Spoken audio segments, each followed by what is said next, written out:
So let's get started so we can get the opening statements moving. So thank you, Chairman Latta, and the members of the committee for your legislative work to unleash American energy and make our electric grid more reliable and affordable. Today, the full committee has taken up 13 bills that will lead to the production of more American energy, remove regulatory burdens to electric generation, and help us win the race to power AI for the good of the country.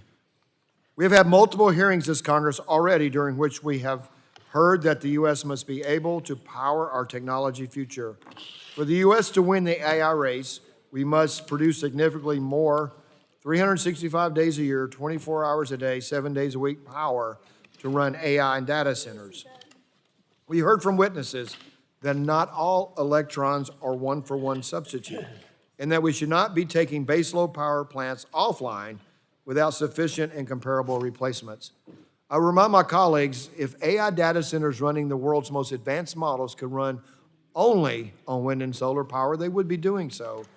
To fuel American energy abundance, lower prices for American households, and to make the U.S. more energy secure, the bills before us today addresses obstacles to an efficient and cost-effective infrastructure development. This important legislation also identifies opportunities to expand our refining capacity, to improve our hydropower permitting process, secure energy supply chains, increase LNG exports, and streamline the permitting of natural gas pipelines. In addition, the bills before us today will ensure timely interconnection of dispatchable resources and rightly place the Federal Energy Regulatory Commission, or FERC, as a federal authority on reliability to prevent a future Clean Power Plan 3.0. And I am sincerely disappointed that more of these bills are not bipartisan, because I know that all of us agree that winning the AI race and guaranteeing we have sufficient amounts of the right kind of power, I know that we all agree on that, and it shouldn't be a partisan issue. I agree that wind and solar should be part of our overall strategy. But I disagree with the idea that wind and solar storage is going to provide the type of power needed to run AI data centers. Most energy experts and the technology companies themselves have not supported that approach, either because wind and solar with storage do not provide the necessary reliability. Time is of the essence, and I hope my Democratic colleagues will recognize the critical importance of this issue. I know you do, and I know we will work together, and I will put my sincere effort to everyone on the committee that we will work together, because I know we all together want to put our country first and beat China in the race to AI dominance. Thank you, and I yield back. I recognize the ranking member, Congressman Pallone from New Jersey, for 5 minutes for his opening statement. Thank you, Mr. Chairman. Today, the committee is marking up a series of energy bills.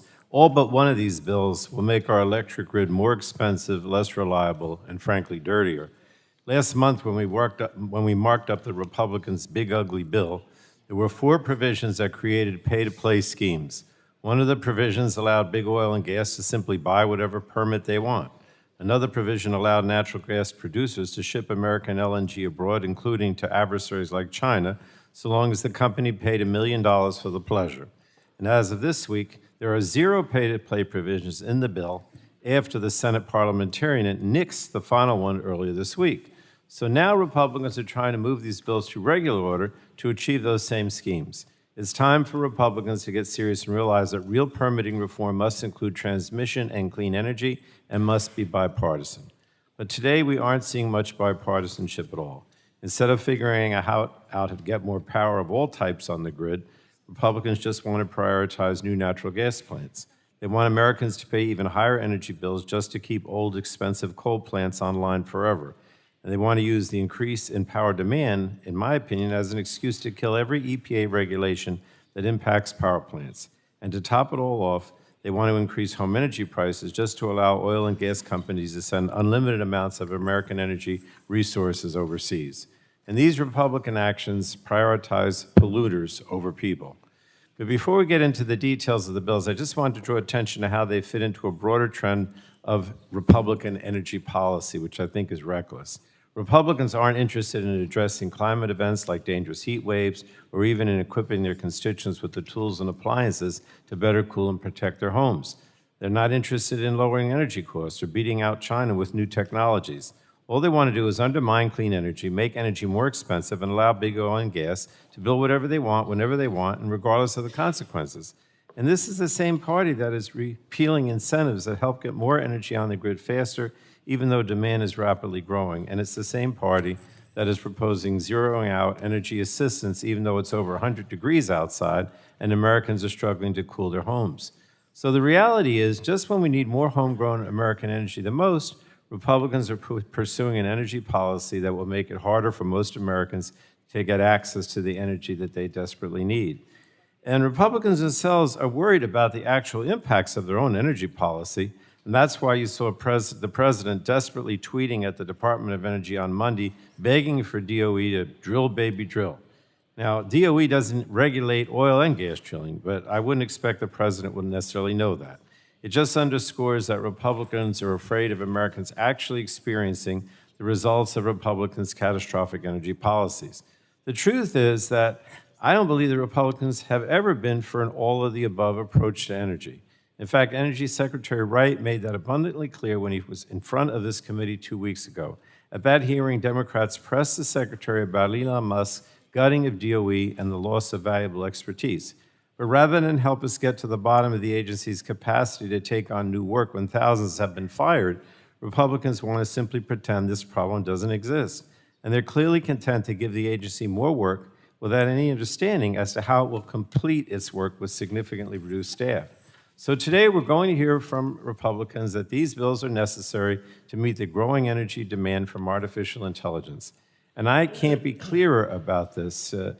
I just want to say to my colleagues on the other side, if you want to strengthen the grid to enable new technologies, these bills are the exact opposite of what you should be doing. If you really want it to meet growing demand, then work with us on legislation that truly supports all energy projects, all of the above, especially those that can be built quickly and that produce energy Americans can actually afford. But that's not what we're seeing.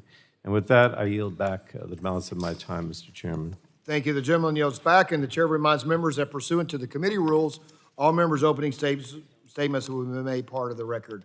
Are there further opening statements? The gentleman from Ohio is recognized for 3 minutes for an opening statement. Thank you, Mr. Chairman. During the 119th Congress, E&C has received extensive testimony regarding systemic problems that are undermining our energy system and the grave national and economic security implications for failed U.S. leadership. Over the next 10 years, 115 gigawatts of dispatchable generation have been announced being retired, while demand is estimated to increase by upwards of 151 gigawatts. The free world is watching. The bills before us today take us one step closer to reaffirming American energy dominance. This includes the Reliable Power Act to empower FERC as a reliability cop on the beat for the federal government, and the Grid Power Act to prioritize resources in the queue that are necessary for maintaining reliability and stability of the bulk power system. While it is necessary to prevent a future Clean Power Plan 3.0, several states have taken upon themselves to continue driving premature retirements of baseload generation. That is why the State Energy Accountability Act and the State Planning for Reliability and Affordability Act will bring additional transparency and accountability to state actions and undermine access to reliable energy. To provide FERC with an additional tool to address reliability challenges, the Power Plan Reliability Act provides an enhanced pathway to securing the electric grid in the event of a premature closure. We are also considering the Improving Interagency Coordination for Review of Natural Gas Pipelines Act, Unlocking Our Domestic LNG Potential Act of 2025, My Refiner Act, and Promoting Cross-Border Energy Infrastructure Act. Together, these bills will unleash our abundant natural resources and establish more efficient processes for the delivery of energy supplies needed to power next-generation industries. One bill that is not on our markup is the Expediting Generator Interconnection Procedure Act, introduced by my colleague from Florida's 14th District, the ranking member of the Energy Subcommittee. While our staffs continue having conversations about the legislation, the bill in its current form mandates aggressive reforms to the interconnection process before FERC has even fully implemented Order 2023, which already included important queue reforms. I'm also concerned that many of the provisions were already considered and set aside in the development of Order 2023 because of opposition from grid operators, rural co-ops, and affected stakeholders. I commit to continue working across the aisle to improve our understanding of needed interconnection queue reforms. Altogether, the bill is under consideration today, taking an important step toward reaffirming American energy dominance for years to come and addressing the ongoing reliability crisis facing our nation. And Mr. Chairman, I yield back the balance of my time. The gentleman yields back, and the chair will recognize the gentlelady from Florida, Ms. Castor, for 3 minutes for an opening statement. Thank you, Mr. Chairman. Colleagues, this package of GOP bills fails to meet the moment. It fails to meet the affordability and energy challenges for our families and businesses back home. These are backward-looking policies, and combined with the anti-energy provisions of the big ugly bill will raise electricity bills, constrain energy supply, cost jobs, hurt our competitive edge, and turn a blind eye to the cost and impacts of the heating climate. You know, America was enjoying an energy manufacturing boom after Congress passed a historic clean energy and climate resilience law in 2022. 400,000 new jobs in nuclear, geothermal, batteries, solar, wind, and EVs. We were making progress on reshoring critical supply chains and developing industries that China hoped that we'd ignore. But in just the past 6 months, President Trump and congressional Republicans have managed to sabotage our progress. To date, the GOP is responsible for the demise of over 794 clean electricity projects, 1.6 million lost jobs, and a sidelining of over $500 billion in private investment. And Trump's arbitrary tariffs are making it worse. Companies are responding to this uncertainty by canceling projects all across the country. Over $500 billion worth of clean energy projects were canceled in the first 5 months of this year alone. Meanwhile, U.S. electricity demand is forecast to increase by 128 gigawatts in the next 4 years. So what do Republicans propose? Policies that will decrease new electricity capacity additions by 302 gigawatts by 2035. That's enough to power 227 million homes. Wholesale electricity prices are poised to spike by 50%. So if Republicans have their way, we will not build the energy that we need to power U.S. leadership in artificial intelligence or advanced manufacturing. That's a gift to China. This week, the eastern United States is facing a record-breaking extreme heat wave driven by climate change.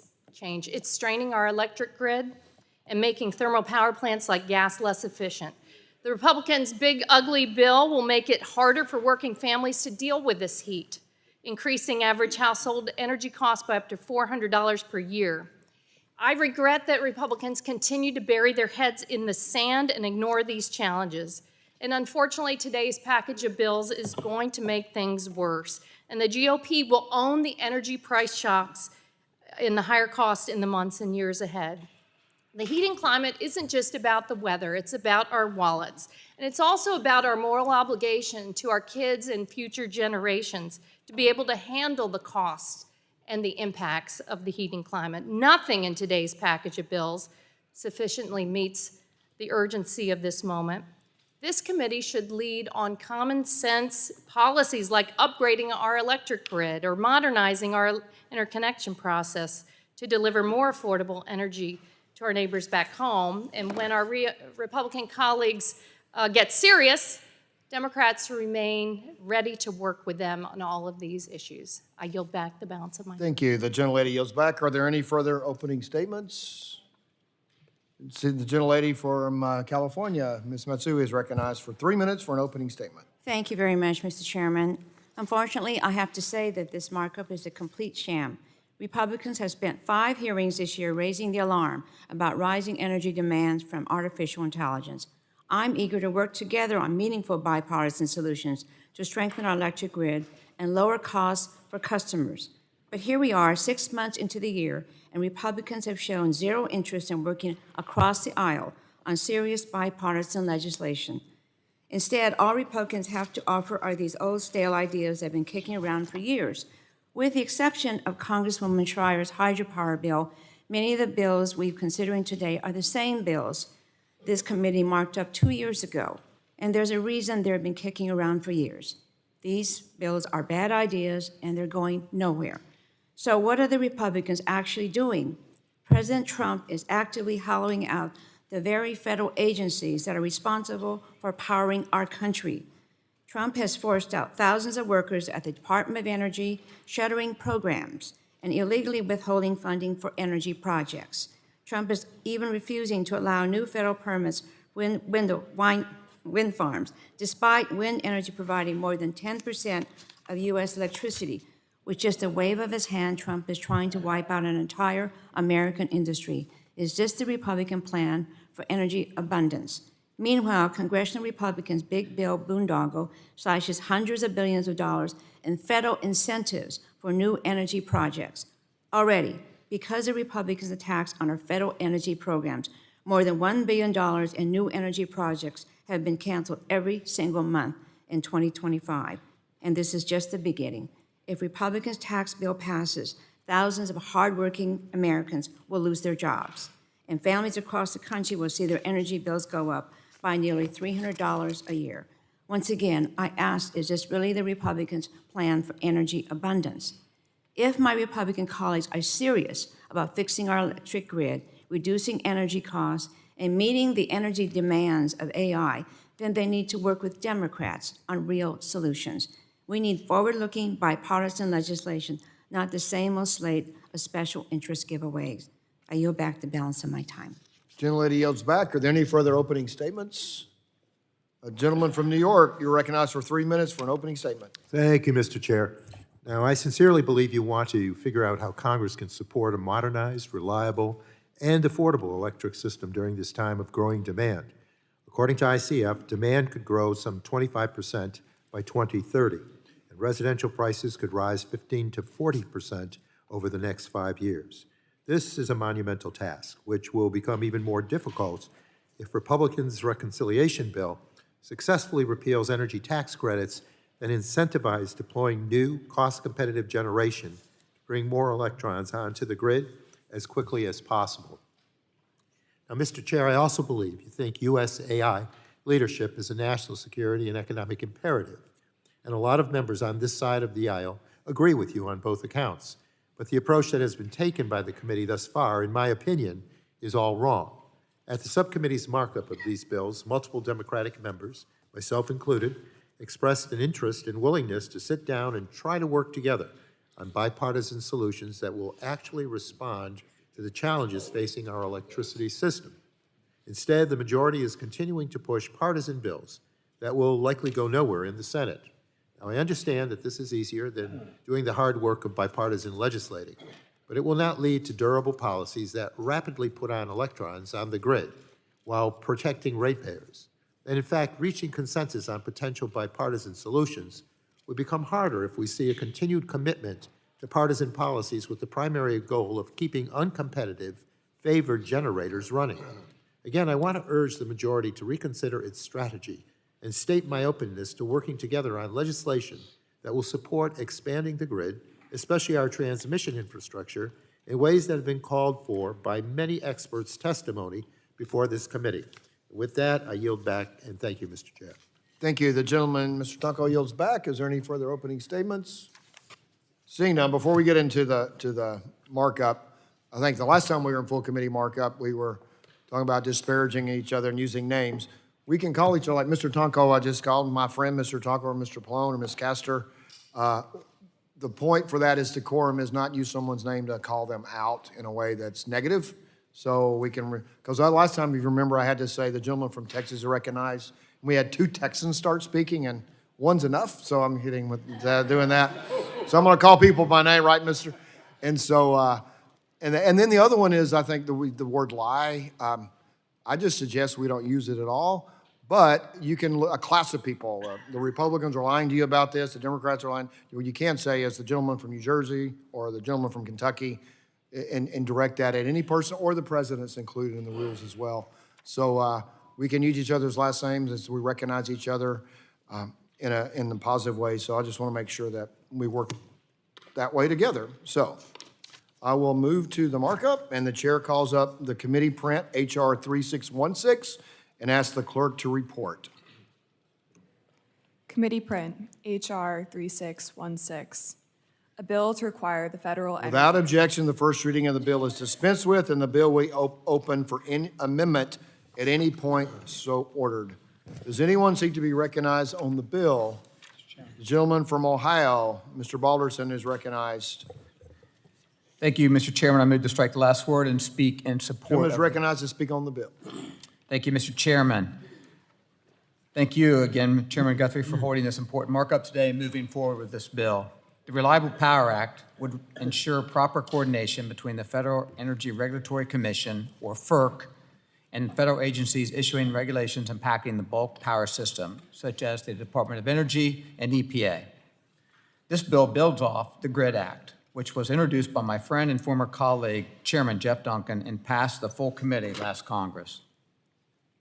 The Reliable Power Act provides federal accountability for reliability and ensures regulations that involve power generation, protect the reliability of the electric grid, and ultimately protecting our constituents.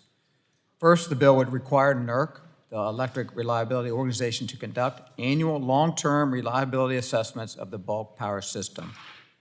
If NERC finds the bulk power system is at risk of not having adequate generation to supply sufficient energy to maintain an adequate level of reliability, it must notify FERC that the system is in a state of generation inadequacy. The bill would then direct FERC to notify the Department of Energy, the EPA, and any agency it determines appropriate of the state of generation inadequacy. Upon such notice, the notified agency is required to send rules under development and impact generation resources to FERC for review and comment, and recommendations to prevent significant impacts on the ability of the grid to supply sufficient energy to maintain an adequate level of reliability. Under the Reliable Power Act, no rule that affects generation resources can be finalized if FERC determines the rule would have a significant negative impact on the ability of the grid to supply sufficient energy to maintain an adequate level of reliability. This committee has heard from many voices over the years, including FERC, the Department of Energy, power providers, and the actual grid operators, about the very real reliability crisis our grid is facing. It's critical that we maintain reliability and efficient generation.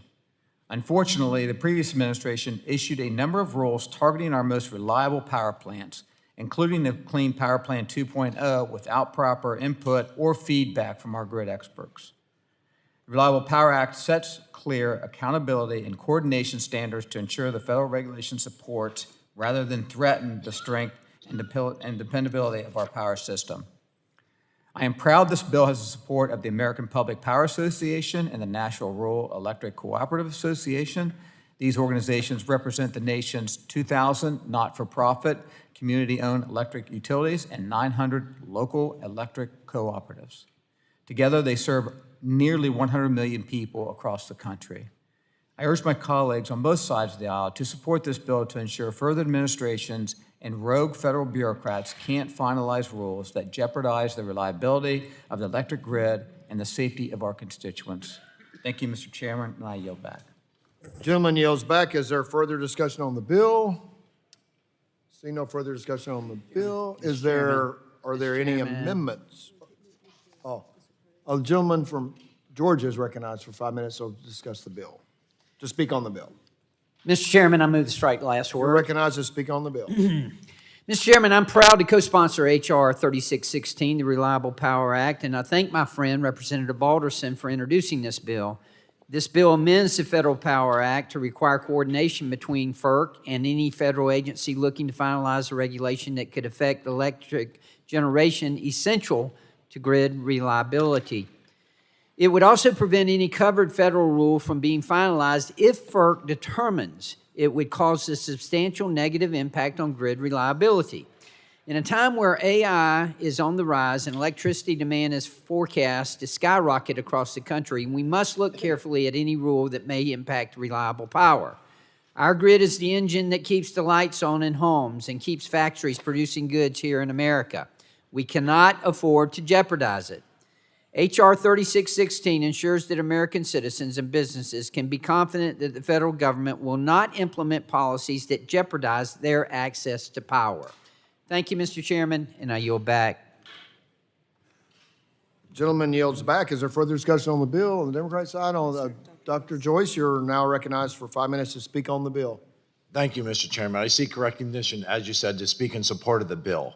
The Reliable Power Act is a strong piece of legislation necessary to maintain resource adequacy in our power system. And I want to thank Representative Balderson and the committee for working to advance this important legislation. Federal policy from the Biden administration disincentivized the development of new generation and has led to severe reliability concerns in Pennsylvania, raising energy costs and putting my constituents at risk of mass outages, especially when facing the severe weather that we have seen just this week. This legislation will allow FERC to step in if proposed federal regulations would have a negative effect on the reliability of our power system, preventing such regulations from being finalized, and I urge my colleagues to vote in favor of this legislation. Thank you, and I yield back. Gentleman yields back. Is there further discussion on the bill? Seeing none, are there any bipartisan amendments to the bill? Seeing none, are there any amendments on the bill? The gentlelady from Colorado, what purpose you seek recognition? Mr. Chairman, I have an amendment at the desk labeled FC_HR 3616_38. The clerk will report the amendment. You have the amendment? The clerk will report. Amendment to the committee print for H.R. 3616, offered by Ms. Dingell. Well, without objection, the reading of the amendment is dispensed with, and the gentlelady from Colorado is recognized for 5 minutes in support of the amendment. Thank you, Mr. Chairman. For those of you who weren't on the Energy Subcommittee last year, we received testimony from a FERC official on a prior version of this bill 2 years ago when I was ranking member. He was unequivocal. FERC at the time did not have the staff capacity to execute the bill as written.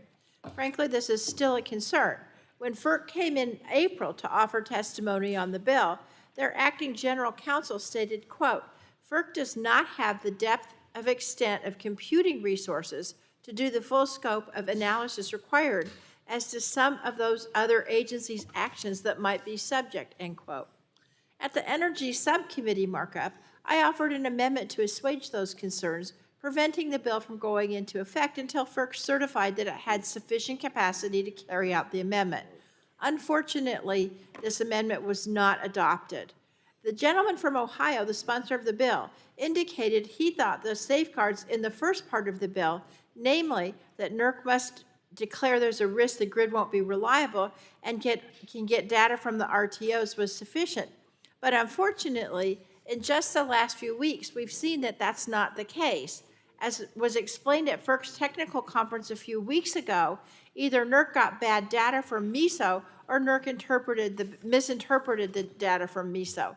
It declared MISO at a high risk of a reliability problem over the next 5 years, when in fact it was not a high risk. And so, Mr. Chairman, I have an article about this, which I ask unanimous consent to insert into the record. Without objection? Thank So you. ordered. I want to be clear. I'm not intending this as an attack on NERC or on our grid operators. They're doing an extremely important job, and they're doing it with extremely limited resources. That's exactly the reason why we shouldn't burden this already overburdened agency the ability to grant FERC the power to kill EPA regulations. If a single miscommunication can trigger a misstatement of risk, and in turn these new powers, that would be a real concern, especially if, as the gentleman from Ohio indicated, the bill's authors relied on solid data and interpretation from NERC and the grid operators to make up for FERC's lack of staffing or computing capabilities. So my amendment does two things. First, it says NERC's triggering of new powers for FERC should only happen if NERC finds there's a high risk of reliability outages, a higher threshold that should be harder to reach by accident. Second, it turns off NERC's triggering authority for a year if NERC has incorporated inaccurate or mismatched data into its reliability forecast. If we're going to give NERC this power, we've got to ensure that it has good data going into its models, not faulty or misleading data. I think this should be a kind of a no-brainer for this committee to adopt, because if NERC computing and analysis is foundational to the bill's success, we need to make sure that both are ironclad. So I urge support for my amendment, and I yield back. Gentlelady yields back. Is there further discussion on the amendment? Gentleman from Ohio is recognized in discussion of the amendment, to speak on the amendment. Thank you, Mr. Chairman. I would like to strike the last word to speak in opposition to this. Gentleman's recognized to speak on the amendment. Thank you, Mr. Chairman. H.R. 3616, the Reliable Power Act, establishes federal accountability at FERC for the reliability of our electric grid. It requires the ERO, or the North American Electric Reliability Corporation, NERC, to conduct annual long assessments to determine whether more power generation is needed to maintain an adequate level of reliability. NERC has been doing assessments for decades and conducts a robust, independent, peer-reviewed process. It is the gold standard for reliability assessments across North America. This amendment says that if there is data, error found in the previous year's assessment, NERC may not notify FERC about generation inadequacy that triggers FERC review of the rules. There was recently a mismatched data identified in NERC's annual long-term assessment provided by a transmission organizer. That error was corrected immediately. The process worked. And even in that case, the corrected assessment still shows the region at elevated risk of shortfalls in power in the next few years and still at high risk of power shortfalls, depending on state of generation in the out years. This amendment would deprive the public of the benefits of the rural review when the nation faces generation inadequacy. The Reliable Power Act places accountability for reliability with FERC and incentivizes improved agency regulations on generating facilities important to the electric grid. I urge a no vote on this amendment and a yes vote on the Reliable Power Act. I yield back, Mr. Chairman. Gentleman yields back. Is there further discussion on the amendment? Gentleman from New Jersey, what purpose do you seek recognition? Mr. Chairman, I move to strike the last word. Gentleman's recognized to Thank speak you, on the Chair. amendment. Thank you, Chairman. I want to strongly support Representative DeGette's amendment and note that Democrats are working in good faith to try and improve this bizarre bill that Republicans have created, only to have Republicans decline the help. This is part of a multi-year crusade by Republicans to try and slash and burn every environmental regulation they can get their hands on and somehow make FERC the supreme arbiter of all regulations that could possibly impact the power sector. Never mind that other agencies have other considerations, as Congress requires them to. They don't want to do the hard work of balancing trade-offs and statutory goals. Never mind that FERC and NERC and grid operators and utilities and just about everyone in the power sector already has the ability to make the EPA or any other regulator respond to their concerns via the typical rule comment process. This isn't about hearing out concerns, it's about giving a green light to ignoring environmental rules whenever it's convenient for polluters. FERC testified before the Energy Subcommittee twice in the last 2 years that it lacked the resources to implement this bill. But Republicans insist on plowing ahead with the bill anyway.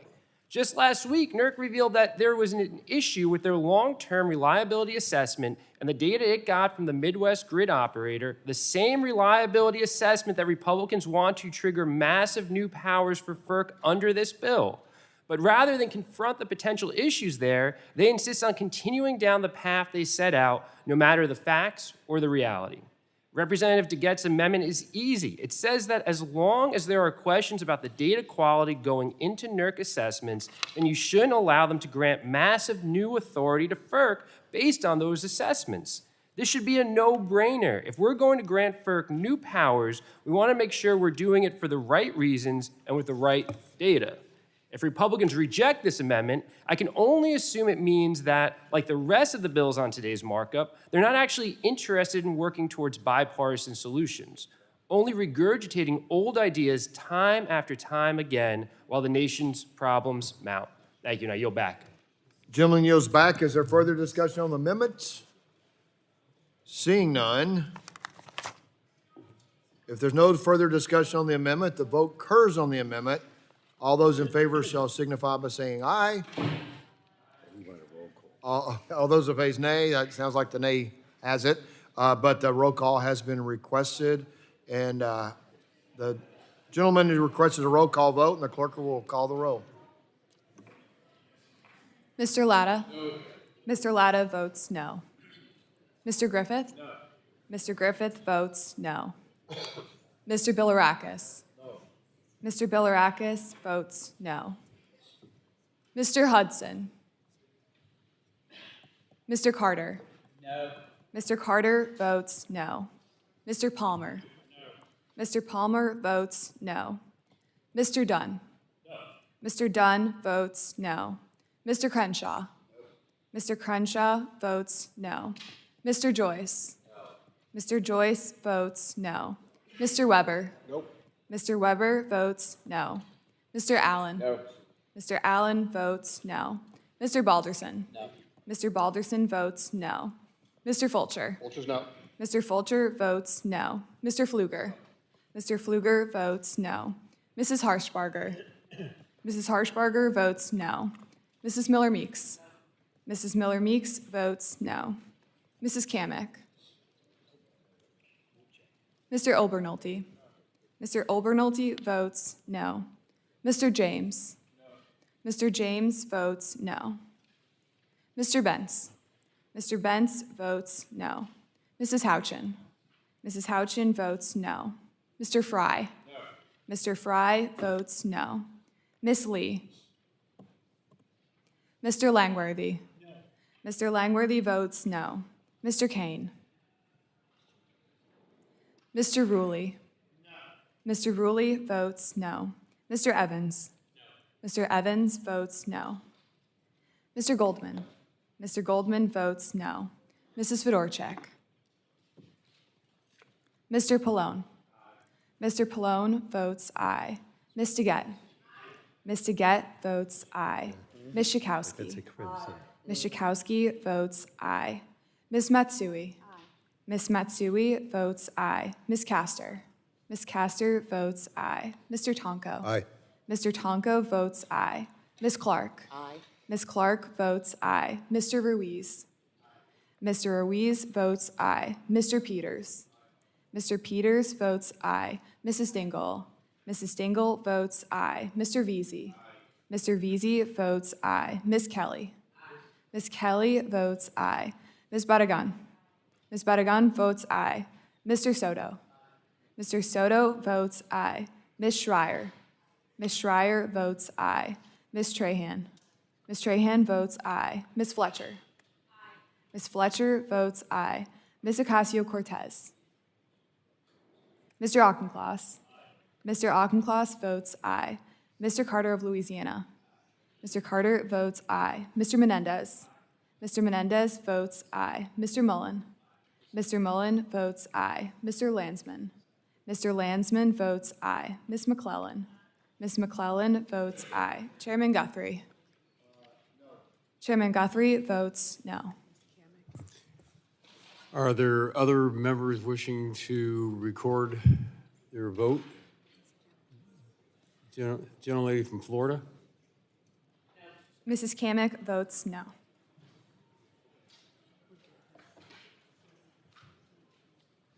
The gentleman from North Carolina, how is he recorded? Mr. Hudson votes no. The clerk will call the roll.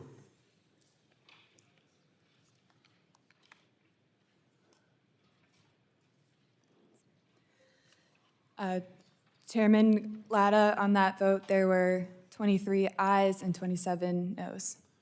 The amendment is not agreed to. Are there any further amendments? Hearing none. The question now occurs on approving the committee print of H.R. 3616. All those in favor will signify by saying aye. Aye. Those opposed, no. And roll call has been requested. The clerk will call the roll. Mr. Latta. Aye. Mr. Latta votes aye. Mr. Griffith. Mr. Griffith votes aye. Mr. Bilirakis. Mr. Bilirakis votes aye. Mr. Hudson. Mr. Hudson votes aye. Mr. Carter. Mr. Carter votes aye. Mr. Palmer? Mr. Dunn? Mr. Dunn votes aye. Mr. Crenshaw? Mr. Joyce? Mr. Joyce votes aye. Mr. Weber? Mr. Weber votes aye. Mr. Allen? Aye. Mr. Allen votes aye. Mr. Balderson? Mr. Balderson votes aye. Mr. Fulcher? Mr. Fulcher votes aye. Mr. Pfluger? Mr. Pfluger votes aye. Mrs. Harshbarger? Mrs. Harshbarger votes aye. Mrs. Miller Meeks? Mrs. Miller Meeks votes aye. Mrs. Kamick? Mr. Obernolte? Mr. Obernolte votes aye. Mr. James? Mr. James votes aye. Mr. Bentz? Mr. Bentz votes aye. Mrs. Houchin? Mrs. Houchin votes aye. Mr. Fry? Mr. Fry votes aye. Miss Lee? Mr. Langworthy? Mr. Langworthy votes aye. Mr. Kane? Mr. Ruley? Mr. Ruley votes aye. Mr. Evans? Mr. Evans votes aye. Mr. Goldman? Mr. Goldman votes aye. Mr. Pallone? No. Mr. Pallone votes no. Ms. Deget? Ms. Deget votes no. Ms. Schakowsky? No? Ms. Schakowsky votes no. Ms. Matsui? Ms. Matsui votes no. Ms. Castor? Ms. Castor votes no. Mr. Tonko? No. Mr. Tonko votes no. Ms. Clark? No. Ms. Clark votes no. Mr. Ruiz? Mr. Ruiz votes no. Mr. Peters? Mr. Peters votes no. Mrs. Dingell? Mrs. Dingell votes no. Mr. Veazey? Mr. Veazey votes no. Ms. Kelly? Ms. Kelly votes no. Ms. Bedigan? Ms. Bedigan votes no. Mr. Soto? Mr. Soto votes no. Ms. Schreier? Ms. Schreier votes no. Ms. Trahan? Ms. Trahan votes no. Ms. Fletcher? Ms. Fletcher votes no. Ms. Ocasio-Cortez? Mr. Auchincloss? Mr. Auchincloss votes no. Mr. Carter of Louisiana? Mr. Carter votes no. Mr. Menendez? Mr. Menendez votes no. Mr. Mullen? Mr. Mullen votes no. Mr. Landsman? Mr. Landsman votes no. Ms. McClellan? Ms. McClellan votes no. Chairman Guthrie? Yes. Chairman Guthrie votes aye. Mr. Palmer is not recorded. Mr. Palmer votes aye. Are there any other members? Oh. Generally from Florida?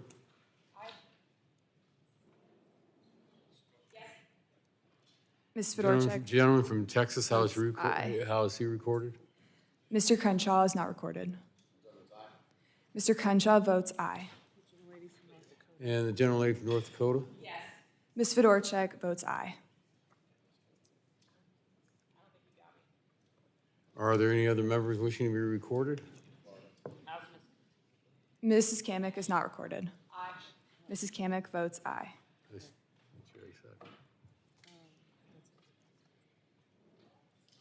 The clerk will shake your roll. Report. Mr. Latta, on that vote, there were 28 ayes and 23 noes. The ayes have it, and the bill is adopted. Chair calls up H.R. 1047 and asks the clerk to report.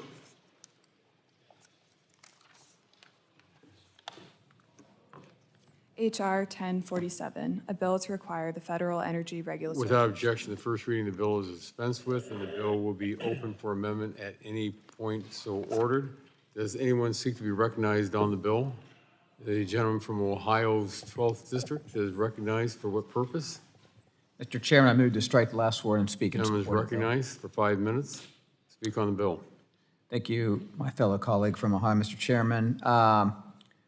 This bill is critical to ensure our nation has the baseload dispatchable power needed to meet historic demand growth and guarantee the lights turn on for our constituents when they hit the switch. PJM the largest grid operator in the nation, recently announced they expect to lose about 40 gigawatts of generation by 2030. That's 21% of PJM's total capacity. According to PJM, new power resources are not coming online quickly enough to offset the risk posed by retiring resources. In fact, between 2022 and 2023, PJM saw over 11,000 megawatts of generation deactivated and only 4,000 megawatts of new generation added to the grid. It doesn't take an electricity expert to know it's a major problem when retiring power plants are outpacing new generation, all while our nation is seeing historic demand growth from electrification, data centers, and AI. Just this week, PJM issued the following warning, and I quote, "At the current pace, we are projecting a shortfall of energy." And just yesterday, AEP Ohio issued an emergency request for consumers to limit energy usage to prevent rolling blackouts. We must do more to ensure that we can fuel the AI revolution and ensure our constituents have access to reliable and affordable energy, starting with fixing the broken interconnection process. Interconnection queues are the list maintained by electric transmission system operators such as independent system operators, regional transmission organizations, or transmission providers that track all pending requests for new power generation facilities to connect to the electric grid. Right now, our nation's interconnection queues are buckling under their own weight. The growing backlog of projects is adding years to an already time-consuming process and preventing shovel-ready projects from getting connected. In fact, according to the Lawrence Berkeley National Lab, almost 26,000 gigawatts of generation projects were sitting in the interconnection queues across the country. That's more than double the amount of the existing generation currently on the grid. As a result of that backlog, the median wait time for projects to move through the interconnection queue has increased to 5 years. Given the demand growth and power plant retirements we're seeing in my home state of Ohio and across the country, we can't afford to wait 5 or more years. And we can't afford to keep delaying critical projects from being built and connected to the grid. The Grid Power Act would give grid operators the authority to identify and expedite the consideration of essential projects that will protect our grid's reliability and provide the power needed to meet America's growing demand. This bill requires FERC to develop rules that authorize grid operators to fast-track critical generation that ensures grid reliability and meet growing power demands by allowing them to bypass the years-long wait in the interconnection queue. The Grid Power Act promotes transparency by requiring the grid operators provide a process for public comment and stakeholder engagement before submitting proposals to FERC.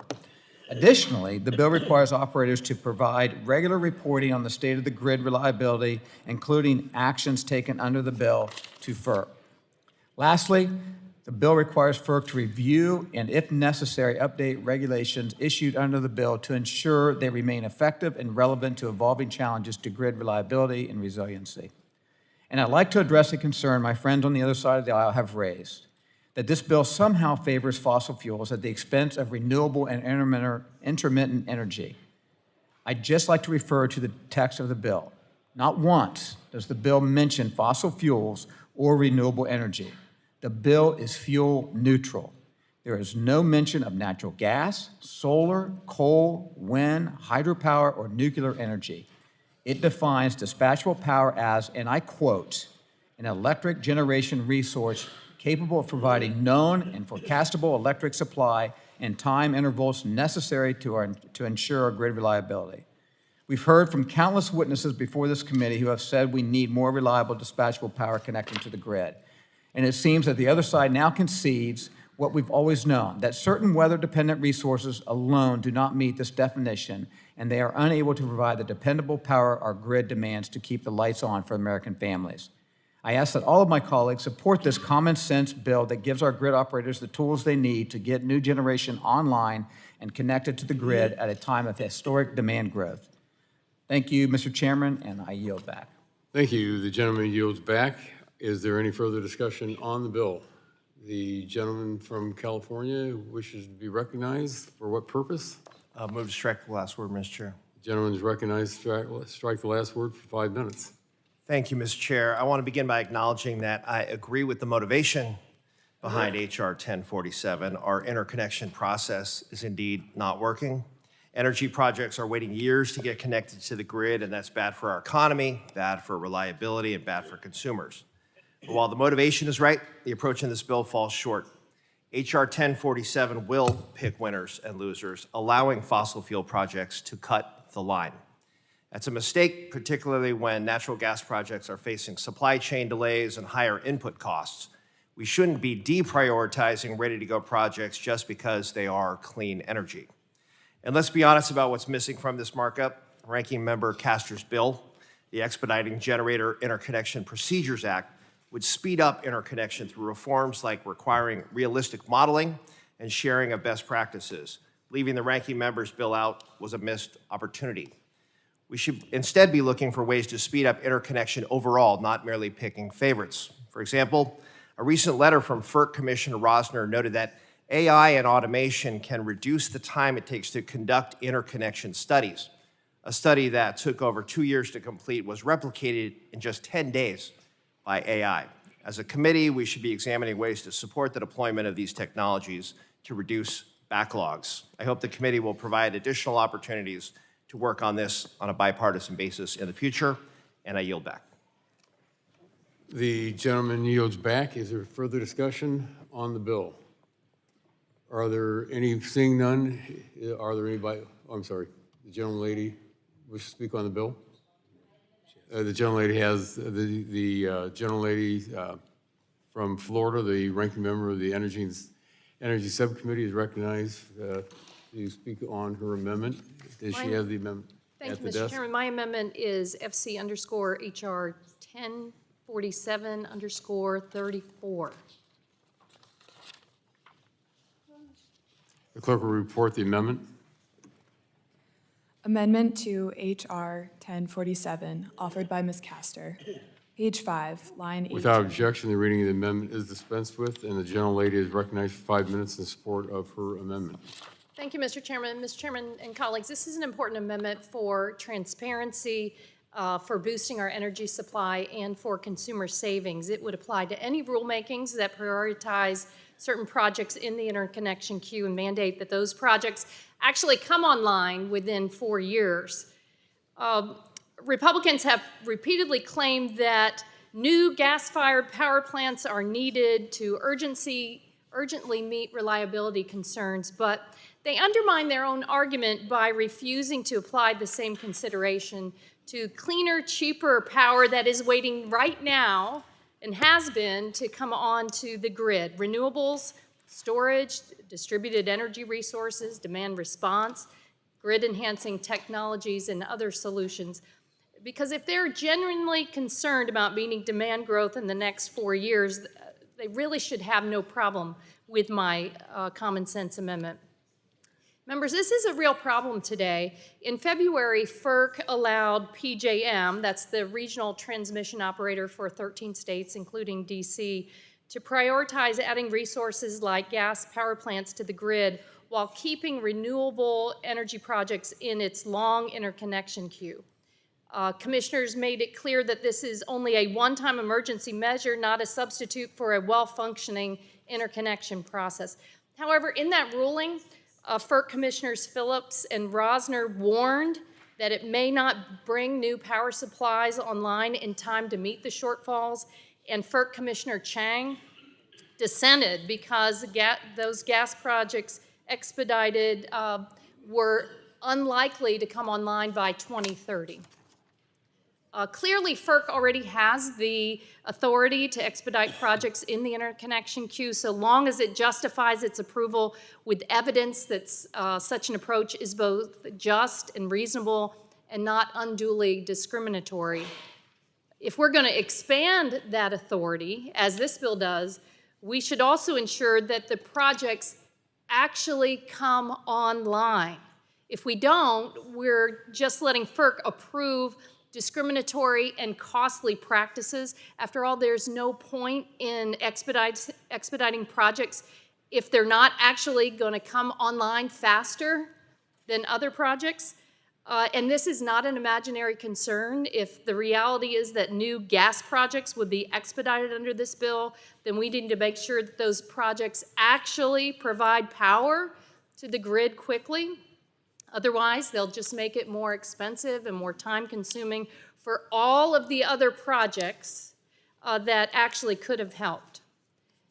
And I'm really concerned that the current shortage of gas turbines, where if you haven't ordered your gas turbine already, you're not getting it this decade. That is the testimony we've heard over and over again in the Energy Subcommittee, and that's what all of the experts are advising policymakers. It means that there would be real material risk that expedited projects wouldn't provide any power to the grid at all. And ultimately, who will bear the cost of that? Consumers. Consumers, because you're in essence blocking the cleaner, cheaper sources, the energy efficiency, the grid-enhancing technologies, the other solutions that would help to keep prices low. One of FERC's core responsibilities is to keep prices affordable, a mission that is made possible by strong competition among energy generators. This resource-neutral access makes it possible for any project with real investment and real progress towards construction to move forward. But this bill hamstrings that neutrality, which will stifle American innovation and entrepreneurship. This bill, and frankly, this entire markup offers a twisted logic, a twisted conception of reliability, because reliability isn't a description of an individual generator, but rather it's an attribute that applies to the entire electric system. It's not a given that additional dispatchable resources aid reliability. You have to rely on a mix of generation, of different fuels and wires to make sure everyone can get the power they need all the time. And it's crazy that I have to say that this week of all weeks, when grid operators up and down the East Coast are relying on every single megawatt of generation and wire they can get to provide the power that people need to stay cool and safe. Expediting, let me just, since I'm out of time, say that instead the majority now is showing it really doesn't care about all of the above. They just care about picking winners or losers. It doesn't have to be this. It doesn't have to be this way. With increasing demand for power, we'll need every megawatt we can get. Republicans just don't like the megawatts that utilities and power developers are choosing in a free market. So I urge my colleagues to approve this. And I yield back my time. The gentlelady's time has expired. The chair now recognizes the gentleman from Ohio's 12th District. For what purpose? Thank you, Mr. Chairman. To speak on the amendment. The gentleman is recognized for 5 minutes to speak on the amendment. I strongly oppose this amendment as it is unnecessary to existing FERC requirements and it is a distraction to the underlying policy at hand. This amendment would require the Commission deny any proposal that will not be completed within 4 years of being assigned a higher position in the queue. This amendment misrepresents the intent of the legislation.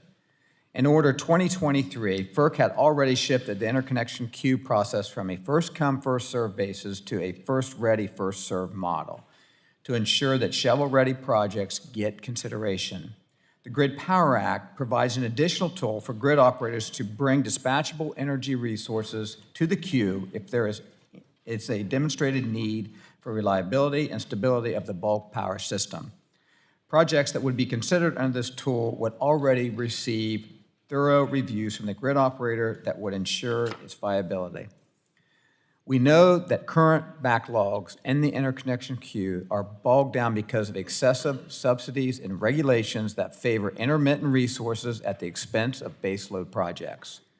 Time and time again, this committee has heard from grid operators, engineers, and experts in the energy industry regarding the need for reliable and dispatchable energy to maintain stability of the bulk power system.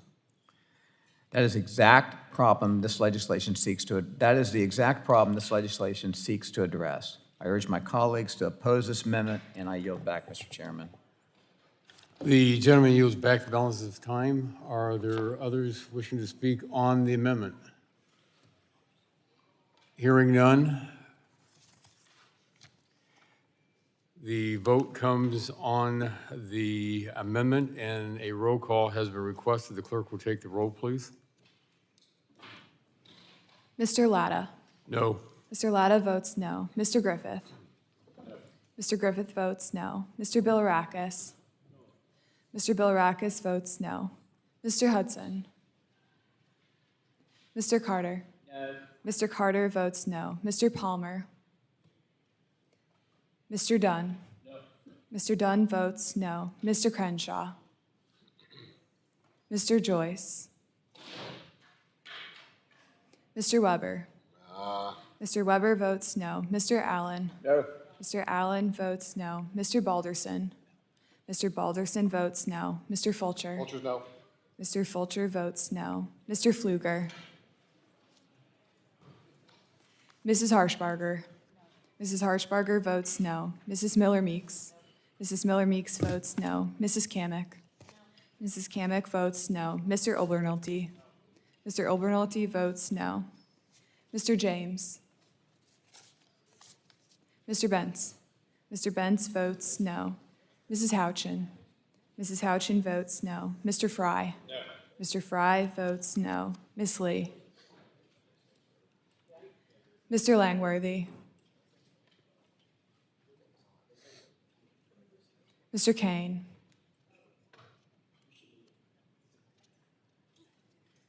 Mr. Rulli. Mr. Rulli votes no. Mr. Evans. Mr. Goldman. Mr. Goldman votes no.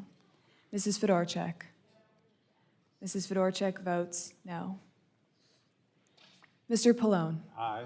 Mr. Pallone votes aye. Ms. Deget. Ms. Deget votes aye. Ms. Schakowsky.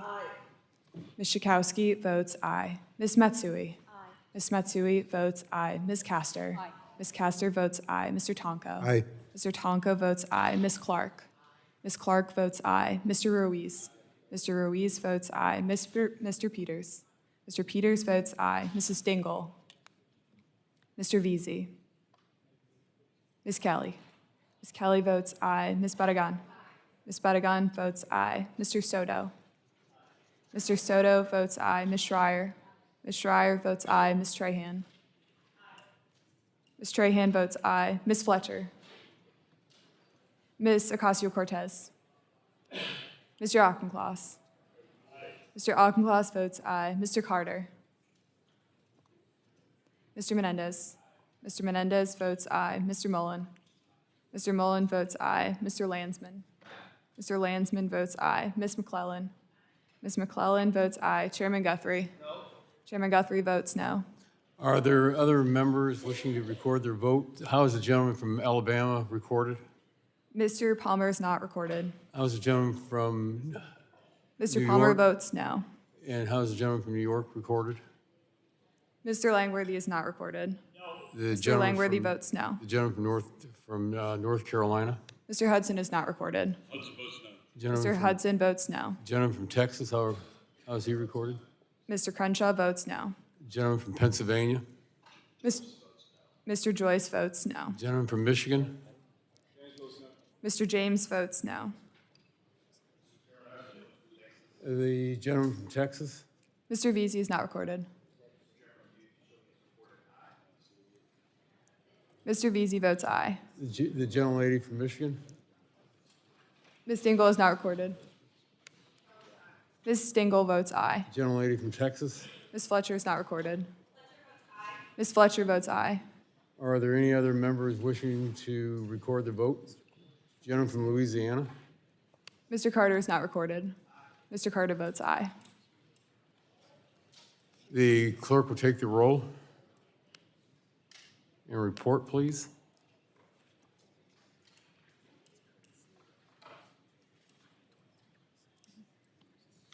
Mr. Latta, on that vote, there were 23 ayes and 26 noes. Thank you very much. The amendment is not agreed to. Are there further amendments on the bill? The question now occurs on approving H.R. 1047, and a roll call has been requested. The clerk will take the roll. Mr. Latta. Aye. Mr. Latta votes aye. Mr. Griffith. Mr. Griffith votes aye. Mr. Bilirakis. Mr. Bilirakis votes aye. Mr. Hudson. Mr. Hudson votes aye. Mr. Carter. Mr. Carter votes aye. Mr. Palmer. Mr. Palmer votes aye. Mr. Dunn. Mr. Dunn votes aye. Mr. Crenshaw. Mr. Crenshaw votes aye. Mr. Joyce. Mr. Joyce votes aye. Mr. Weber. Yep. Mr. Weber votes aye. Mr. Allen. Aye. Mr. Allen votes aye. Mr. Balderson. Mr. Balderson votes aye. Mr. Fulcher. Fulcher's aye. Mr. Fulcher votes aye. Mr. Pfluger. Mr. Pfluger votes aye. Mrs. Harshbarger. Mrs. Harshbarger votes aye. Mrs. Miller Meeks. Mrs. Miller Meeks votes aye. Mrs. Kamick. Mrs. Kamick votes aye. Mr. Obernolte. Mr. Obernolte votes aye. Mr. James. Mr. James votes aye. Mr. Bentz. Mr. Bentz votes aye. Mrs. Houchin. Mrs. Houchin. Mrs. Houchin votes aye. Mr. Fry. Mr. Fry votes aye. Ms. Lee. Mr. Langworthy. Mr. Langworthy votes aye. Mr. Kane. Mr. Ruley. Mr. Ruley votes aye. Mr. Evans. Mr. Evans votes aye. Mr. Goldman. Mr. Goldman votes aye. Mrs. Florchek. Mrs. Florchek votes aye. Mr. Pallone. Mr. Pallone votes no. Ms. DeGette. Ms. DeGette votes no. Ms. Schakowsky. Ms. Matsui. Ms. Matsui votes no. Ms. Castor. No. Ms. Castor votes no. Mr. Tonko. No. Mr. Tonko votes no. Ms. Clark. Ms. Clark votes no. Mr. Ruiz. Mr. Ruiz votes no. Mr. Peters. Mr. Peters votes no. Mrs. Dingell. Mrs. Dingell votes no. Mr. Veazey. Ms. Kelly. Ms. Kelly votes no. Ms. Badagan. Ms. Badagan votes no. Mr. Soto. Mr. Soto votes no. Ms. Schreier. Ms. Schreier votes no. Ms. Trahan. Ms. Fletcher. Ms. Fletcher votes no. Ms. Ocasio-Cortez. Mr. Auchincloss. Mr. Auchincloss votes no. Mr. Carter. Mr. Carter votes no. Mr. Menendez. Mr. Menendez votes no. Mr. Mullen. Mr. Mullen votes no. Mr. Landsman. Ms. McClellan. Ms. McClellan votes no. Chairman Guthrie. Chairman Guthrie votes aye. Are there any other members wishing to be recorded? How's the gentlelady from Massachusetts recorded? Ms. Trahan is not recorded. Ms. Trahan votes no. The gentlelady from Illinois? Ms. Schakowsky is not recorded. Ms. Schakowsky votes no. The gentleman from Texas? Mr. Veazey is not recorded. Mr. Veazey votes no. Any other members? Oh, I'm sorry, the gentleman from Ohio? Mr. Landsman is not recorded. Mr. Landsman votes no. Okay, the clerk will take the roll, please, and report. Mr. Latta, on that vote, there were 28 ayes and 23 noes. The ayes have it, the bill is adopted. The chair calls up 3632 and asks the clerk to report. H.R. 3632, a bill to amend the Federal Power Act to adjust the requirements. Without objection, the first reading of the bill is dispensed with, and the bill will be open for amendment at any point so ordered. And for what purpose does the gentleman from Virginia seek recognition? Speaking on the measure. The gentleman is recognized to speak for 5 minutes on the bill. Thank you, Mr. Chairman. I am proud to have introduced H.R. 3632, the Power Plant Reliability Act of 2025, and am happy to see this committee mark it up today. This bill would update Section 207 of the Federal Power Act, which deals with ensuring that utilities provide adequate service. As far as we can find in the Federal Energy Regulatory Commission and its forerunners' records, only a handful of complaints citing this section have been filed, and only one order issued in 2006 which firmly cited Section 207. That is why we need to update this section of the Act to allow affected parties to contest the retirement of generation resources.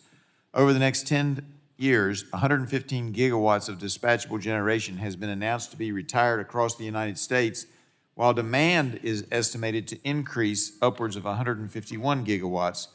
These numbers do not match up. I would note some have even suggested that with AI, we may need as much as an additional terawatt of power.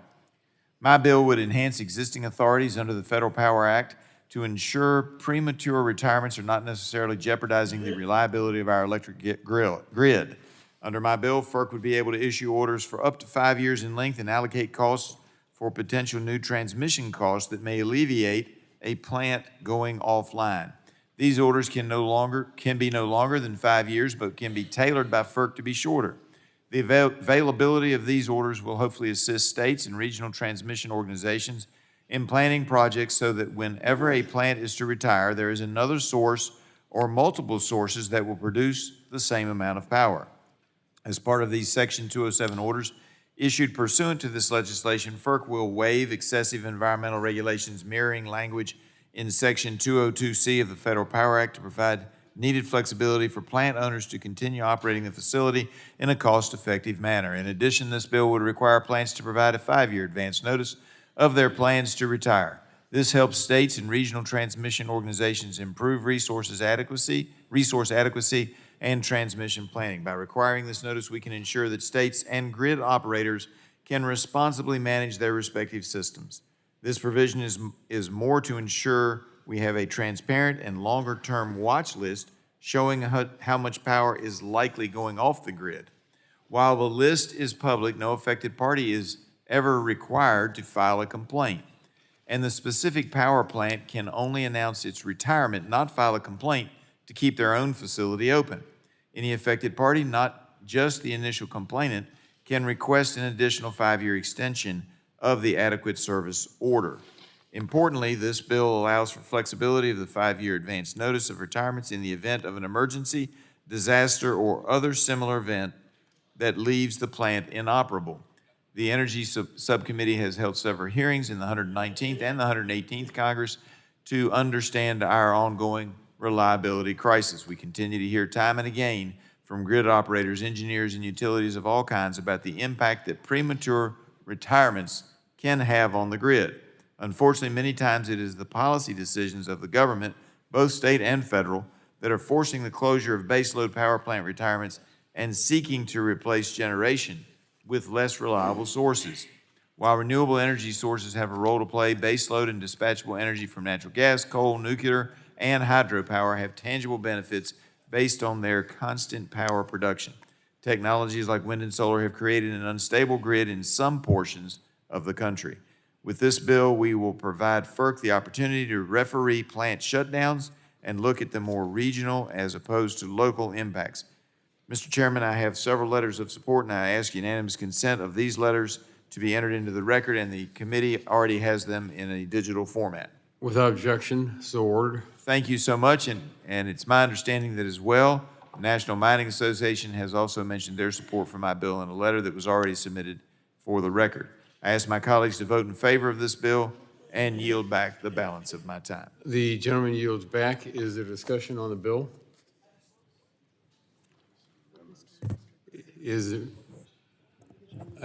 The gentleman from Georgia is recognized. For what purpose? Move to strike the last word. Gentleman's recognized, strike the last word, 5 minutes. Mr. Chairman, I'm proud to co-sponsor H.R. 3632, the Power Plant Reliability Act of 2025, and I thank my good friend, Representative Griffith, for introducing this bill. H.R. 3632 will help keep baseload power plants running for up to 5 years while allowing FERC the time to address state concerns about the impacts of shutting down certain power plants. The bill also requires power plant operators to notify federal authorities if they plan to close a plant. This bill will allow us to plan for the future when thinking about our energy resources. It is an essential tool for maintaining a reliable and efficient grid that works for all Americans. Thank you to Congressman Griffith for introducing this critical piece of legislation, and I urge my colleagues to vote for this bill. Thank you, Mr. Chairman, and I yield back. Thank you very much. Gentleman yields back. Is there any further discussion on the bill? Seeing none, are there any bipartisan amendments? Are there any amendments? The gentleman from California's 50th District is recognized. For what purpose? Mr. Chairman, I have an amendment to desk labeled FC_HR 3632_23. The clerk will report the amendment. Amendment to H.R. 3632, offered by Mr. Peters. Page 3, line 8. Without objection, the reading of the amendment is dispensed with, and the gentleman is recognized for 5 minutes in support of the amendment. Thank you, Mr. Chair. Every single witness before this committee has been clear that we need more of everything, whether it be transmission, pipeline, solar, wind, or natural gas. We need to build faster and more affordably. That means reforming our siting and permitting process. But instead of doing bipartisan permitting reform, which I do hope we'll get to, or developing a long-term energy strategy for the whole country, we're passing in this committee short-sighted bills that will increase costs for ratepayers and steamroll the rights of states to set their own energy policy while hurting reliability and costs in the long run. The Power Plant Reliability Act would give the Federal Energy Regulatory Commission the power to force expensive, old coal plants to stay open far beyond their long-planned retirement date, overruling decisions of all local, state, and federal officials. Secretary Wright recently used a similar authority under existing law to unilaterally keep a Michigan coal plant from the 1960s operating way past its retirement date. This is unfortunate for Michigan ratepayers who are now on the hook to pay the bill. Make no mistake, these plants are closing because the market has dictated that they should close. Michigan's Attorney General told FERC that the planned retirement of that plant would save ratepayers $150 million and would actually result in more new generation being put on the system because of planned new investments. Now, all of those savings and new investments are in jeopardy. My colleagues on the other side blame our reliability challenges on the retirement of old, expensive, and outdated coal generation rather than our inability to build the new infrastructure we need when and where we need it, which is the real problem. In fact, this bill could make that problem worse, as keeping these plants online past the date anyone wants them could completely chill investment in the new generation we need. Unfortunately, this comes on the heels of the big, beautiful bill, which is not so beautiful in terms of energy supply. As Ms. Castor pointed out, this will decrease, the big, beautiful bill will decrease electricity capacity additions by 302 gigawatts by 2035, when we need 128 gigawatts in the next 4 years. This is really sending us in the wrong direction. If there are any reliability issues caused by the retirement of these plants, we should address that by building cheaper, more efficient generation, and by building a better grid to transfer power from where it's abundant to where it's needed. This legislation should not take effect until we know that it would not lead to less generation on the grid. The Secretary of Energy, in consultation with the relevant regional reliability entity, should certify when making these decisions that the extension of a due-to-be-retired plant will not result in less generation being put on the grid, and my amendment would do just that. It is not fair to ask our constituents to pay for old coal plants to stay online when the market, state regulators, engineers, and investors have dictated that we don't need it to. Why should we use ratepayer dollars to kick the can down the road versus investing in new generation and new grid build-out driven by new American jobs and new American manufacturing? We can all agree that more energy is good and less energy is bad. My amendment simply says that if you can't extend the retirement date of these plants, you cannot extend the retirement date of these plants if doing so results in less energy on the grid. I think that's something we should all support. We should be having hearing on bipartisan bills that approve planning and help us build more transmission and generation and expand the tools in our tool belt to meet this challenge. We're not doing that today, unfortunately. One bill I do believe is worth our time is my Speed and Reliability Act with Representative Garbarino. That bill is bipartisan, costs no money, creates no new programs. It streamlines the siting and permitting process for national interest transmission lines, which everyone agrees we need, by 5 years. I'd love to get a hearing on that bill. I think that would be really constructive. But today here, I urge support of my amendment, and I yield back. Thank you. The gentleman yields back. And for what purpose does the bill sponsor, the gentleman from Virginia's 9th District, seek recognition? Mr. Chairman, I wish to speak on the amendment. Gentleman is recognized for 5 minutes to speak on the amendment. Thank you very much, Mr. Chairman. The purpose of the legislation is to provide solutions to reliability while more long-term solutions are developed. I appreciate my colleagues' concern, but I think that it is ill-founded. And the reason is that all the projections are, particularly with AI and more data centers being built, we're going to need more and more power. His concerns that he stated were that we want to make sure that we're not reducing overall input by giving an order that would allow as up to, not always going to be that, but gives FERC the power to keep the power plant open for up to 5 years. But that's not just something that's made in a vacuum. There has to be a complaint, and we have to move forward with that. Further, with the demand being so great for additional resources, it is highly unlikely that anybody would stop moving forward with a power plant they were planning on having or looking at doing that is going to be built within the next 5 years simply because a temporary order was placed that said this plant may remain open. And remember that the bill says that somebody has to complain, and that means some other utility or state or regulator like PJM has to come into FERC and say under 207, we need to keep this open or else we're going to have a grid reliability problem. And the maximum is 5 years. So I think that that the amendment, while I know it's well-intended, I think the concerns are ill-founded, and I would urge my colleagues to vote no. And I'm happy to give you a history on the one time it was done if the committee so desires. Seeing none, the gentleman yields back. Is there further discussion? The gentleman from Florida is recognized for what purpose? To strike the last word. Gentleman is recognized on the amendment. Thank you so much, Mr. Chairman. 5 minutes. It has been a sweltering 2 days in Washington, reaching over 100 degrees and 98 degrees today. We know the climate is changing. Extreme heat, hurricanes are getting more intense, sea levels are rising, and some would say our Republican colleagues are doing nothing about it. I wish it's much worse. They want to keep dirty coal plants online and maybe bring more online as well. The dirtiest fuel America could possibly use. They release more carbon emissions, supercharging climate change. It generates millions of tons of toxic coal ash that has to be buried in our communities, poison our waters, causing cancer. I've heard from constituents in East Orlando and proud to work with the Orlando Utility Commission to retire the last local coal plant by 2027. They have natural gas, solar, and plan to expand to purchasing nuclear power from other plants. Other areas have hydro and wind. This is the right course for our nation, and we should be working together on it. You know, when you look at solar, for instance, California, Texas, Florida, Arizona, North Carolina have boosted solar by massive amounts. My own state, third, with 18.6 gigawatts now this year, up 20% from last year.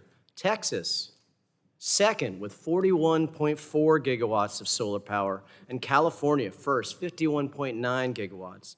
They each had 10 to 20% increases over just from last year. And the reason is the Inflation Reduction Act, which incentivizes these things. We're even working on green hydrogen, where you use solar to run through electricity, through water, to create natural gas through hydrogen that then has no emissions other than water. The U.S. Department of Energy also has a goal to triple nuclear power by 2050, including the Advanced Nuclear Power Act that we put through just a few years ago in this committee. Georgia, New York, Wyoming, and Texas all have potential nuclear power to go online over the next few years. Then wind energy. It's doubled over the last 10 years to 150 gigawatts nationally, with Texas leading the way, 3 times more wind energy than any other state. And Iowa, 60% of wind energy makes up their total makeup. You look at things like the blackout that happened in Texas, 5 times more natural gas went out than wind. So it's hugely ironic to blame new renewable energies when it was extreme weather caused by climate change that knocked out natural gas, not wind.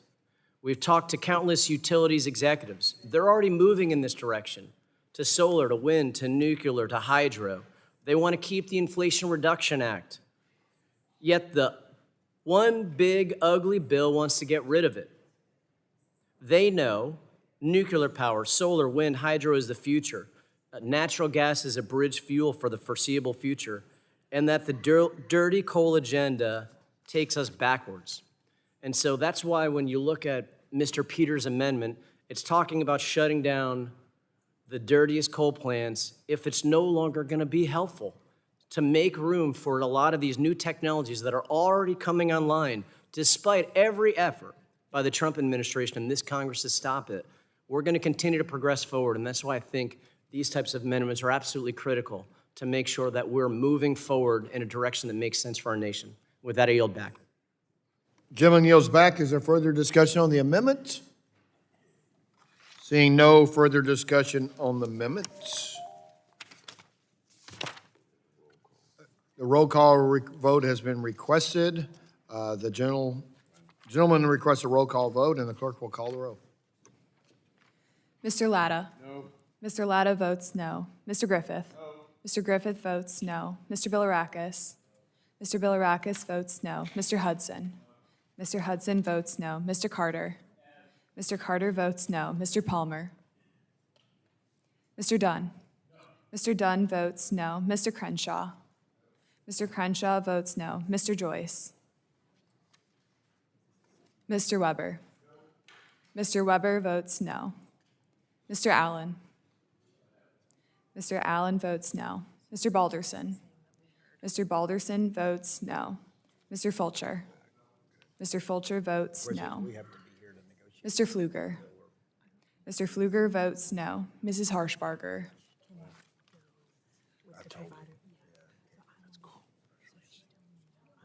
Mrs. Harshbarger votes no. Mrs. Miller-Meeks? Mrs. Kamick? Mrs. Kamick votes no. Mr. Obolnolty? Mr. Obolnolty votes no. Mr. James? Mr. James votes no. Mr. Bentz? Mr. Bentz votes no. Ms. Houchin? Ms. Houchin votes no. Mr. Fry? Mr. Fry votes no. Ms. Lee? Mr. Langworthy? Mr. Langworthy votes no. Mr. Kane? Whatever they vote on Saturday. Mr. Ruley? Mr. Evans? We have to agree on it. Mr. Evans votes no. Mr. Goldman? I've talked to the speaker, it's really.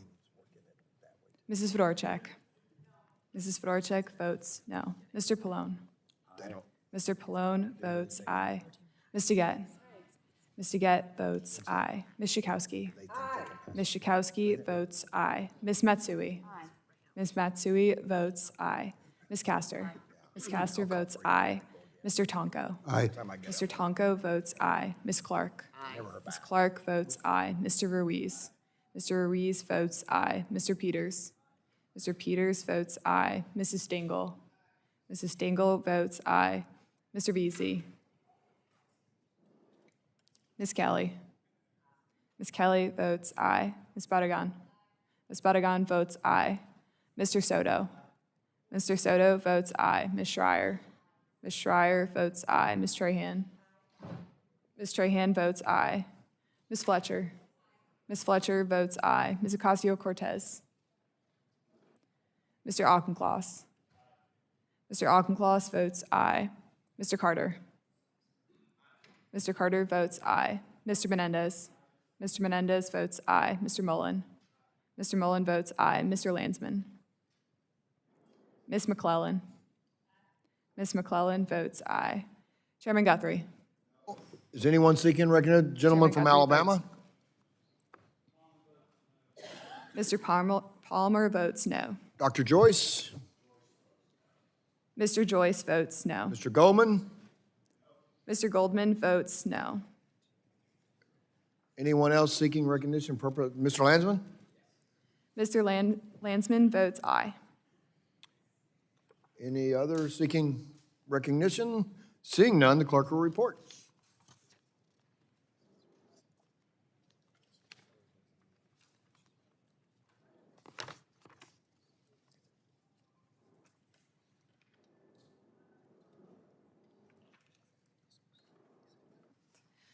Chairman Guthrie, on that vote, there were 22 ayes and 26 noes. The amendment is not agreed to. Are there further amendments? Gentlelady from Illinois, Ms. Kelly. What purpose do you seek recognition? Mr. Chairman, I have an amendment at the desk labeled FC_HR 3632_21. The clerk will report the amendment. Amendment to HR 3632, offered by Ms. Kelly. Without objection, the reading of the amendment is dispensed with, and the gentlelady is recognized for 5 minutes in support of her amendment. Thank you. This bill will provide a statutory pathway for the administration to keep all expensive and polluting coal plants online and force American families to pay for Republicans' seemingly obsession with coal. I have a lot of problems with the bill, but the fundamental idea at the center of it just doesn't make any sense.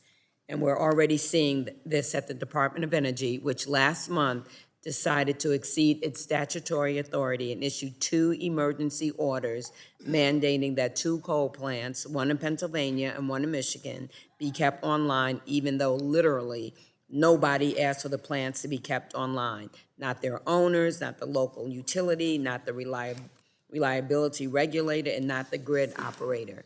Nobody. To add insult to injury, one of the coal plants is now actively at FERC trying to make other people pay for their plant to stay online. And I want to say that again because it's so unbelievable. A coal plant in Michigan that nobody wanted to stay online is asking FERC's permission to charge customers everywhere from Illinois to Minnesota to Iowa to Missouri so it can stay online, even though those places get zero benefit from it. Zero benefit from it. Nobody gets any benefit from it. The Secretary's emergency order was premised on a faulty prediction that the Midwest grid was at high risk, a prediction caused by bad data, as Congresswoman Dingell pointed out earlier.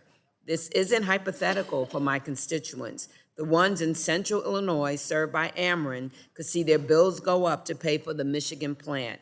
If certain parties at PJM, the grid operator for Northern Illinois and the Mid-Atlantic, get their way, my constituents served by ComEd will have to pay for the Pennsylvania plant to stay online, an even more egregious miscarriage of justice. This is where my amendment comes in. It's simple. It requires FERC to ensure that any charges for a plant staying online are just and reasonable, something the bill as written does not require. Furthermore, it requires that FERC adhere to what's called the cost causation principle. Put in layman's terms, if you break it, you buy it. If people actually need a plant to stay online under this bill, they should pay for it. If you don't receive any benefits from a plant staying online, like the families in my district that won't receive any benefits from the Pennsylvania or Michigan plants, then you shouldn't have to pay for it. It should be a simple, uncontroversial amendment. I can't believe that anyone on this committee would be in favor of making families pay for power plants they get no benefit from. So I urge bipartisan support for my amendment. And Mr. Chairman, I yield back. Gentlelady yields back. Is there any discussion on the amendment? Gentleman from Virginia is recognized. Thank you, Mr. Chairman. The arguments on this amendment are very interesting. Let's go with the first half of the arguments. It says that they're concerned because a plant in Pennsylvania and a plant in Michigan are being required to be stay open, and that this is from the Secretary of Energy, and that there's no plan, and that there's no cost allocation. However, the bill actually sets up a process where a complaint has to be filed. I heard that comment made. No complaint was filed. Nobody was saying the plant should stay open. In my bill, a complaint has to be filed, and it can't be by the plant operator. It has to be from somebody else, another utility, somebody in the area who's actually going to use the power. And so the first half of the argument would argue that the gentlelady ought to be supporting the measure. Now, the second part of the argument, I would oppose the amendment for because it is redundant to the existing requirements at FERC and seeks to misrepresent the intention of the legislation. As we know, FERC must already adhere to cost causation principles as a part of cost allocation determinations and ensure that all rates are just and reasonable. Under the legislation, FERC would be empowered to both determine the compensation for plant owners as well as cost allocation for rate recovery. These determinations must already meet the requirements of cost causation principles and be just and reasonable.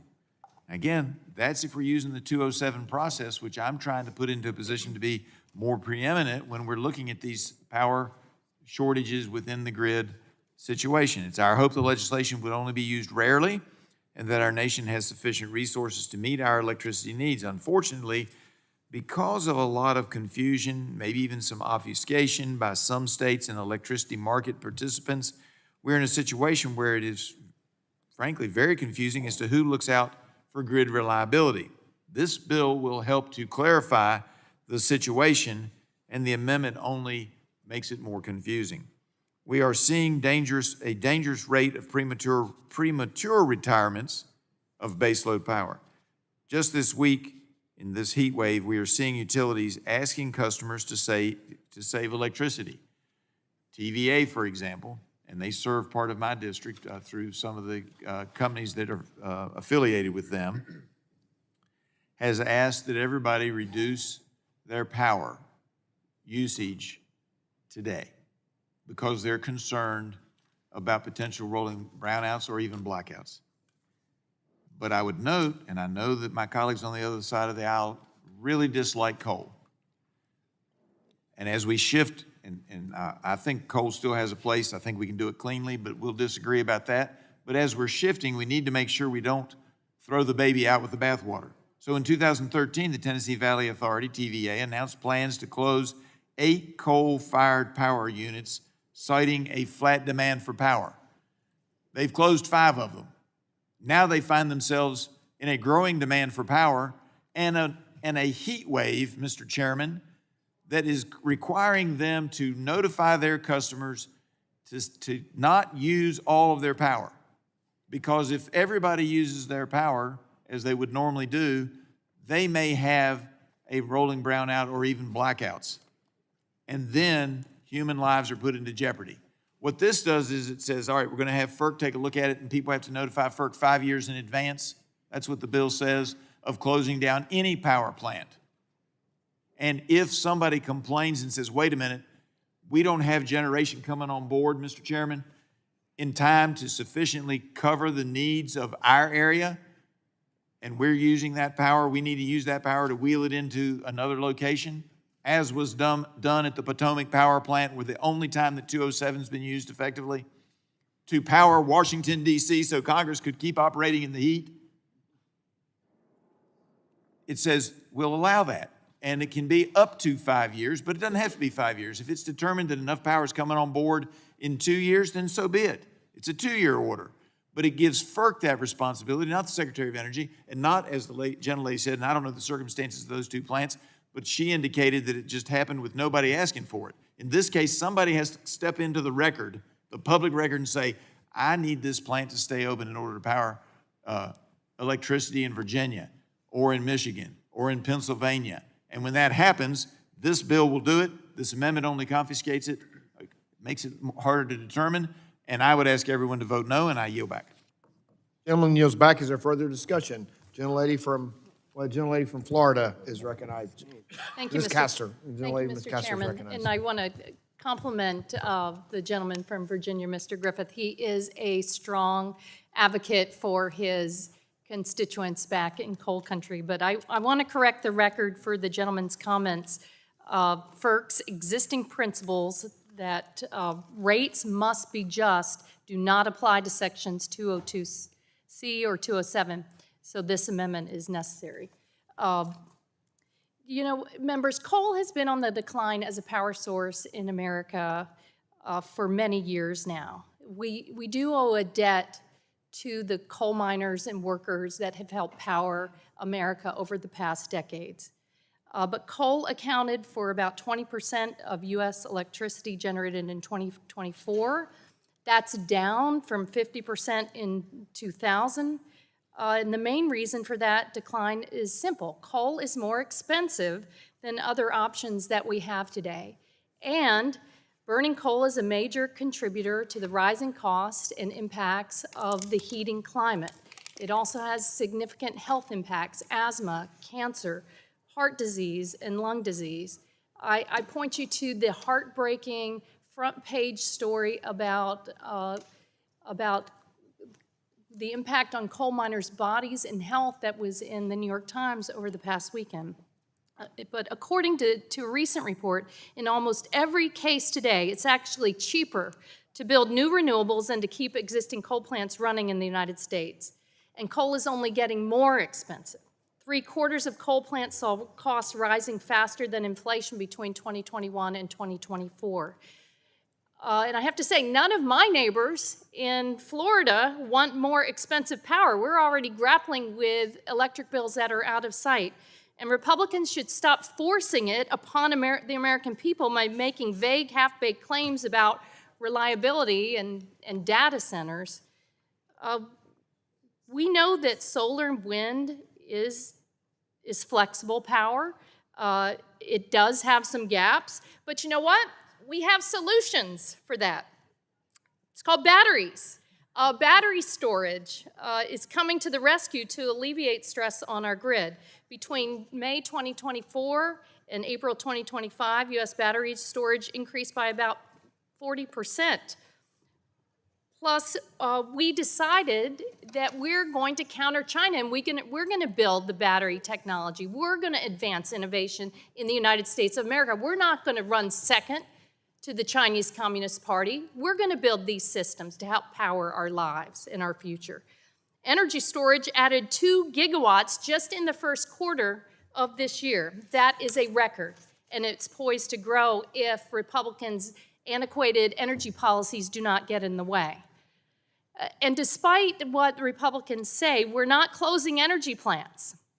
Over the past 5 years, the number of utility-scale electric power plants actually increased by over 2,000. In 2024, the United States produced more energy than ever before, including a broad mix of renewables, gas, crude oil, biofuels, and renewables. But this amendment, Ms. Kelly's good amendment, will ensure that the cost of keeping specific coal plants online can only be assigned to the people who are using that more expensive power source. If you're not using that costly, dirty coal plant, you shouldn't have to pay for it. It's easy, really. And if my Republican colleagues think that there are data centers or other customers that really want this expensive, polluting power, let them pay for it. Not the people I represent back home. Don't force working families to subsidize big tech's power. Of course, many of those big tech companies, they don't want that dirty power anyway. They're much more interested in cheaper, more advanced solutions like grid-enhancing technologies. They want us to build more transmission to enable more generation of all kinds and get more out of our existing grid infrastructure. But guess who is throwing a wrench into that process as well? In the big, ugly bill, Republicans took a hatchet to the grid modernization money. Yes, to update our grid and make it stronger and more reliable. Look, the 1970s have called, they want their energy policy back. That's what you all are saying. We want to look forward. We want to go forward to the cleaner, cheaper sources, the battery storage systems, fueling American innovation. But this Power Plant Reliability Act, it keeps us stuck in the past. It allows polluting plants to ignore federal, state, and local environmental laws, and it passes cost on to working families through higher utility bills. Your family shouldn't have to pay a higher power bill just because Donald Trump wants to subsidize old, polluting power plants and that everyone else wanted to retire years ago. So I urge my colleagues to support Ms. Kelly's good amendment, and I yield back my time. Thank you. The gentlelady yields back. Is there further discussion? Gentlelady from North Dakota is recognized to speak on the amendment. Thank you, Mr. Chairman. I also urge my colleagues to oppose this amendment and support this bill. This is not a coal bill. This is a reliability bill. We are retiring, it's just a simple fact, we're retiring things faster than they're being replaced. And it is a real problem, and we're seeing it today. We're seeing it in America today. If you look at the MISO market, the central part of the country where my customers live, they're also experiencing hot weather. Of the 111 gigawatts of power needed to meet the demand today, only less than 3 gigawatts of it are coming from wind, despite having almost 15% of the nameplate capacity in that region served by wind. That isn't a knock on wind. That's just a reality. It's not windy right now. It's hot and it's not windy. So you can't generate power from wind when you don't have wind blowing. That's the problem we're in. It's not a permanent problem. It's a temporary problem as technologies evolve. Batteries are a great solution. They aren't available at commercial scale yet. They haven't been deployed. They don't exist today to solve the problem. This is not a political statement. It should not be a political statement. It's not, it should not be partisan to say that Americans are calling, yeah, they want their power. They want their air conditioning. They need it now, not 5 years from now when all the technologies have evolved, the new technologies to meet the demand today. So suggesting that we don't like wind or solar because we recognize that they aren't dispatchable and they can't meet the reliability needs entirely today is like suggesting that I don't like my boys because they can't have children. Like, wind cannot provide dispatchable solutions today. It just doesn't. Neither does solar. They serve a purpose, but it cannot meet 100% of the demand today. So really, I think I really encourage my Democrat colleagues to work with us on some of this stuff so we can have a very smooth transition to the new resources that are coming but are just not available grid scale today. Thank you. I yield back. Further discussion? Gentleman from Massachusetts is recognized for 5 minutes to speak on the amendment. Thank you. I move to strike the last word. I have no doubt of the sincerity of the comments from the gentlewoman from North Dakota about, and I respect her expertise in the matter, about a sort of fuel agnostic, all of the above clean energy strategy. Just we have to recognize, though, that from our side of the aisle, it just simply isn't what we are seeing from the regulation and legislation that's coming forward. What we're seeing is a loan program office that's being gutted, which disproportionately is going to impact nuclear. We're seeing the investment and production tax credits being gutted in this one big, beautiful bill that's going to impact solar, wind, geothermal, and nuclear. And then in my home state of Massachusetts, which was on track to power up to 1 million homes with offshore wind over the next decade, we're seeing unbelievable arbitrary and capricious regulatory action that is preventing steel from going in the water.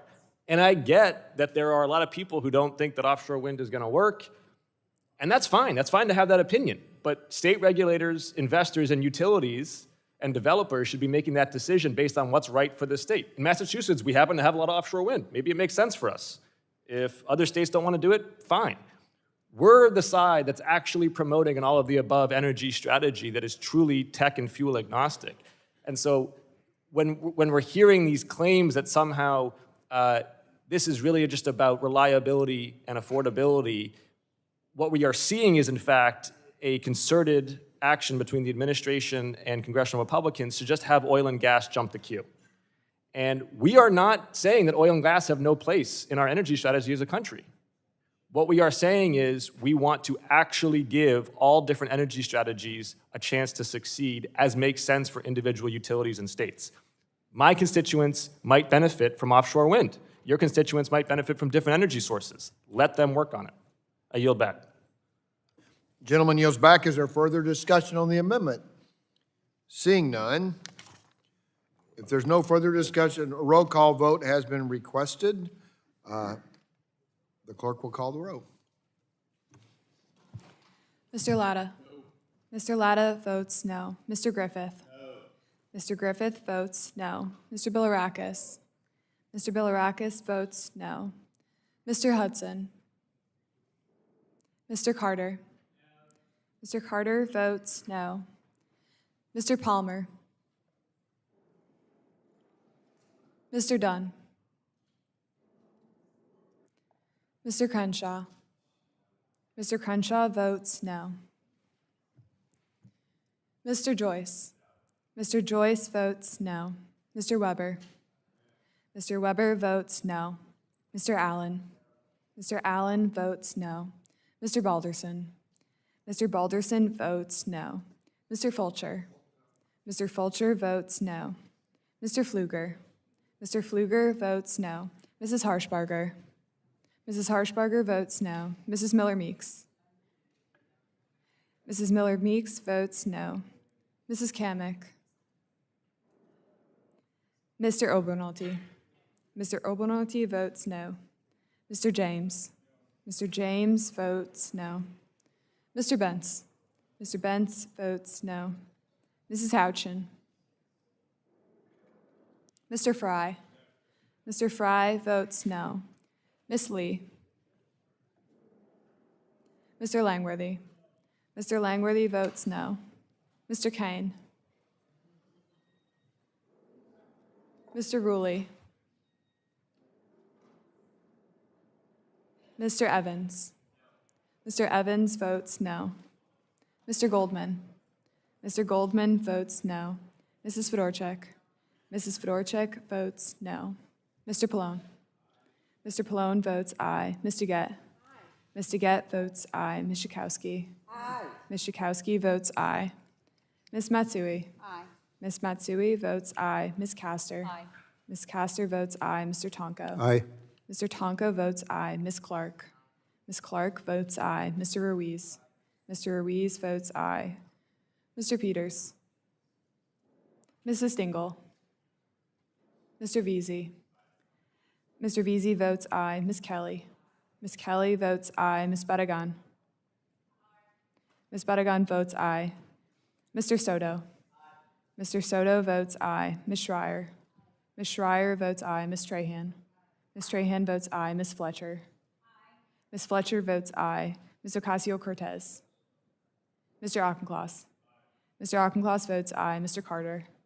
Mr. Carter votes aye. Mr. Menendez. Mr. Menendez votes aye. Mr. Mullen. Mr. Mullen votes aye. Mr. Landsman. Mr. Landsman votes aye. Ms. McClellan. Ms. McClellan votes aye. Chairman Guthrie. No. Chairman Guthrie votes no. How is the gentleman from Alabama? Mr. Palmer is not recorded. Mr. Palmer votes no. Dr. Dunn? Mr.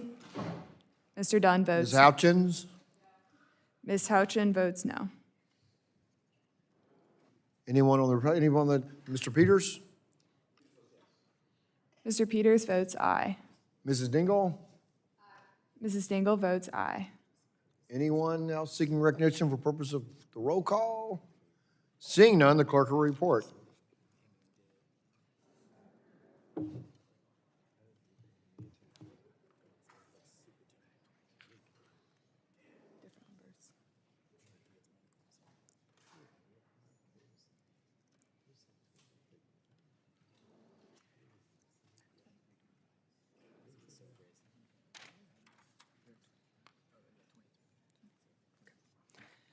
Chairman Guthrie, on that vote, there were 23 ayes and 25 noes. The amendment is not agreed to. Are there further amendments?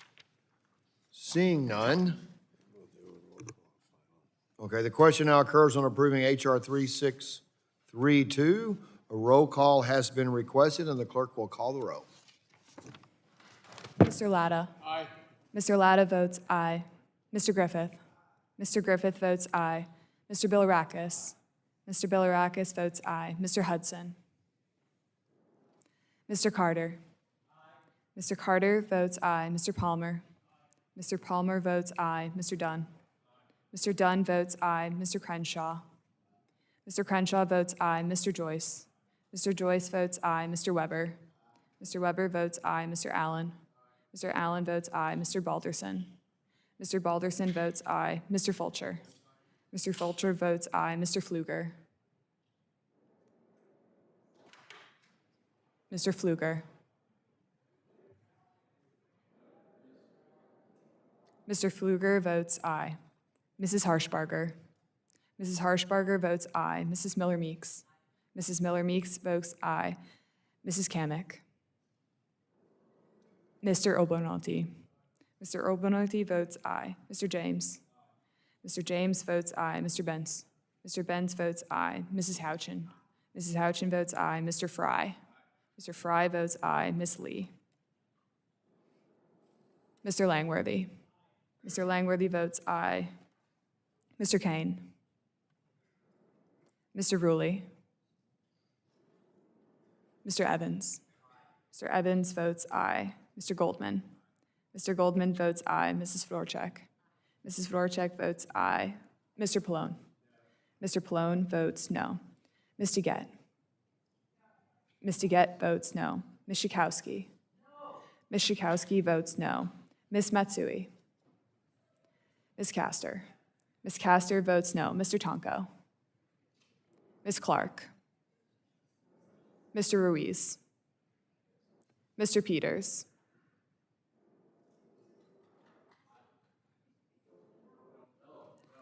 Mr. Peters votes no. Mrs. Dingell? Mrs. Dingell votes no. Mr. Veazey? Mr. Veazey votes no. Ms. Kelly? Ms. Kelly votes no. Ms. Bedegan? Ms. Bedegan votes no. Mr. Soto? Mr. Soto votes no. Ms. Schreier? Ms. Schreier votes no. Ms. Trahan? Ms. Trahan votes no. Ms. Fletcher? Ms. Fletcher votes no. Mr. Ocasio-Cortez? Mr. Auchincloss? Mr. Auchincloss votes no. Mr. Carter? Mr. Carter votes no. Mr. Menendez? Mr. Menendez votes no. Mr. Mullen? Mr. Mullen votes no. Mr. Landsman?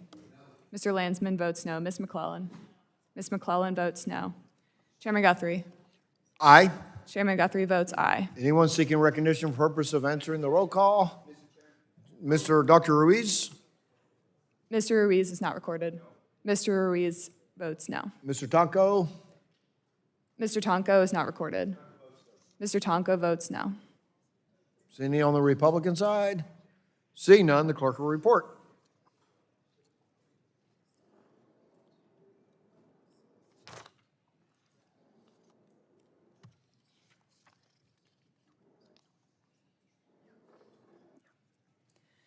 Chairman Guthrie, on that vote, there were 25 ayes and 21 noes. The ayes have it, and the bill is adopted. The chair calls up H.R. 3638 and asks the clerk to report. H.R. 3638, a bill to direct the Secretary of Energy to prepare periodic assessments and submit reports. Without objection, the first reading of the bill is dispensed with, and the bill will be open for amendment at any point. So ordered. Does anyone seek to be recognized on the bill? Mr. Chairman. Gentleman from Ohio seeks recognition. Thank you, Mr. Chairman. Strike the last word. Gentlemen, you are recognized for 5 minutes to speak on the bill. Thank you, Mr. Chairman. I want to speak on my legislation, H.R. 3638, the Electric Supply Chain Act. This legislation would direct the Department of Energy to conduct ongoing assessments of matters affecting the supply chain for the power sector. The Electric Supply Chain Act will seek to uncover risk, vulnerabilities, and security considerations in the availability of manufactured grid components that are necessary to expand our electric infrastructure. As part of the direction in this legislation, the Secretary would maintain discretion to choose the appropriate office with the expertise necessary to complete the assessment. In addition, this bill will leverage the expertise of our power sector industry to improve the department's understanding and strengthen supply chains that are critical to the timely deployment and development of electric generation and transmission infrastructure. In recent years, we've seen how supply chain constraints and bottlenecks for key grid components, such as distribution transformers and natural gas turbines, can stifle infrastructure development. By establishing periodic assessments under this legislation, the department will remain in a proactive posture to identify and address matters affecting our power sector supply chain as they arise. By all reports and projections, our nation is on the edge of dramatic increases in electricity demand, primarily driven by energy-intensive users such as data centers and domestic manufacturing. The timing of projected demands is occurring as historic levels of baseload power are leaving the system due to state and federal actions that attack fossil fuels and subsidize preferred sources of intermittent generation. In fact, an estimated 52 gigawatts of baseload power is expected to retire over the next 4 years. Meanwhile, the International Energy Agency estimates U.S. electricity demand to increase over the next 3 years by the equivalent supply of the entire state of California. These job-creating industries remain vital to economic prosperity and our national security. We cannot sit idly by while adversaries seek to gain competitive advantage to control the next generation economy. This bill takes an important step to prepare our federal agencies against supply chain constraints that could occur as our nation seeks to increase electric generation to meet demands of the next generation. Importantly, during our recent hearing with Secretary Wright, he confirmed his department's ability to complete the requirements that are laid out by this legislation. I urge my colleagues to support the legislation and yield back the balance of my time. Gentleman yields back. Is there further discussion on the amendment? Excuse me, on the bill. I'm sorry. Any further discussion on the bill? Seeing none, are there any amendments? Gentlelady from Virginia, what purpose do you seek recognition? Thank you, Mr. Chair. I have an amendment at the desk labeled AMD_HR 3638_01_XML. Clerk will report.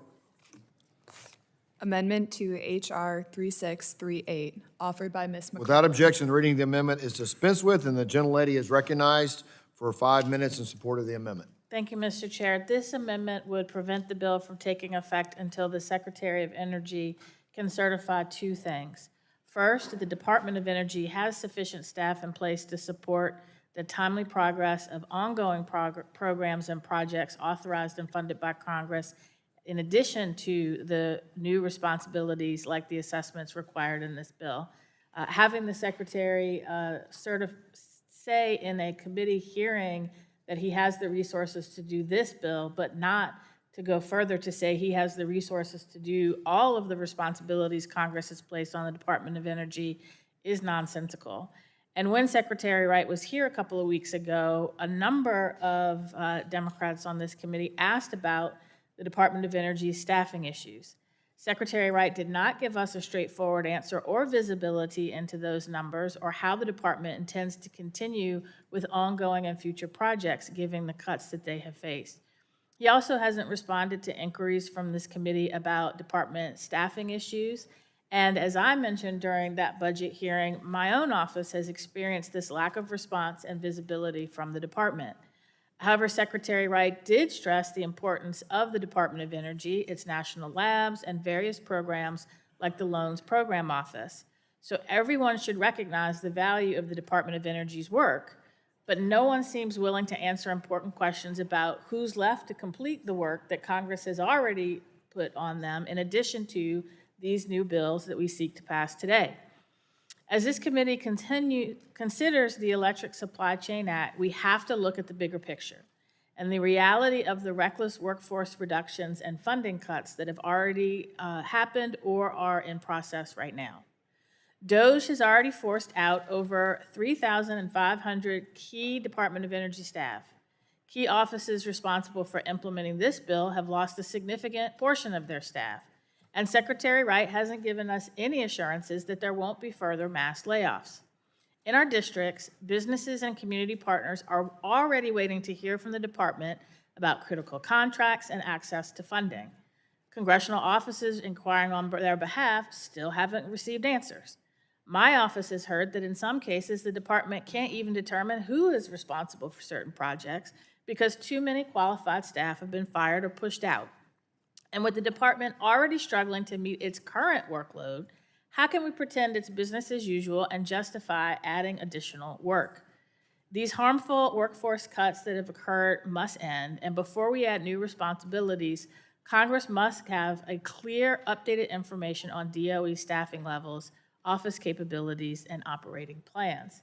You know, one of the things I miss about being a state legislator is whenever we passed a bill that would add new responsibilities on a state agency, we had to have a fiscal impact statement that included how many full-time equivalent employees would be needed to carry out that work. It wasn't just a financial requirement because states can't print money and have to have a balanced budget, but it gave us the ability to see, do our agencies have the workload needed to do their lawfully mandated work? That is simply what we are asking for now. It's common sense, and it helps us take a holistic view at, does the department have the resources it needs to do its current job, in addition to the ones this bill would add on it? And with that, I yield back. Gentlelady yields back. Is there further discussion on the amendment? The gentleman from Ohio is recognized to speak on the amendment. Oh, thank you very much, Mr. Chairman. And Mr. Chairman, I strongly oppose this amendment as it is a distraction to the underlying policy.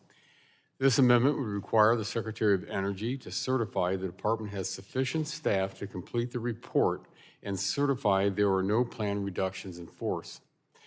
During our recent hearing with Secretary Wright, he confirmed his department's ability to complete the requirements laid out by this legislation. This legislation also provides discretion to the department to choose the appropriate office with the expertise to complete the assessments.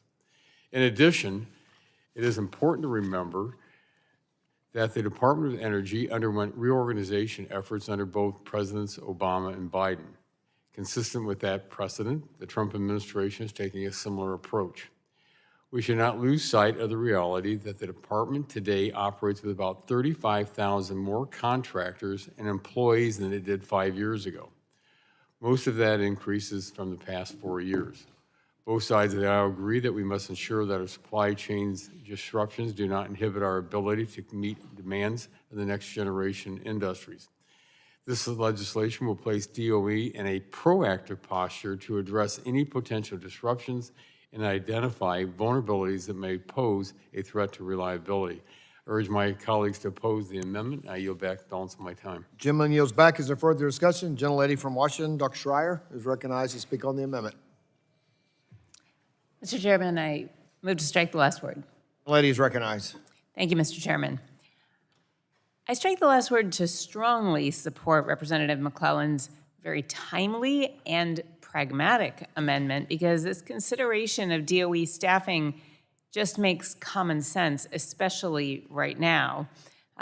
We both agree that a study on supply chain issues for critical grid equipment is a great and smart thing, and we've all heard from utilities in our districts about dangerously low transformer inventories in particular. The vulnerabilities in our supply chain have significantly increased lead times in the past few years. And what troubles me is the crickets that I hear from my colleagues on the other side of the aisle when the administration does things like cut in half the staff at the Department of Energy charged with manufacturing and supply chains, or double down on the chaotic tariff rollout on steel, the same steel that critical grid components are made of. All of this ultimately leads to higher costs and less reliable electricity, and that is our focus. So I would say to my Republican colleagues, here's your chance. This amendment is your opportunity to show that you are pragmatic and you mean business.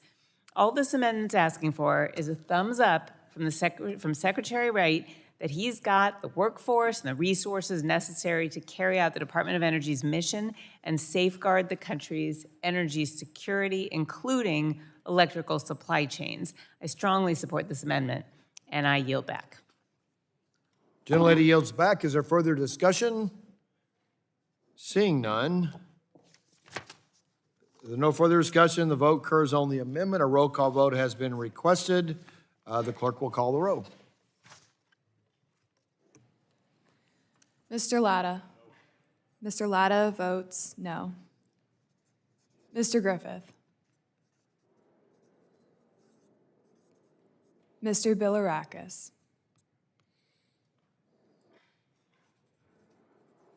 Mr. Hudson. Mr. Carter. Mr. Palmer. Mr. Palmer votes no. Mr. Dunn. Mr. Dunn votes no. Mr. Crenshaw. Mr. Joyce. Mr. Joyce votes no.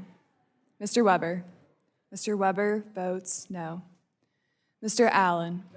Mr. Allen votes no. Mr. Balderson. Mr. Fulcher. Mr. Fulcher votes no. Mr. Pfluger.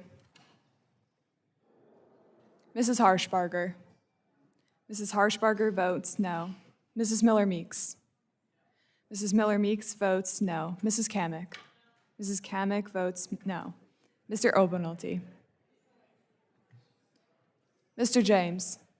Mr. James votes no. Mr. Bentz? Mr. Bentz votes no.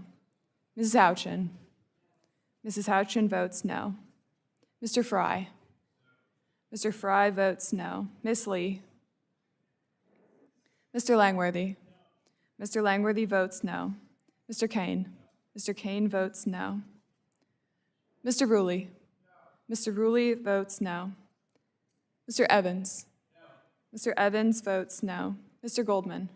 Mr. Goldman votes no. Mrs. Fedorchak? Mrs. Fedorchak votes no. Mr. Pallone? Mr. Pallone votes aye. Ms. DeGette? Ms. DeGette votes aye. Ms. Schakowsky? Ms. Schakowsky votes aye. Ms. Matsui?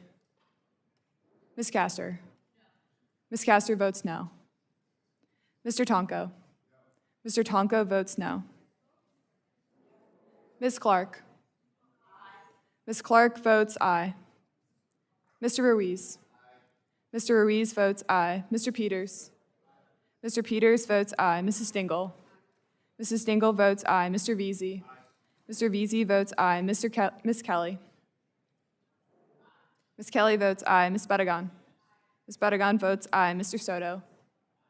Mr. Soto votes aye. Ms. Schreier? Ms. Schreier votes aye. Ms. Trahan? Ms. Trahan votes aye. Ms. Fletcher? Ms. Fletcher votes aye. Mr. Ocasio-Cortez? Mr. Auchincloss? Mr. Auchincloss votes aye. Mr. Carter? Mr. Carter votes aye. Mr. Menendez? Mr. Menendez votes aye. Mr. Mullen? Mr. Mullen votes aye. Mr. Landsman? Ms. McClellan? Ms. McClellan votes aye. Chairman Guthrie? Chairman Guthrie votes no. Has Ms. Castor recorded? Ms. Castor is recorded as no. Ms. Castor is Tonko. off no and on aye. Mr. Tonko? Mr. Tonko is recorded as no. Mr. Tonko is off no and on aye. Mr. Landsman? Mr. Landsman votes aye. Mr. Griffith? Mr. Griffith is not recorded. Mr. Griffith votes no. Mr. Bilirakis? Mr. Bilirakis votes no. Mr. Carter? Mr. Carter is not recorded. Mr. Mr. Carter Crenshaw? votes no. Mr. Crenshaw votes no. Mr. Balderson? Mr. Balderson is not recorded.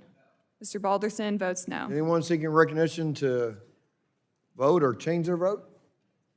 Seeing none, the clerk will report.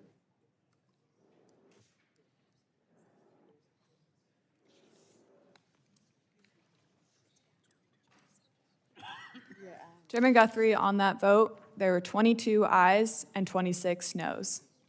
The amendment is not agreed to. Are there further amendments on the bill? Seeing none, there's no further discussion. The vote occurs on the bill. The question now occurs on approving H.R. 3638. A roll call has been requested, and the clerk will call the roll. Mr. Latta? Aye. Mr. Latta votes aye. Mr. Griffith? Aye. Mr. Griffith votes aye. Mr. Bilirakis? Mr. Bilirakis votes aye. Mr. Hudson? Mr. Carter? Mr. Carter votes aye. Mr. Palmer? Mr. Palmer votes aye. Mr. Dunn? Mr. Dunn votes aye. Mr. Crenshaw? Mr. Crenshaw votes aye. Mr. Joyce? Mr. Joyce votes aye. Mr. Weber? Mr. Weber votes aye. Mr. Allen? Mr. Allen votes aye. Mr. Balderson? Mr. Balderson votes aye. Mr. Fulcher?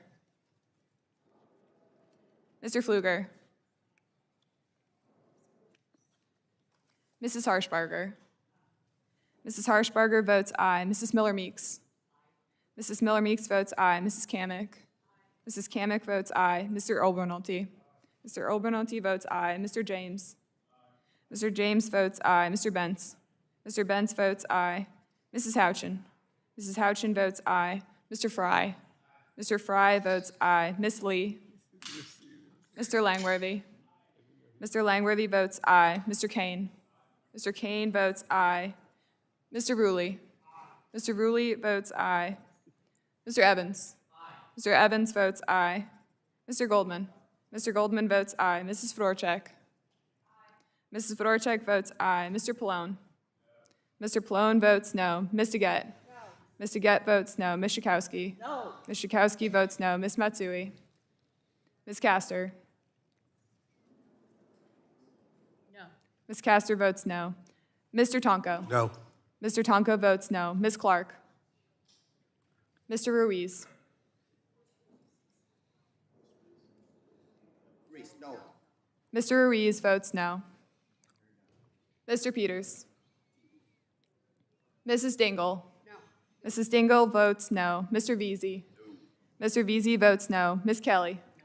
Ms. Kelly votes no. Ms. Badagon? Ms. Badagon votes no. Mr. Soto? Mr. Soto votes aye. Ms. Schreier? Ms. Schreier votes aye. Ms. Trahan? No. Ms. Trahan votes no. Ms. Fletcher? Ms. Fletcher votes no. Ms. Ocasio-Cortez? Mr. Auchincloss? Mr. Auchincloss votes aye. Mr. Carter? Mr. Carter? Mr. Carter votes no. Mr. Menendez? Mr. Menendez votes no. Mr. Mullen? Mr. Mullen votes no. Mr. Landsman? Mr. Landsman votes aye. Ms. McClellan? Ms. McClellan votes no. Chairman Guthrie? Chairman Guthrie votes aye. Are there any, Mr. Fulcher? Mr. Fulcher is not recorded. Mr. Fulcher votes aye. Mr. Peters? Ms. Clark, sorry. Mr. Peters votes aye. Ms. Clark votes no. Ms. Trahan? Ms. Trahan is off no and on aye. Are there any other people wishing to vote or change their vote? Seeing none, the clerk will report.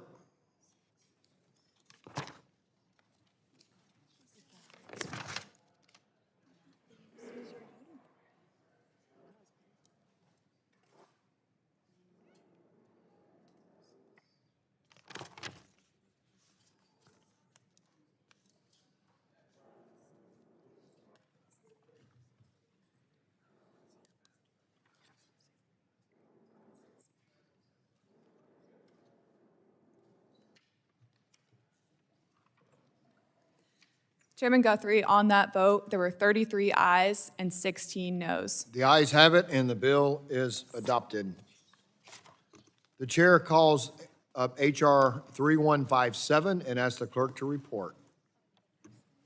H.R. 3157, a bill to amend the Without Public objection, the first Utility- reading of the bill is dispensed with, and the bill will be open for amendment at any point. So ordered. Does anyone seek to be recognized on the bill? Mr. Chairman? For what purpose does the gentleman from New York seek recognition? Thank you very much. I'd like to speak on my legislation. You are recognized for 5 minutes to speak on the bill. Thank you, Mr. Chairman. Today we are considering my bill, H.R. 3157, the State Energy Accountability Act, legislation that ensures state energy policies are transparent and that the public fully understands how these decisions may affect the reliability and affordability of their energy supply. Specifically, my bill would amend the Public Utility Regulatory Policies Act, or PURPA, to add a new standard requiring state utility regulators to conduct and publish evaluations of the impact of their intermittent energy mandates. These evaluations must assess long-term resource adequacy, the ability to meet demand during extreme weather or peak load, ratepayer impacts, and whether retiring baseload plants can realistically be replaced by resources that the state is requiring. And critically, these evaluations must be made public. Transparency is not a luxury. It's the minimum obligation policymakers and regulators owe to the people who will bear the cost and who depend on a reliable power grid. It's telling how many of our colleagues today have expressed concerns about the transparency of this legislation or other measures we're considering today would bring to state energy policies. It almost seems as though they'd prefer to keep the public in the dark about real-world consequences that come with radical rush-to-green mandates. Too often, policies and mandates in New York, California, and elsewhere are pushed forward in pursuit of ambitious climate goals without a thorough assessment of what their downstream impacts, particularly on the bulk power system, would be. The American people, no matter where they live, they deserve the unvarnished truth about these consequences. In my home state of New York, the Climate Leadership and Community Protection Act, or the CLCPA, is a case study in what happens when ambition and radical ideology ignore reality and practicality. It sets some of the most aggressive climate goals in the country: 100% zero emission electricity by 2024 and net zero emissions economy-wide by 2050. But here's the problem. There's no clear, credible roadmap to get there without compromising grid reliability and affordability for millions of New Yorkers. Report after report from New York's ISO make it clear. Phase out of reliable baseload resources like natural gas is outstripping the build-out of any viable replacement. On its current trajectory, New York is heading straight for a serious capacity shortfall, especially during winter peaks or extreme weather. This is life-threatening. And then there's the cost. New York's own Climate Action Council has acknowledged implementation could run into the hundreds of billions of dollars. This is an economic burden that is already landing on the backs of families, small businesses, farmers, and seniors in my state. Americans deserve a clear understanding of how their energy policy decisions will impact their daily lives, their monthly bills, and their long-term quality of life. My bill, the State Energy Accountability Act, is so important that it doesn't ban renewable energy. It simply says if you're going to mandate it, you owe constituents the truth. So I urge my colleagues to support this measure, and with that, Mr. Chairman, I yield back. Gentleman yields back. Is there further discussion on the bill? Seeing none. You want a roll call? Okay. Seeing none, there's no further discussion. A vote occurs on the bill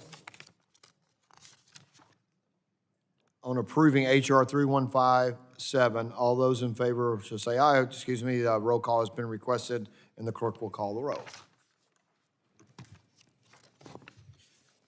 Mr. Latta. Mr. Griffith. Mr. Griffith votes aye. Mr. Bilirakis. Mr. Bilirakis votes aye. Mr. Hudson. Mr. Carter. Mr. Palmer. Mr. Dunn. Mr. Dunn votes aye. Mr. Crenshaw. Mr. Crenshaw votes aye. Mr. Joyce. Mr. Joyce votes aye. Mr. Weber. Mr. Weber votes aye. Mr. Allen. Mr. Allen votes aye. Mr. Balderson. Mr. Balderson votes aye. Mr. Fulcher. Mr. Fulcher votes aye. Mr. Pfluger. Mrs. Harshbarger. Mrs. Harshbarger votes aye. Mrs. Miller-Meeks. Mrs. Miller-Meeks votes aye. Mrs. Kamick. Mrs. Kamick votes aye. Mr. Obernolte. Mr. Obernolte votes aye. Mr. James. Mr. James votes aye. Mr. Bentz. Mr. Bentz votes aye. Mrs. Houchin. Mrs. Houchin votes aye. Mr. Fry. Mr. Fry votes aye. Miss Lee. Mr. Langworthy. Mr. Langworthy votes aye. Mr. Kane. Mr. Kane votes aye. Mr. Ruley. Mr. Ruley votes aye. Mr. Evans. Mr. Evans votes aye. Mr. Goldman. Mr. Goldman votes aye. Mrs. Fedorchak. Mrs. Fedorchak votes aye. Mr. Pallone. Mr. Pallone votes no. Ms. DeGette. Ms. DeGette votes no. Ms. Schakowsky.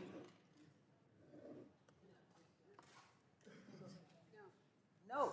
Ms. Schakowsky votes no. Ms. Matsui. Ms. Castor. Ms. Castor votes no. Mr. Tonko. No. Mr. Tonko votes no. Ms. Clark. Mr. Ruiz. Mr. Ruiz votes no. Mr. Peters. Mr. Peters.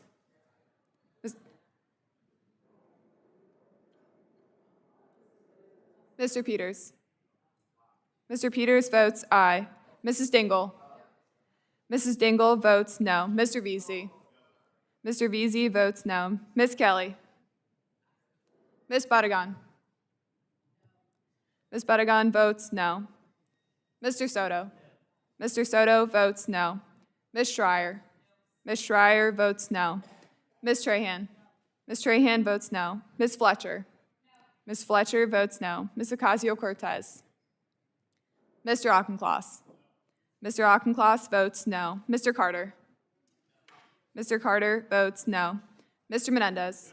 Mr. Menendez votes no. Mr. Mullen. Mr. Mullen votes no. Mr. Landsman.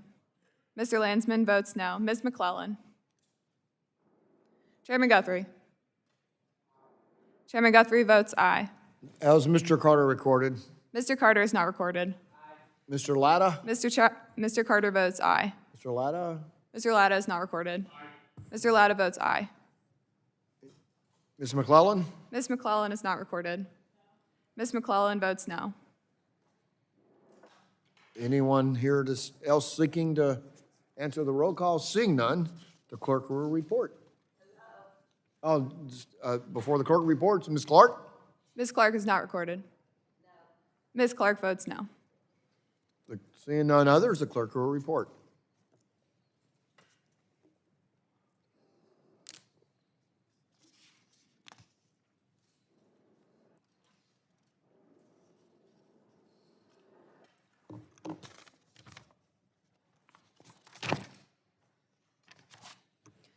Chairman Guthrie, on that vote, there were 27 ayes and 20 noes.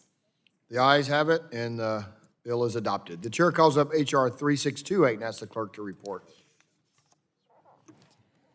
H.R. 3628, a bill to amend Public Utility Regulatory Policies Act. Without objection, the first reading of the bill is dispensed with, and the bill will be open for amendment at any point so ordered. Does anyone seek to be recognized on the bill? For our person and gentleman from Colorado seek recognition. Thank you, Mr. Chairman. Move to strike You last. are recognized for 5 minutes to speak on the bill.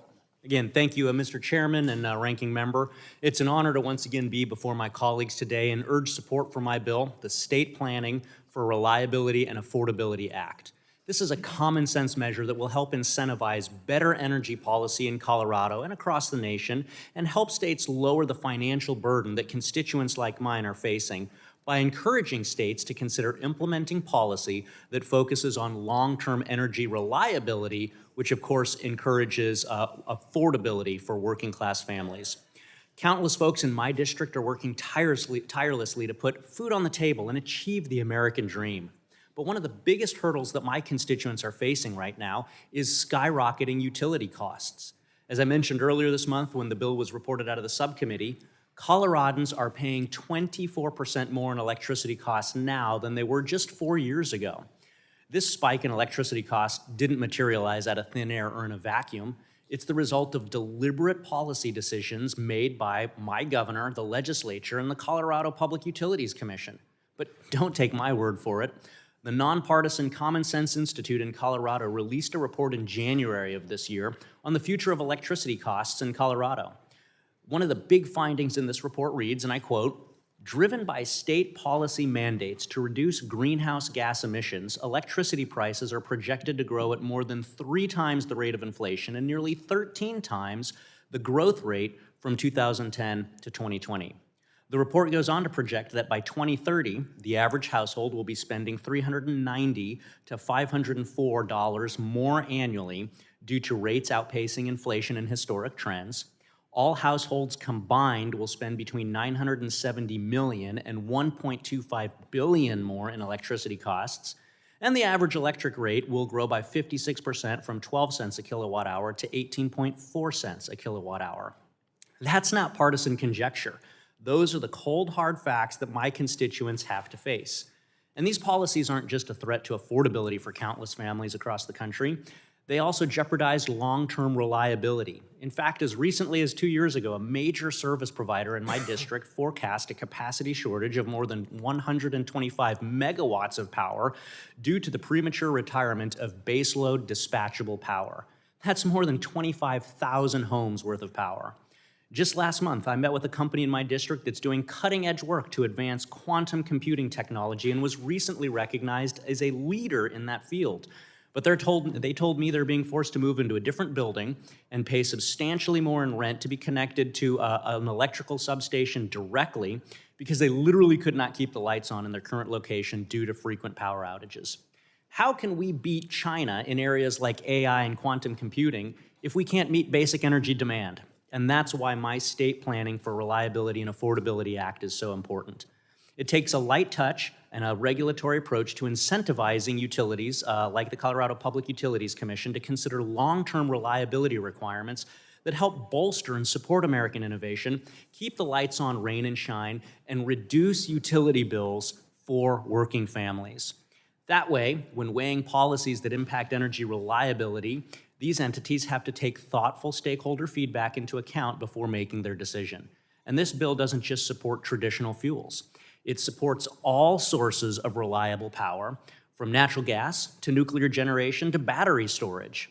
I'm proud that my district continues to remain at the forefront of American energy dominance with continued investments in all types of safe, affordable, and reliable electricity generation that's critical to meeting the demands of future and which Congress is encouraging states to prioritize long-term reliability. That's what my bill does, and I urge my colleagues to join me in supporting this common sense bill and yield back. Gentleman yields back. Is there discussion on the bill? Gentlelady from Colorado is recognized for 5 minutes to speak on the bill. Thanks, Mr. Chairman. Just like in the subcommittee, I feel like I have to really correct a record on a lot of things my colleague to the north has said. This bill defines reliable energy as operating on a continuous basis for at least 30 days with an adequate fuel or continuously available energy source on site. Defining reliable energy in these terms implies that renewable energy is less reliable and more expensive, neither of which are true. Just because a source is defined as intermittent does not mean that a system with a lot of those resources is not reliable. That's just not correct.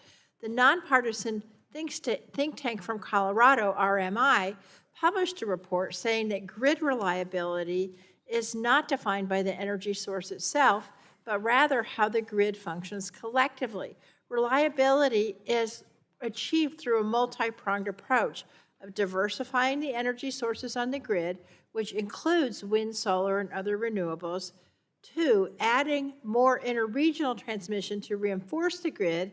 And 3, reinforcing energy efficiency. In other words, a grid that has more generation from a diverse array of sources and is more interconnected to neighboring grids ensures that there's enough power to meet demand and to be nimble enough to dispatch power where it is most needed during peak times or outages. My colleague talks about this company in his district that had to move buildings. That's not a problem with source. That's a problem with inadequate interconnection, and that's something we need to work on. If we bring more renewable energy onto the grid, that will only help increase reliability.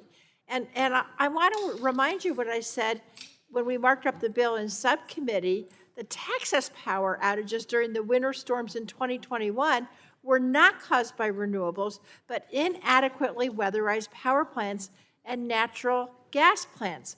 The pipes froze. That's what happened. And in fact, in Texas during that time, renewables outperformed grid operator forecasts during 90% of the blackout. We've established this bill's claim that clean energy being unreliable is false. So let's turn to the claim that it's more expensive. During the subcommittee markup, and again today, my colleague cited that in our home state, Colorado's electricity costs rose by 24% in 4 years. So I want to set the record straight, and this is really important. That statistic includes natural gas. It includes natural gas. In fact, the independent think tank Energy Innovation concluded that the volatility of fossil fuels is the contributing factor to the rising prices in that period. Nationally, the states most reliant on fossil fuels, as well as states that were vulnerable to wildfire during this period, as Colorado was, saw the highest spikes in utility prices between 2021 and 2024. So utility bill increases are a crisis, but they're not a crisis caused by renewable energy. As recently as earlier this year, Xcel Energy, the largest utility in our state, announced that utility bills would increase in March due to the increasing cost of natural gas. If the goal is to achieve reliability and affordability, then my friends across the aisle shouldn't fight to defund clean energy projects and get the clean energy tax credits in the IRA and IIJA. Repealing existing energy tax credits is only going to increase cumulative household energy costs. Just in our home state, for example, all Coloradoans would see a cumulative increase in household energy costs of $1.6 billion through 2035. The State Planning for Reliability and Affordability Act creates a definition that achieves neither reliable nor affordable energy. And so, therefore, I really suggest that we spend our time trying to work on the grid, trying to work on renewables, and trying to work on a diverse energy portfolio that focuses on reliability and affordability for consumers. With that, I yield back. Gentlelady yields back. Is there further discussion? Dr. Ruiz is recognized for 5 minutes to speak on the bill. Thank you, Mr. Chairman. We can get to energy reliability and affordability through renewable energy and protect public health, creating good-paying jobs and strengthening our national security. In my district, including the Coachella and Imperial Valleys, fossil fuel pollution is a daily reality.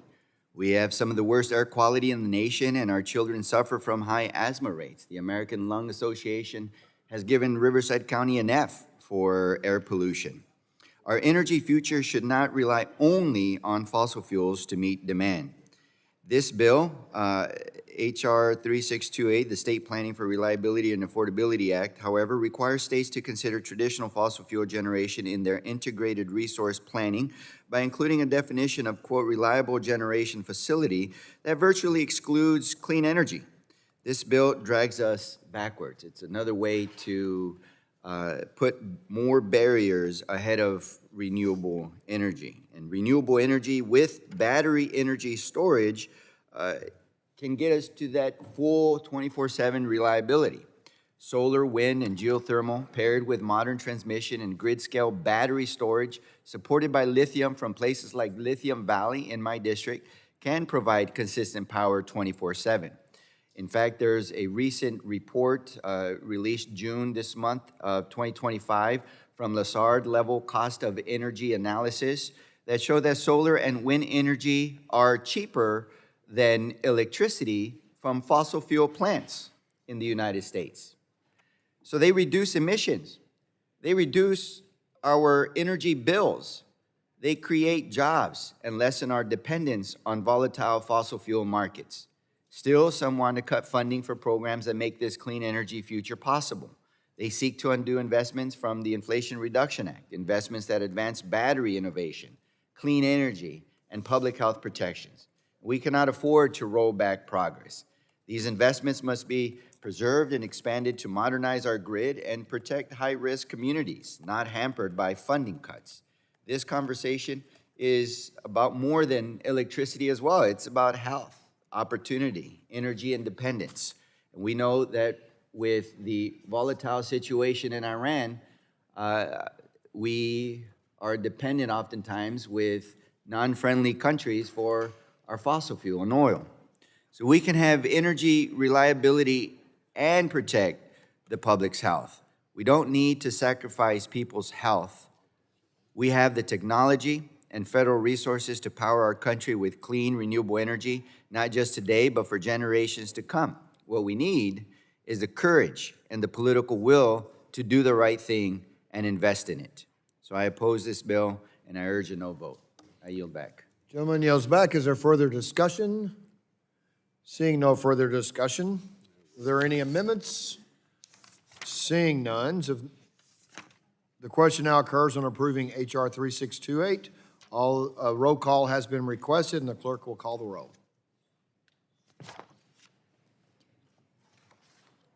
Mr. Latta. Mr. Latta votes aye. Mr. Griffith. Mr. Griffith votes aye. Mr. Bilirakis. Mr. Bilirakis votes aye. Mr. Hudson. Mr. Carter. Mr. Carter votes aye. Mr. Palmer.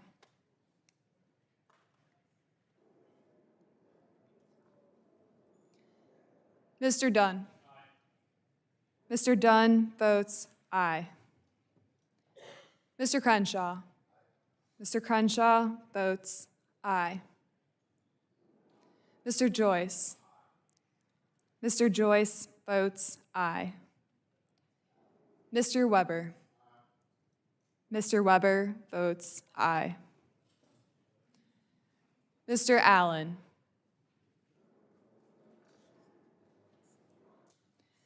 Mr. Balderson. Mr. Balderson votes aye. Mr. Fulcher. Mr. Fulcher votes aye. Mr. Pfluger.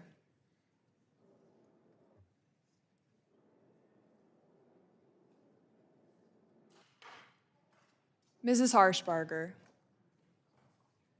Mrs. Harshbarger votes aye. Mrs. Miller Meeks. Mrs. Miller Meeks votes aye.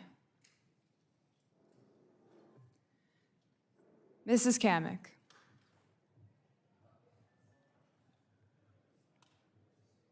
Mr. Obernolte. Mr. Obernolte votes aye. Mr. James. Mr. James votes aye. Mr. Bentz. Mr. Bentz votes aye. Mrs. Houchin. Mrs. Houchin votes aye. Mr. Fry. Mr. Fry votes aye. Miss Lee.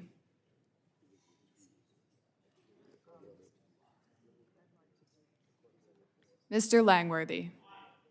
Mr. Langworthy votes aye. Mr. Kane. Mr. Kane votes aye. Mr. Ruley.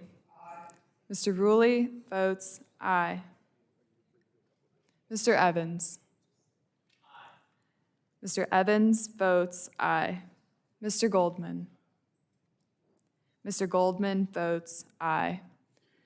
Mrs. Fedorchak. Mrs. Fedorchak votes aye. Mr. Pallone. No. Mr. Pallone votes no.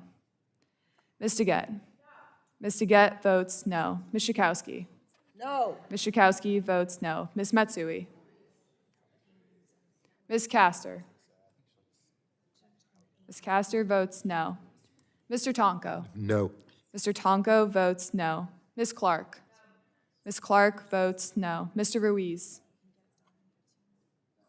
Mr. Ruiz votes no. Mr. Peters. Mr. Peters votes no. Mrs. Dingell.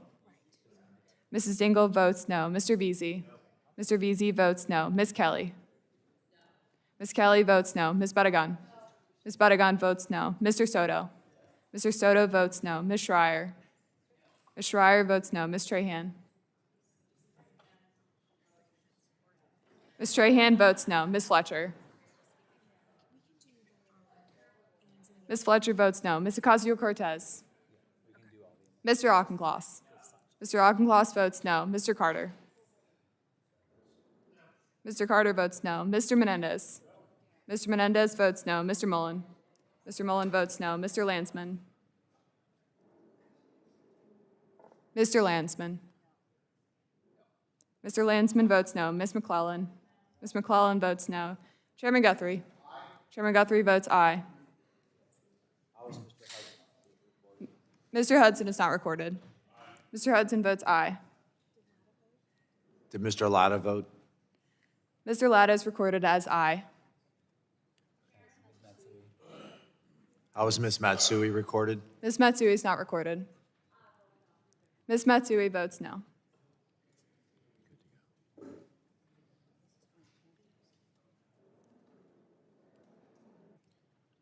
The clerk will report.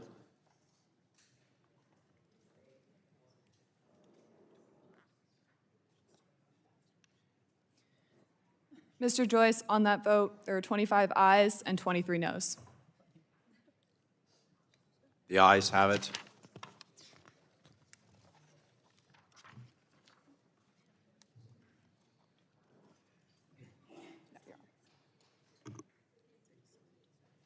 The chair calls up H.R. 3657 and asks the clerk to report.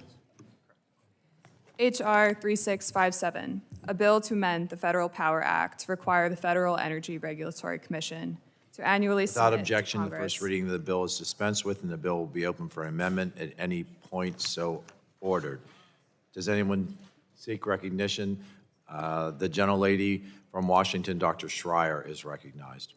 Thank you, Mr. Chair. I have an amendment in Ains at the desk titled ANS _ relicensing status report _ 01.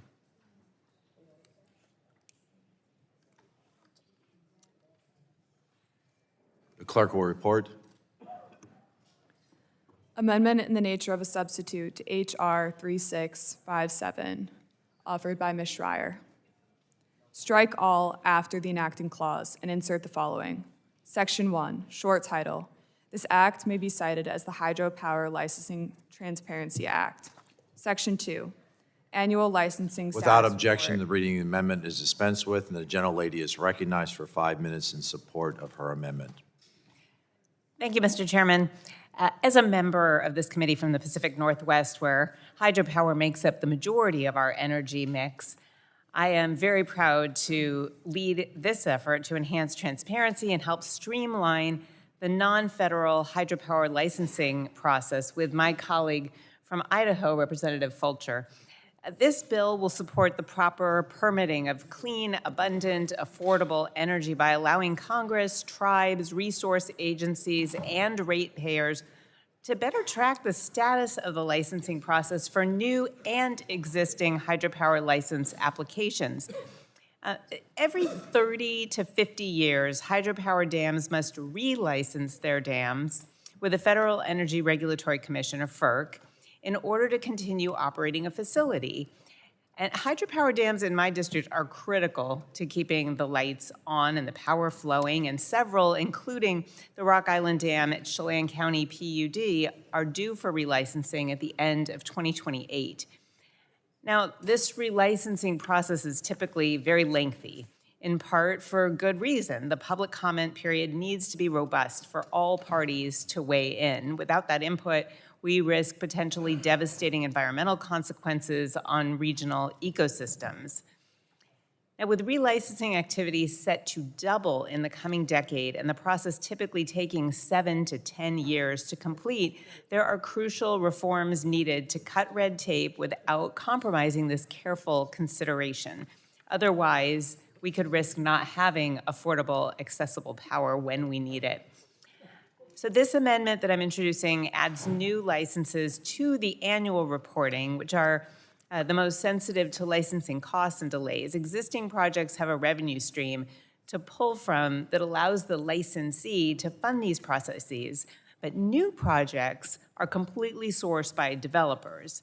So this common sense bipartisan bill takes the first step by enhancing transparency and tracking progress on any given relicensing process for all parties involved. I look forward to continuing to work with my colleagues on comprehensive bipartisan relicensing reform, and I urge my colleagues to support this amendment. I yield back. The gentlelady yields. Is there any additional discussion on the amendment? Mr. Chairman. The gentleman is recognized. Thank you, Mr. Chairman. I rise in support of the ANS H.R. 3657 by my colleague, Representative Schreier of Washington.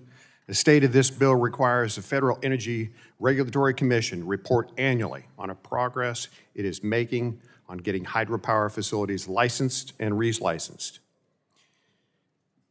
Despite increased demands for reliable and clean energy like hydro, FERC has not demonstrated an ability to license and relicense its facilities in a timely manner. For that reason, more congressional oversight is needed. This bill will help us address potential obstacles to the licensing process while streamlining that process. Mr. Chairman and members, I urge and support passage. I yield back.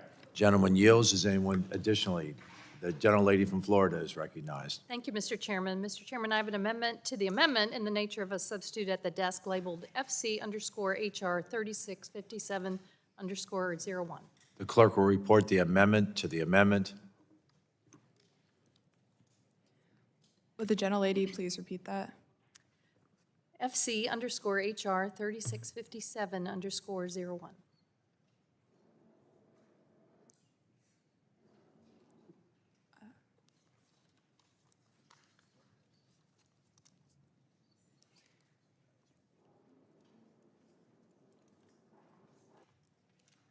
Amendment to the amendment in the nature of a substitute to HR 3657, offered by Ms. Castor.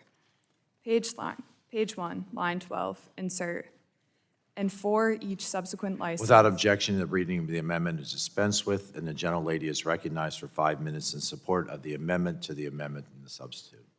Thank you, Mr. Chairman. First of all, I want to commend Congresswoman Schreier and Congressman Fulcher for their bipartisan work on this bill, which can hopefully help inform conversations about hydropower licensing. I also want to thank Chairman Guthrie's professional staff who've been able to work together with us in a bipartisan way on this bill. I just wish we were able to work together on more things in a bipartisan fashion as we move forward. My amendment simply makes technical and conforming changes to Representative Schreier's amendment based on technical assistance from the Federal Energy Regulatory Commission to make sure that the report required by the bill would catch smaller hydropower dams undergoing the relicensing process and dams operated by tribal nations. I urge support of this amendment and hope we can voice vote it unanimously. I yield back the balance of my time.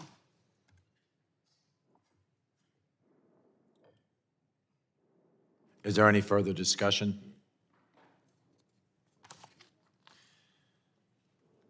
Seeing none, the vote occurs on the amendment. All those in favor shall signify by saying aye. All those opposed, nay. The ayes have it. The vote will now occur on the amendment in the substitute. Yeah? Okay.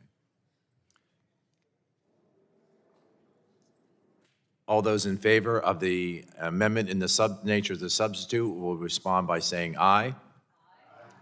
All those opposed, nay. The ayes have it, and the amendment is agreed upon. The question now occurs on approving H.R. 3657 as amendment. All those in favor say aye. A roll call has been requested. The clerk will call the roll.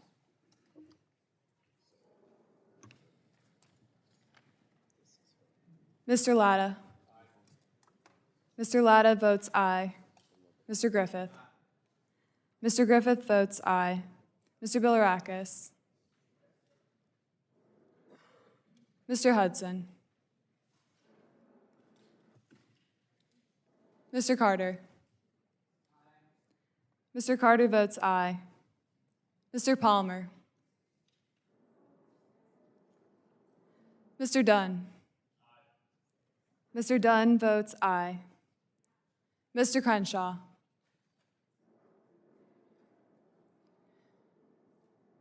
Mr. Joyce. Mr. Joyce votes aye. Mr. Weber. Mr. Weber votes aye. Mr. Allen. Mr. Allen votes aye. Mr. Balderson. Mr. Balderson votes aye. Mr. Fulcher. Mr. Fulcher votes aye. Mr. Pfluger. Mrs. Harshbarger. Mrs. Harshbarger votes aye. Mrs. Miller-Meeks. Mrs. Kamick. Mrs. Kamick votes aye. Mr. Obernolte. Mr. Obernolte votes aye. Mr. James. Mr. James votes aye. Mr. Bentz. Mrs. Houchin. Mrs. Houchin votes aye. Mr. Fry. Mr. Fry votes aye. Miss Lee. Mr. Langworthy. Mr. Langworthy votes aye. Mr. Kane. Mr. Kane votes aye. Mr. Ruley. Mr. Ruley votes aye. Mr. Evans. Mr. Evans votes aye. Mr. Goldman. Mr. Goldman votes aye.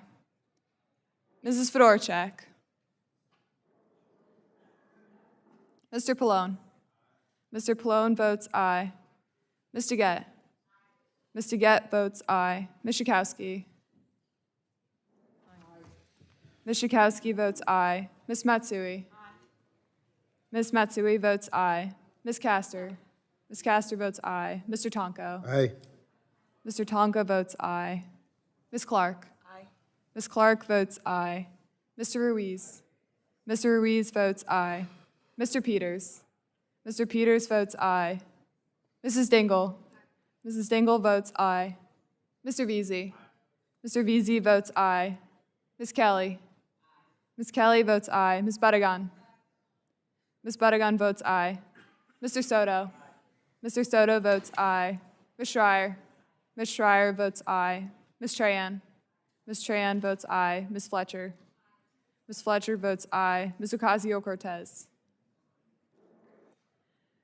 Mr. Auchincloss. Mr. Auchincloss votes aye. Mr. Carter. Mr. Carter votes aye. Mr. Menendez. Mr. Menendez votes aye. Mr. Mullen.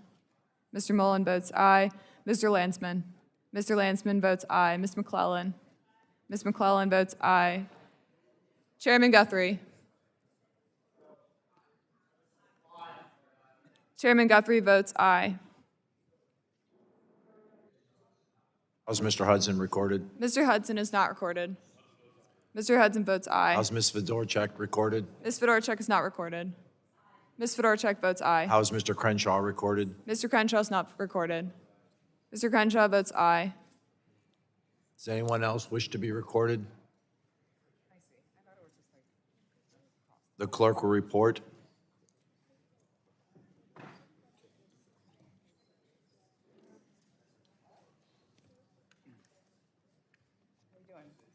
Not too good. Yeah, but Sarah went back and forth with the warranty company. Well, she thought she was making progress with the chat for about an hour and a half, and then the chat just came back. She thinks it's a bot. They just said that this company is still servicing the contract. After all, purposes say that they can show that they need to be changed. Just sorry, this company's still servicing. We can't reach them. Mr. Joyce, on that vote, there are 47 ayes and 0 noes. The ayes have it, and the bill is adopted. The chair calls up H.R. 3015 and asks the clerk to report.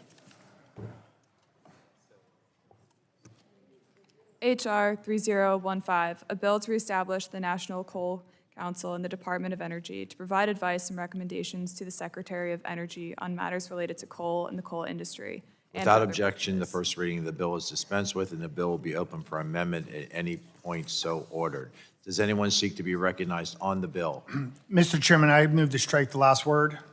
Gentleman is recognized. Thank you, Mr. Chairman. I sit here in support of H.R. 301. This is a bill that's going to save the coal industry, and it's going to help protect the American grid. Coal is crucial for U.S. energy security. Previous administrations have stood by coal.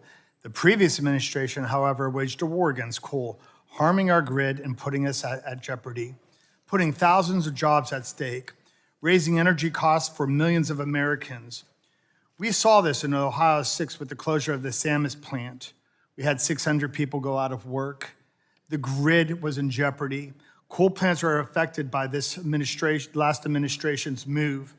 The Biden administration went so far as reworking the National Coal Council to fit radical Green New Deal agendas before killing it completely.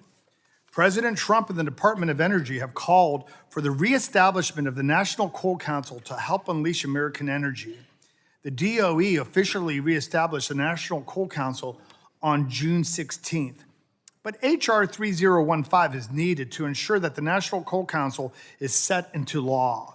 The National Coal Council will cement American energy dominance, increase domestic production, improve conditions for workers, strengthen industrial base, support thousands of jobs.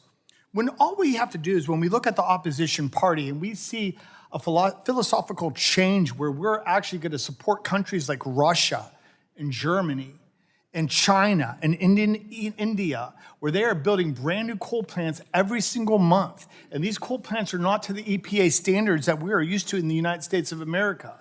So for the love of God, let's protect the coal industry and let's move forward. It was only 3 Christmases ago that we were within 2 hours of the entire American grid melting down. We saw this. And we have to protect coal. We have to make sure that when the grid needs more and they call up these power plants to give it everything they got, that the coal industry is still online. And with that, Mr. Chairman, I yield back. Are there any amendments to be, Mr. Pallone is recognized? I have an amendment, Mr. Chairman, at the desk labeled FC_HR 3015_28. The clerk will report the amendment. Amendment to HR 3015 offered by Mr. Pallone. At the end, insert the following. C, limitation. This act shall not take effect if the Secretary of Energy has published notice. Without objection, the reading of the amendment is dispensed with, and the gentleman is recognized for 5 minutes in support of his amendment. Thank you. Thank you, Mr. Chairman. I appreciate the sponsor's enthusiasm that I just heard. But I mean, the bottom line is that exactly 1 week ago, the Department of Energy noticed in the Federal Register that it was bringing back the National Coal Council. I don't know if we just, you guys just missed the notice, Mr. Chairman, but DOE wrote a letter to Chairman Guthrie. I've got it right here. I'd ask unanimous consent that it be introduced into the record. And it makes, is that okay? Is so ordered. Okay. I mean, the letter makes clear that the DOE has reestablished the National Coal Council and has issued it a new charter. Well, I mean, you'd think that would be it. We don't need to do this bill because it's already happened. But just in case the Republicans aren't willing to do that and want to move on with this bill, which is totally unnecessary, my amendment would make clear because why we don't need to keep talking about it. But if you want to, the amendment would ensure that the bill doesn't go into effect if DOE has published a notice that it's reestablishing the Coal Council in the last year, which it has. So I don't know why we're doing this other than from, I guess, a message point of view.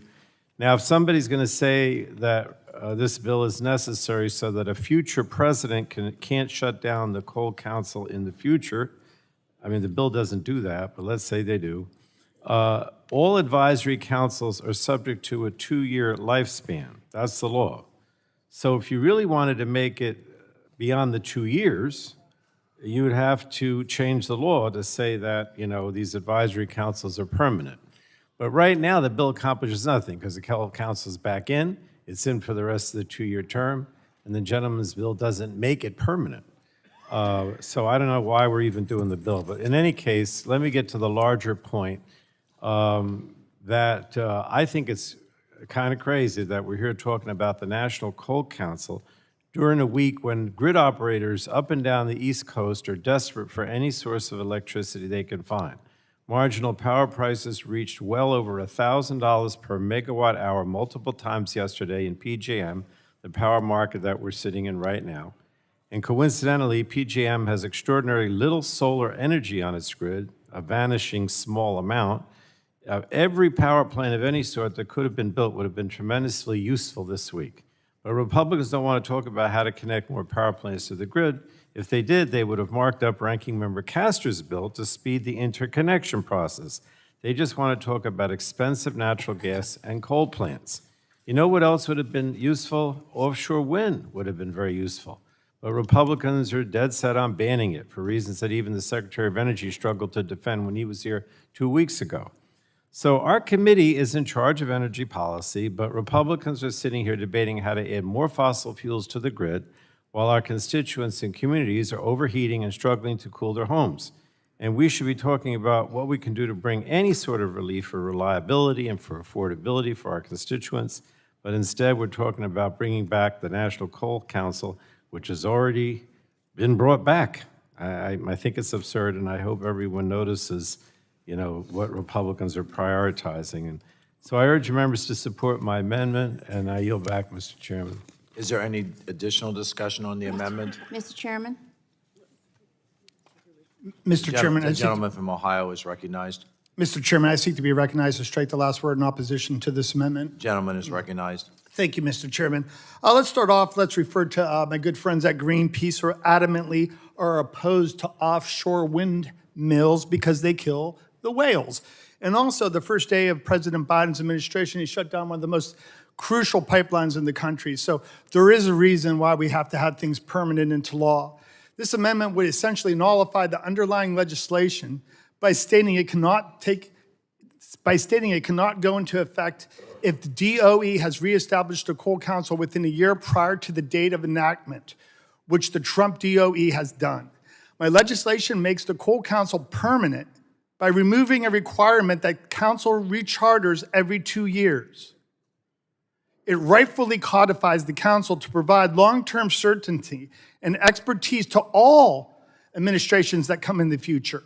The National Coal Council should be permanent and not subject to any political whims of any executive branches in the future. I urge all my colleagues for a no vote on this amendment, and I yield back. Gentleman yields. The gentlelady from California is recognized. Thank you, Mr. Chairman. I move to strike the last word and speak in support of the amendment. Gentlelady is recognized. Let's be honest, this whole markup is a love affair or love letter to fossil fuels. My Republican colleagues like to dress up their intentions and face phrases like energy, security, and reliability. But this is all cover for a backward obsession with dirty fossil fuels and an irrational hatred of clean energy. My colleagues like to cite NERC's Summer Reliability Assessment to claim we are facing a reliability crisis driven by renewables. But the truth is, that's not what the 2025 Summer Reliability Assessment says.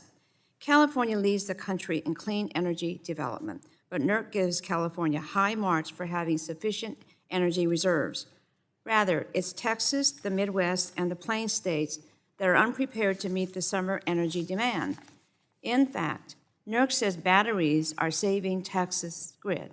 I quote, "Lower risk is attributed to a near doubling of battery energy storage capacity and improved energy availability from new battery storage and operational rules."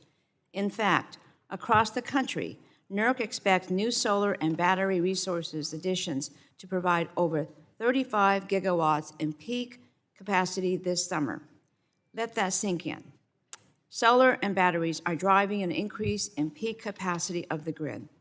Batteries have reduced the likelihood of a grid emergency in Texas by 12% since last year. Renewables are helping improve reliability. Renewables are meeting rising energy demand. So let's be honest, this isn't about reliability. It's about favoring fossil fuels over renewables. It's the same old politics, the same old climate denialism, the same old irrational hatred of clean energy. It's time to leave that in the past and build cleaner, cheaper, reliable energy. And with that, I yield back. Will the Gentlelady gentlewoman yield? yields. Will you yield? Yes, I yield to the Thank you. I thought I heard my colleague cite to Greenpeace. Can I ask if that was accurate? Was it Greenpeace? Yeah, Greenpeace actually Okay. sent the buds out on Cape Cod. I have the Okay. videos. We could meet after the Thank committee you. I and just talk wanted about I just that. wanted to confirm it was Greenpeace. Greenpeace because I heard Greenpeace. Greenpeace. Just I want to just for the record. Save the whales. I just want to for the record, and in fairness to Greenpeace, tell you all what Greenpeace thinks about coal. Okay, they don't support coal, so they wouldn't support this. And so to use Greenpeace to say, oh well, Greenpeace doesn't support this. The subject of this amendment is coal, which is one of the dirtiest sources of energy we have. And we know that it impacts low-income communities and communities of color pay the price for coal pollution. They have done that for decades, okay, with higher rates of asthma, heart disease, and early death. So if you're gonna cite to Greenpeace, why don't we fairly cite to their position on the underlying bill, which is coal, which they don't support and know that it pollutes the air. The other thing that was raised was cost on consumers. Yet, this is the same party that's about to pass a reconciliation bill that's going to raise costs for consumers and households because they're taking away all these clean energy tax credits. So I support the amendment. I think it's duplicative, and I think that the citation to Greenpeace was not in fairness. They also would, I think, support the elimination of coal and moving away from that. But with this amendment, rather with this council, it's already been done. There is really no need. It's completely duplicative, and it ignores coal's harmful public health impacts. With that, I yield back to the gentlewoman. I yield back. The gentlelady yields. Is there any additional discussion on the amendment? Seeing none, a roll call has been requested, and the clerk will call the roll. Mr. Latta? No. Mr. Latta votes no. Mr. Griffith? No. Mr. Griffith votes no. Mr. Bilirakis? Mr. Hudson? Mr. Hudson votes no. Mr. Carter of Georgia? Mr. Carter of Georgia votes no. Mr. Palmer? Mr. Dunn? Mr. Crenshaw? Mr. Crenshaw votes no. Mr. Joyce? Mr. Joyce votes no. Mr. Weber? Mr. Weber votes no. Mr. Allen?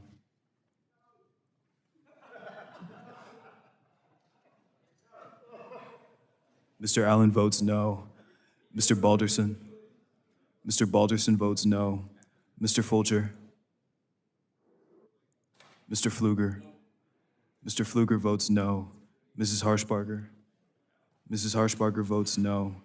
Mrs. Miller-Meeks? Mrs. Kamick? Mrs. Kamick votes no. Mr. Obernolte? Mr. Obernolte votes no. Mr. James? No. Mr. James votes no. Mr. Bentz? Mrs. Houchin? Mrs. Houchin votes no. Mr. Fry? Mr. Fry votes no. Ms. Lee? Mr. Langworthy? Mr. Langworthy votes no. Mr. Kane? Mr. Kane votes no. Mr. Rulli? Mr. Rulli votes no. Mr. Evans? Mr. Goldman? Mr. Goldman votes no. Mrs. Fedorchak? Mrs. Fedorchak votes no. Mr. Pallone? Mr. Pallone votes aye. Ms. DeGette? Ms. DeGette votes aye. Ms. Schakowsky? Ms. Schakowsky votes aye. Ms. Matsui? Ms. Matsui votes aye. Ms. Castor? Ms. Castor votes aye. Mr. Tonko? Aye. Mr. Tonko votes aye. Ms. Clark? Aye. Ms. Clark votes aye. Mr. Ruiz? Mr. Ruiz votes aye. Mr. Peters? Mr. Peters votes aye. Mrs. Dingell? Mr. Veazey? Mr. Veazey votes aye. Ms. Kelly? Ms. Kelly votes aye. Ms. Barragan? Ms. Barragan votes aye. Mr. Soto? Ms. Schreier? Ms. Schreier votes aye. Ms. Trahan? Ms. Trahan votes aye. Ms. Fletcher? Ms. Fletcher votes aye. Ms. Ocasio-Cortez? Mr. Auchincloss? Mr. Auchincloss votes aye. Mr. Carter of Louisiana? Mr. Carter of Louisiana votes aye. Mr. Menendez? Mr. Menendez votes aye. Mr. Mullen? Mr. Mullen votes aye. Mr. Landsman? Mr. Landsman votes aye. Ms. McClellan? Ms. McClellan votes aye. Chairman Guthrie? Chairman Guthrie votes no. Mrs. Miller-Meeks is not recorded. How is Mr. Dunn? Mrs. Miller-Meeks votes no. How is Mr. Dunn reported? Mr. Dunn is not recorded. How is Mr. Dunn votes no. How is Mr. Bilirakis reported? Mr. Bilirakis is not recorded. Mr. Bilirakis votes no. How is Mr. Fulcher reported? Mr. Fulcher is not recorded.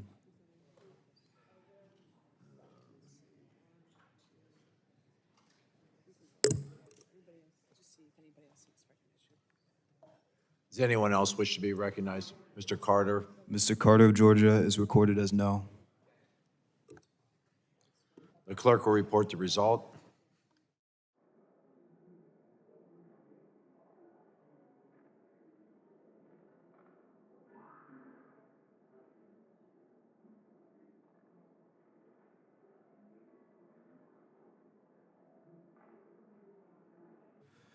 Mr. Chairman, on that vote, there were 21 ayes and 25 noes. The amendment is not agreed to. Are there any further amendments? Seeing none, the question now occurs on approving H.R. 3015. A roll call vote has been requested. The clerk will call the roll. Mr. Latta. Mr. Latta votes aye. Mr. Griffith. Mr. Griffith votes aye. Mr. Bilirakis. Mr. Bilirakis votes aye. Mr. Hudson. Mr. Hudson votes aye. Mr. Carter of Georgia. Mr. Carter of Georgia votes aye. Mr. Palmer. Mr. Dunn. Mr. Dunn votes aye. Mr. Crenshaw. Mr. Crenshaw votes aye. Mr. Joyce. Mr. Joyce votes aye. Mr. Weber. Mr. Weber votes aye. Mr. Allen. Mr. Allen votes aye. Mr. Balderson. Mr. Balderson votes aye. Mr. Fulcher. Mr. Pfluger. Mr. Pfluger votes aye. Mrs. Harshbarger. Mrs. Harshbarger votes aye. Mrs. Miller-Meeks. Mrs. Miller-Meeks votes aye. Mrs. Kamick. Mrs. Kamick votes aye. Mr. Obernolte. Mr. Obernolte votes aye. Mr. James. Mr. James votes aye. Mr. Benz. Mrs. Houchin. Mrs. Houchin votes aye. Mr. Fry. Mr. Fry votes aye. Ms. Lee. Mr. Langworthy. Mr. Langworthy votes aye. Mr. Kane. Mr. Rulli. Mr. Rulli votes aye. Mr. Evans. Mr. Goldman. Mr. Goldman votes aye. Mrs. Fedorchak. Mrs. Fedorchak votes aye. Mr. Pallone. Mr. Pallone votes no. Ms. DeGette. Ms. DeGette votes no. Ms. Schakowsky. Ms. Schakowsky votes no. Ms. Matsui. No. Ms. Matsui votes no. Ms. Castor. Ms. Castor votes no. Mr. Tonko. No. Mr. Tonko votes no. Ms. Clark. Ms. Clark votes no. Mr. Ruiz. Mr. Ruiz votes no. Mr. Peters. Mr. Peters votes no. Mrs. Dingell. Mr. Veazey. Ms. Kelly. Ms. Barragan. Ms. Kelly votes no. Ms. Barragan. Mr. Soto. Ms. Schreier.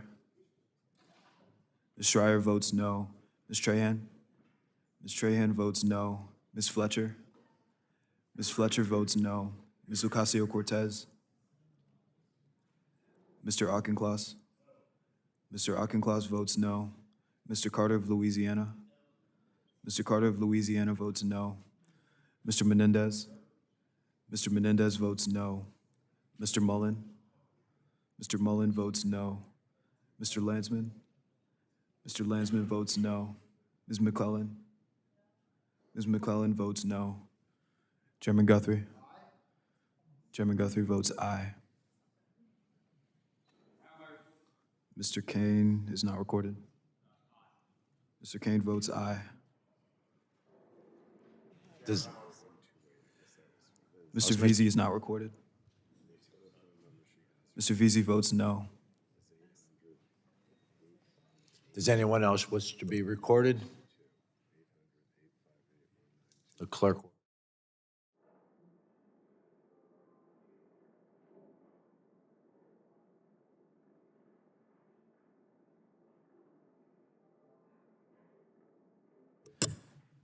Mr. Chairman, on that vote, there are 25 ayes and 20 noes. The amendment is adopted. The chair calls up H.R. 3617 and asks the clerk to report. The bill is adopted. The chair now calls up H.R. 3617 and asks the clerk to report. H.R. 3617, a bill to amend the Department of Energy Organization Act to secure the supply. Without objection, the first reading of the bill is dispensed with, and the bill will be open for amendment at any point so ordered. The chair has an amendment in the nature of a substitute at the desk. The clerk will report the amendment.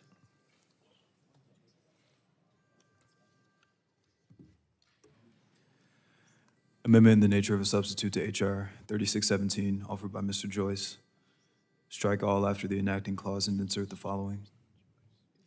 Without objection, the reading of the amendment is dispensed with. Does anyone seek to be recognized on the amendment of the Ains? Mr. James is recognized. Thank you, Mr. Chairman. I have an amendment at the desk. 118 HR 1068. Amendment nature substitute. Today, we have an opportunity to advance a bold, transformative vision for our nation's energy future through my Securing America's Critical Mineral Supply Act. This bill is a bold step toward ensuring the United States leads energy innovation, security, and independence. The Securing America's Critical Mineral Supply Act redefines critical energy resource to empower the Department of Energy with a clear mandate to secure the supply of minerals essential to our energy sector. This is an important first step to ensure that the Department of Energy is clearly focused on our country's critical energy resources. This bill truly could not come at a more crucial time for our country. Adversaries such as China currently control over 80% of global rare earth refining capacity, and Russia has about 44% of the world's uranium enrichment capacity, supplying some 35% of the U.S. imports for nuclear fuel. According to the Department of Energy, if we are serious about having an all-of-the-above energy approach, we must find a way to produce these critical energy minerals domestically. My bill puts us one step closer to doing that.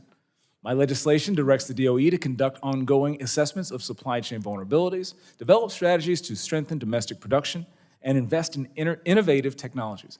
It equips our nation to counter anti-competitive tactics and human rights abuses in global markets, ensuring America's energy systems are resilient, self-reliant, and humane. This is about unleashing American energy, powering our factories, fueling innovation, and securing our future. The Securing America's Critical Minerals Supply Act is a cornerstone for reshoring manufacturing, reducing dependence on foreign dictators and despots, and building an energy-independent America. I urge my colleagues to support this bill and unleash the full potential of American energy. With that, I yield, Mr. Chairman. Gentleman yields. The gentleman from California is recognized. Yes, sir. Thank you, Mr. Chairman. I want to emphasize a very simple truth. If we are serious about securing America's energy future, then we must be serious about securing our critical mineral supply chain. These minerals, like lithium, cobalt, and nickel, are the building blocks of our modern economy. They power the batteries in our electric vehicles, stabilize our grid through energy storage, and support everything from cell phones to national defense systems. In my district in Southern California, we sit on top of one of the largest untapped lithium reserves in North America, right in the heart of Imperial County's Lithium Valley. This is an opportunity not just to meet global demand, but to do it the right way, creating good-paying jobs, boosting local economies, and investing in clean energy innovation right here at home. But here's the bottom line. Mineral extraction alone is not enough. If we want to lead the future, we must build, we must refine, we must manufacture right here in the United States. And that means making full use of the historic investments Congress already passed like those in the Inflation Reduction Act and the Bipartisan Infrastructure Law. These laws are about security. They are about competitiveness. The IRA contains billions of dollars to support battery innovation, domestic processing, and the creation of entire supply chains, from extraction to production to recycling. Yet instead of building on this progress, Republicans are rolling back these very investments. They're trying to repeal or gut key IRA funding that supports domestic battery innovation, clean energy tax credits, and American manufacturing. These cuts would sabotage our momentum, leave us dependent on adversaries like China, and delay the benefits that communities like mine are starting to see. We cannot afford to play politics with our energy future. So instead of pushing bills like HR 3617, which don't actually invest in critical minerals, and that in fact confuse and dilute DOE's ongoing efforts related to critical mineral supply chains, the majority should instead focus on increasing funding for the very programs they are seeking to shut down. HR 3617 doesn't actually strengthen critical mineral supply chains, and it leaves the door open for fossil fuels like coal to benefit from efforts to strengthen critical mineral supply chains. Another backdoor entry for fossil fuel. If we are serious about strengthening the American supply chain, we need to defend and expand the tools that actually make it possible. Let's invest in our future, not retreat from it. I oppose the amendment and the bill. I urge a no vote. Thank you, and I yield back. The gentleman yields. The question now occurs on approving the amendment in the nature of a substitute. All those in favor say aye. Aye. Those opposed, no. The ayes have it, and the amendment in the nature of the substitute is adopted. The question now occurs on approving H.R. 3617. A roll call vote has been requested. The clerk will call the roll. Mr. Latta. Aye. Mr. Latta votes aye. Mr. Griffith. Mr. Griffith votes aye. Mr. Bilirakis. Mr. Hudson. Mr. Hudson votes aye. Mr. Carter of Georgia. Mr. Carter of Georgia votes aye. Mr. Palmer. Mr. Palmer votes aye. Mr. Dunn. Mr. Dunn votes aye. Mr. Crenshaw. Mr. Joyce. Mr. Joyce votes aye. Mr. Weber. Mr. Weber votes aye. Mr. Allen. Mr. Allen votes aye. Mr. Balderson. Mr. Balderson votes aye. Mr. Fulcher. Mr. Pfluger. Mr. Pfluger votes aye. Mrs. Harshbarger. Mrs. Harshbarger votes aye. Mrs. Miller-Meeks. Mrs. Kamick. Mrs. Kamick votes aye. Mr. Obernolte. Mr. Obernolte votes aye. Mr. James. Mr. James votes aye. Mr. Bentz. Mrs. Houchin. Mr. Fry. Mr. Fry votes aye. Ms. Lee. Mr. Langworthy. Mr. Kane. Mr. Rulli. Mr. Rulli votes aye. Mr. Evans. Mr. Evans votes aye. Mr. Goldman. Mr. Goldman votes aye. Mrs. Fedorchak. Mrs. Fedorchak votes aye. Mr. Pallone. Mr. Pallone votes no. Ms. DeGette. Ms. DeGette votes no. Ms. Schakowsky. Ms. Schakowsky votes no. Ms. Matsui. No. Ms. Matsui votes no. Ms. Castor. No. Ms. Castor votes no. Mr. Tonko. No.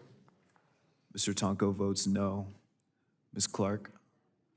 Ms. Clark votes no. Mr. Ruiz. Mr. Ruiz votes no. Mr. Peters. Mr. Peters votes no. Mrs. Dingell. Mr. Veazey. Mr. Veazey votes no. Ms. Kelly. Ms. Kelly votes no. Ms. Barragan? Ms. Barragan votes no. Mr. Soto? Ms. Schreier? Ms. Schreier votes no. Ms. Strahan? Ms. Strahan votes no. Ms. Fletcher? Ms. Fletcher votes no. Ms. Ocasio-Cortez? Mr. Auchincloss? Mr. Auchincloss votes no. Mr. Carter of Louisiana? Mr. Carter of Louisiana votes no. Mr. Menendez? Mr. Menendez votes no. Mr. Mullen? Mr. Mullen votes no. Mr. Landsman? Mr. Landsman votes no. Ms. McClellan? Ms. McClellan votes no. Chairman Guthrie? Chairman Guthrie votes aye. How's the gentlelady from Indiana reported? Mrs. Houchin votes aye. How's the gentleman from New Jersey reported? The gentleman is not recorded. Does Mr. King anyone votes else wish aye. to be recorded? The clerk will report.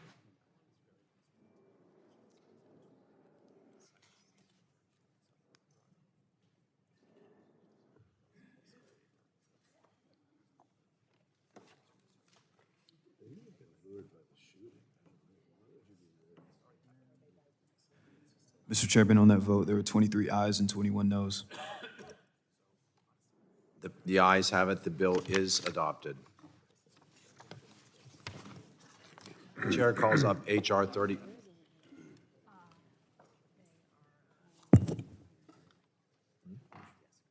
The chair calls up H.R. 3109 and asks the clerk to report. H.R. 3109, a bill to require the Secretary of Energy Without objection, the first reading of the bill is dispensed with, and the bill will be open for amendment at any point so ordered.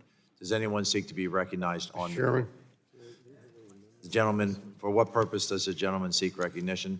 Strike the last word in You're support of the recognized for legislation. 5 minutes to speak on the bill. Thank you, Mr. Chairman. I like to speak in support of my legislation, H.R. 3109, the Refiner Act. Over the last several years, the United States refining capacity has contracted. While some of this capacity loss has been due to external factors, state and sometimes federal policy have made it more and more difficult to operate within certain jurisdictions. This is not a new problem. Our nation's last major U.S. refinery was built in 1977, almost 50 years ago. And at this time, we need more refining capacity, not less. Not only has this increased the price at the pump during peak demand seasons, but it has also increased fuel dependency on non-U.S. sources for areas like the West Coast that are supply constrained. This increasing dependence runs counter to the policy goals of this administration and needs of our nation. My legislation, researching efficient federal improvements for necessary energy refining, or Refiner Act, will help increase energy refining capacity in the United States.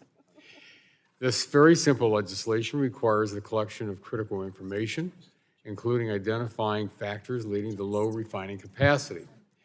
With that information, the National Petroleum Council will submit a report to the Secretary of Energy and Congress presenting recommendations to expand refining capacity and ensure an abundance of affordable and reliable energy in the United States. Well, I'm disappointed that none of my Democratic colleagues joined me in introducing this legislation or supporting it through the subcommittee markup. It is important to note that this bill has been historically supported and passed through this committee on a bipartisan basis. Simply put, again, we need more refining capacity in this country, not less, and my legislation helps that effort. I urge my colleagues to support the legislation, and Mr. Chairman, I yield back the balance of my time. The gentleman yields. Is there any additional discussion on the legislation? Seeing none, a roll call vote has been requested. The clerk will call the roll. Mr. Latta? Aye. Mr. Latta votes aye. Mr. Griffith? Aye. Mr. Griffith votes aye. Mr. Bilirakis? Mr. Hudson? Mr. Carter of Georgia. Mr. Carter of Georgia votes aye. Mr. Palmer. Mr. Palmer votes aye. Mr. Dunn. Mr. Crenshaw. Mr. Joyce. Aye. Mr. Joyce votes aye. Mr. Weber. Mr. Weber votes aye. Mr. Allen. Mr. Allen votes aye. Mr. Balderson. Mr. Balderson votes aye. Mr. Fulcher. Mr. Pfluger.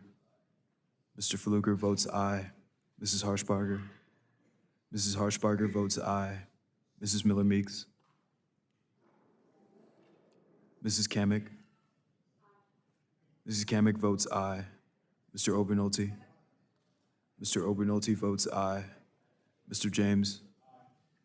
Mr. James votes aye. Mr. Bentz. Mrs. Houchin. Mr. Fry. Ms. Lee. Mr. Langworthy. Mr. Kane. Mr. Kane votes aye. Mr. Rulli. Mr. Rulli votes aye. Mr. Evans. Mr. Evans votes aye. Mr. Goldman. Mr. Goldman votes aye. Mrs. Fedorchak. Mrs. Fedorchak votes aye. Mr. Pallone. Mr. Pallone votes no. Ms. DeGette. Ms. DeGette votes no. Ms. Schakowsky. No. Ms. Schakowsky votes no. Ms. Matsui. No. Ms. Matsui votes no. Ms. Castor. No. Ms. Castor votes no. Mr. Tonko. No. Mr. Tonko votes no. Ms. Clark. Ms. Clark votes no. Mr. Ruiz. Mr. Peters. Mr. Peters votes no. Mrs. Dingell. Mrs. Dingell votes no. Mr. Veazey. Mr. Veazey votes aye. Ms. Kelly. Ms. Kelly votes no. Ms. Barragan. Ms. Barragan votes no. Mr. Soto. Mr. Soto votes no. Ms. Schreier. Ms. Schreier votes no. Ms. Strahan. Ms. Strahan votes no. Ms. Fletcher. Ms. Fletcher votes no. Ms. Ocasio-Cortez. Mr. Auchincloss. Mr. Auchincloss votes no. Mr. Carter of Louisiana. Mr. Carter of Louisiana votes no. Mr. Menendez. Mr. Menendez votes no. Mr. Mullen. Mr. Mullen votes no. Mr. Landsman. Mr. Landsman votes aye. Ms. McClellan. Ms. McClellan votes no. Chairman Guthrie. Chairman Guthrie votes aye.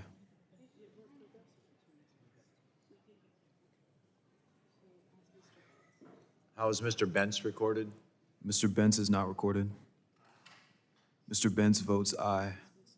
How is Ms. Houchin reported? Mrs. Houchin is not recorded.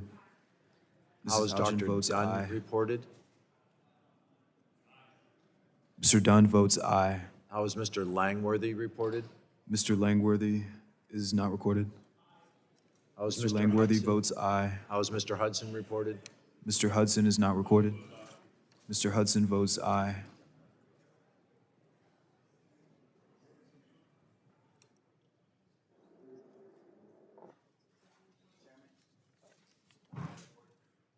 How is Dr. Ruiz recorded? Dr. Ruiz is not recorded. Dr. Ruiz votes no. How is Ms. Fletcher reported? Ms. Fletcher is recorded as no. Ms. Fletcher is off no and on aye. How is Mr. Crenshaw reported?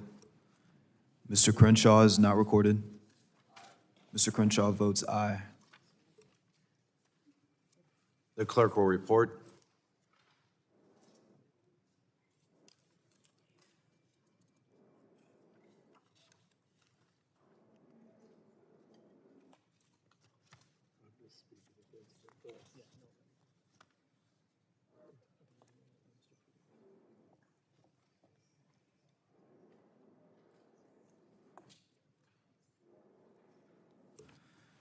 Mr. Chairman, on that vote, there were 28 ayes and 20 noes.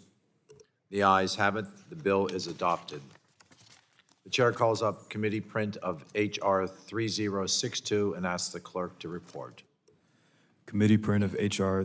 3062, a bill to establish a more uniform, transparent, and Without modern objection, the process. first reading, the bill is dispensed with, and the bill will be open for amendment at any point so ordered. Does anyone seek to be recognized on the bill? The gentlelady from North Dakota is recognized. Thank you, Mr. Chairman. I'm proud to speak in support of this bill, the Promoting Cross-Border Energy Infrastructure Act, which is included in today's package. For far too long, energy developers have faced an outdated and unpredictable permitting process that has delayed and even canceled critical infrastructure projects, costing taxpayers millions of dollars and weakening American energy security. Right now, if you want to build a pipeline or a transmission line between the U.S. and Canada, or the U.S. and Mexico, you're stuck navigating a patchwork of executive orders, undefined agency processes, and shifting political winds. That's no way to build long-term energy infrastructure and increase revenue. We need a cross-border permitting process that increases revenue, provides certainty, and can't be undone with the stroke of a pen. We all remember the Keystone XL pipeline, which would have carried 830,000 barrels of much-needed oil daily from Alberta to refineries in the Midwest and Texas. That would have meant real opportunity for my state of North Dakota, my communities, more jobs, more tax revenue, and more energy produced right here at home. After a decade of holdup by protests and endless litigation, the project permit, approved by President Trump in 2017, was reversed on day one of the Biden administration to appease environmental activists. With that single decision, thousands of good-paying jobs were lost, many in my state of North Dakota. Make no mistake about it, the same thing could and will happen to cross-border electric power lines. This legislation will help fix this problem. It requires congressional approval to reverse a cross-border project, no more unilateral decisions based on politics. Instead of relying on presidential permits, this bill establishes a certificate of crossing, a clear statutory process overseen by FERC for oil and gas and by DOE for electricity. It puts experts in charge of reviewing these projects, clearly defines border crossing facility, sets firm timelines, and provides the regulatory certainty developers need to invest, hire, and build. We're trying to modernize an outdated system that doesn't reflect the complexity of importance of today's energy networks. This legislation strengthens America's role as a global energy leader. It supports job creation, economic growth, and the reliable, affordable energy that families, farmers, and businesses across this country depend on. I urge my colleagues to support this provision and stand with American energy and American workers. Thank you, Mr. Chairman. I yield back the rest of my time. The gentlelady yields. The gentleman from New Jersey is recognized. Thank you, Mr. Chairman.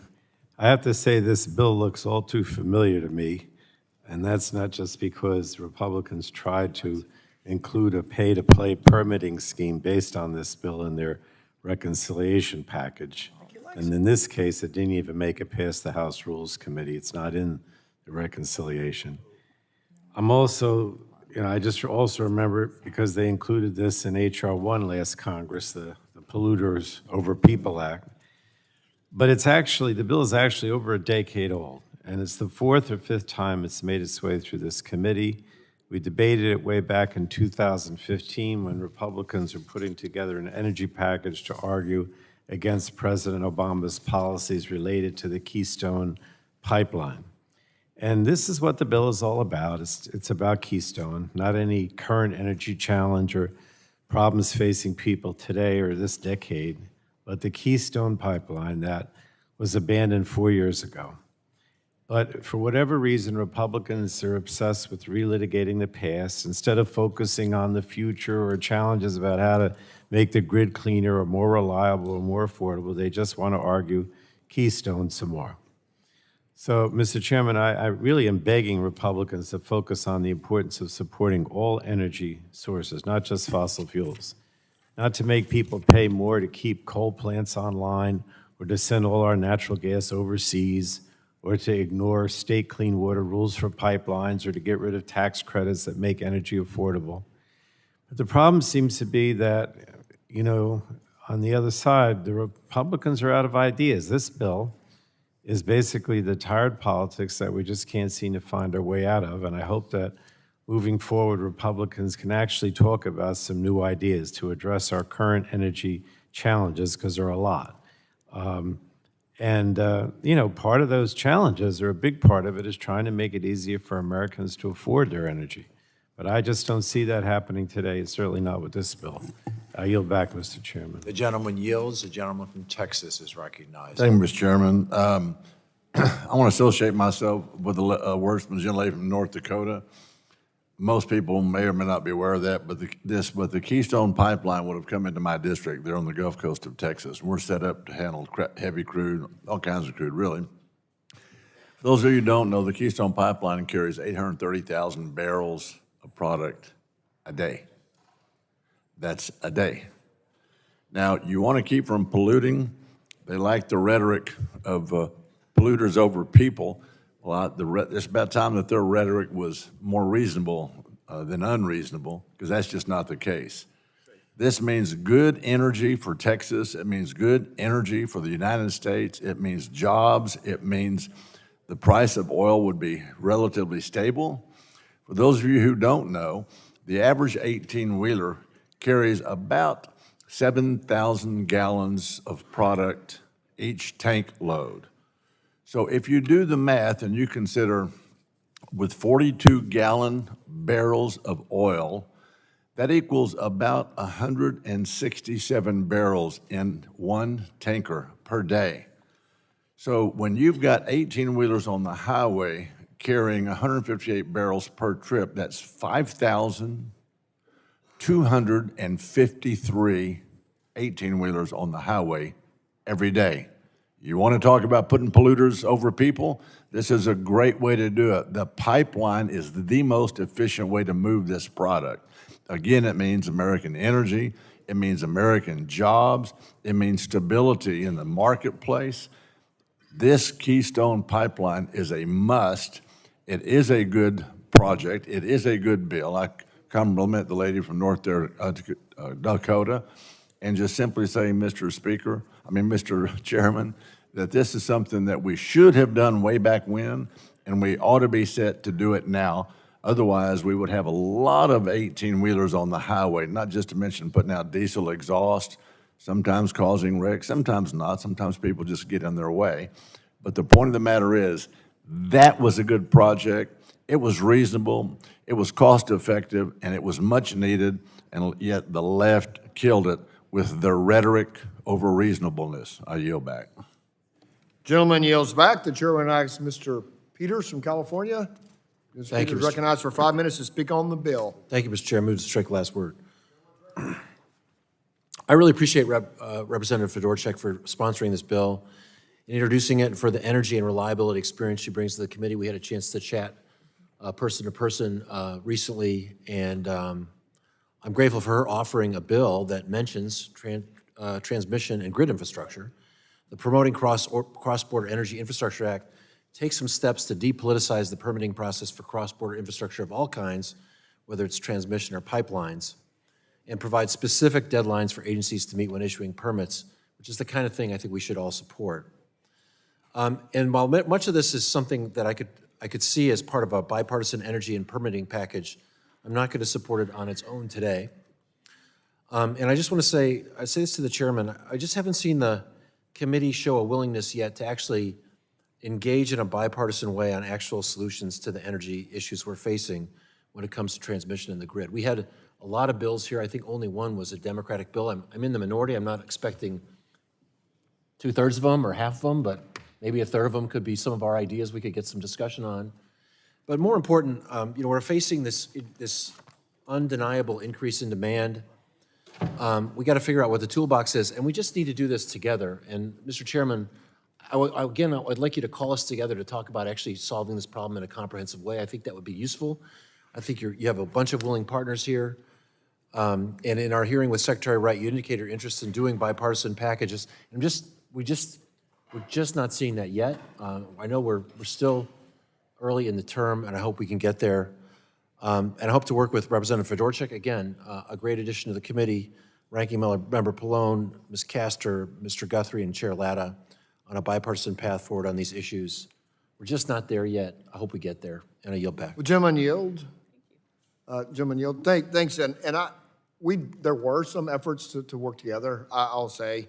But however, what I'll say that is I know your offer to work together is sincere. Mine is sincere that we have to have bipartisan policy going forward. To build the energy they have to build, it takes an enormous amount of investment. And when the rules seem to change, I know one Congress can't bind the next, but when we do it together, sometimes it's more stability. And we need to find that pathway to stability. And I appreciate your offer to do that, and I will make sure that we figure out a way that if we can, we will work together. And again, I think it's in all of our interests to do that because you do need 60 votes in the Senate. I think we've reconfirmed that again this week. So you're going to need some Democrats. I'm happy to help you get them, but let's work together to see if we can't meet these energy demands in a way that makes sense for everybody. And again, appreciate this effort, and I yield back. I appreciate it. Thank you. The gentleman yields back. Is there further discussion on the bill? Seeing none, does the gentleman request a roll call vote? If there's no further discussion, the vote occurs, the question now occurs on approving the committee print of H.R. 3062. Roll call has been requested. The clerk will call the roll. Mr. Latta. Aye. Mr. Latta votes aye. Mr. Griffith. Mr. Griffith votes aye. Mr. Bilirakis. Mr. Hudson. Mr. Carter of Georgia. Mr. Carter of Georgia votes aye. Mr. Palmer. Mr. Palmer votes aye. Mr. Dunn. Mr. Crenshaw. Mr. Crenshaw votes aye. Mr. Joyce. Mr. Joyce votes aye. Mr. Weber. Mr. Weber votes aye. Mr. Allen. Mr. Allen votes aye. Mr. Balderson. Mr. Balderson votes aye. Mr. Fulcher. Mr. Fulcher votes aye. Mr. Pfluger. Mr. Pfluger votes aye. Mrs. Harshbarger. Mrs. Harshbarger votes aye. Mrs. Miller Meeks. Mrs. Kamick. Mr. Obernolte. Mr. Obernolte votes aye. Mr. James. Mr. James votes aye. Mr. Bentz. Mr. Bentz votes aye. Mrs. Houchin. Mrs. Houchin votes aye. Mr. Fry. Mr. Fry votes aye. Ms. Lee. Mr. Langworthy. Mr. Langworthy votes aye. Mr. Kane. Mr. Kane votes aye. Mr. Rulli. Mr. Rulli votes aye.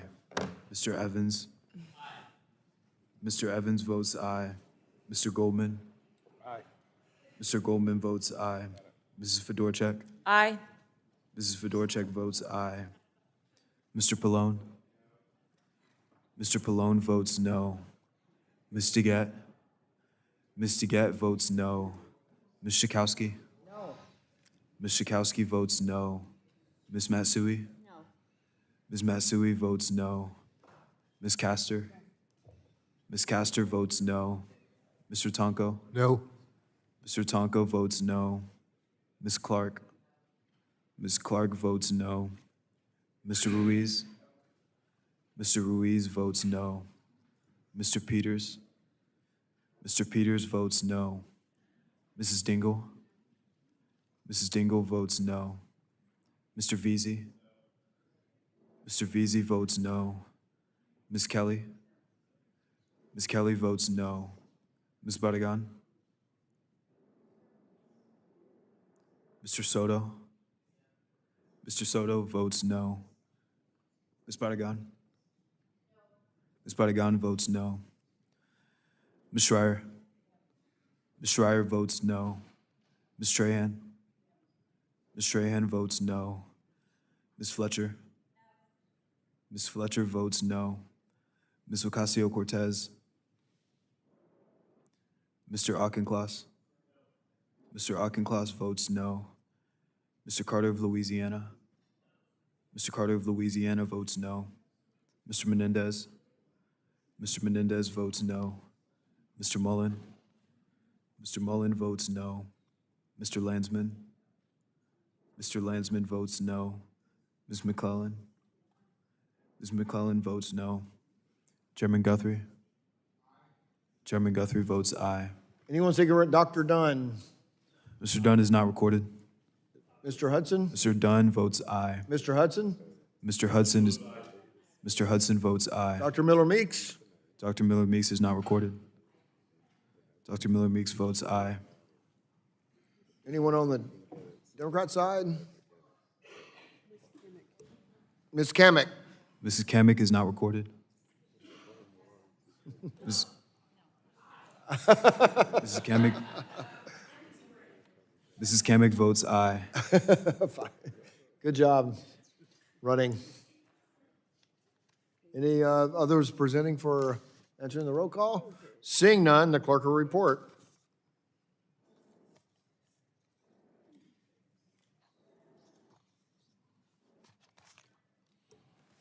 Mr. Chairman, on that vote, there were 28 ayes and 23 noes. The ayes have it, and the bill is adopted. The chair calls up H.R. 1949 and asks the clerk to report.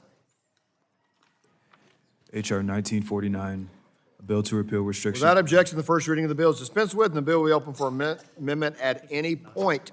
So ordered. Does anyone seek to be recognized on the bill? For what purpose the gentleman from Texas seek recognition? To speak in favor of the legislation. Gentleman is recognized for 5 minutes. Thank you, Mr. Chairman. Section 3 of the Natural Gas Act requires that natural gas exports to countries that have free trade agreement with the U.S. be approved without delay. For countries that do not have a free trade agreement with the U.S., the Energy Secretary is required to approve export requests unless they find such exports will not be consistent with the public interest. But this is where we've gotten into trouble. Therefore, the Natural Gas Act includes a very rebuttable presumption in favor of authorizing U.S. LNG exports, knowing that there are just a handful of free trade agreement countries. In early 2024, after succumbing to political pressure from environmental activists, the Biden-Harris administration announced an indefinite ban on issuing export permits to non-free trade agreement countries while it reviewed the climate impacts of U.S. LNG. During this ban, Russia overtook the U.S. as the lead gas supplier to Europe, and long-term American contracts were jeopardized. Global buyers were forced to look towards less clean and less reliable sources from adversarial nations. Thankfully, the Trump administration quickly reversed this ban, and just last month, the OE issued its first LNG export approval. My legislation, the Unlocking Our Domestic LNG Potential Act, would ensure that a ban is never again placed on LNG exports.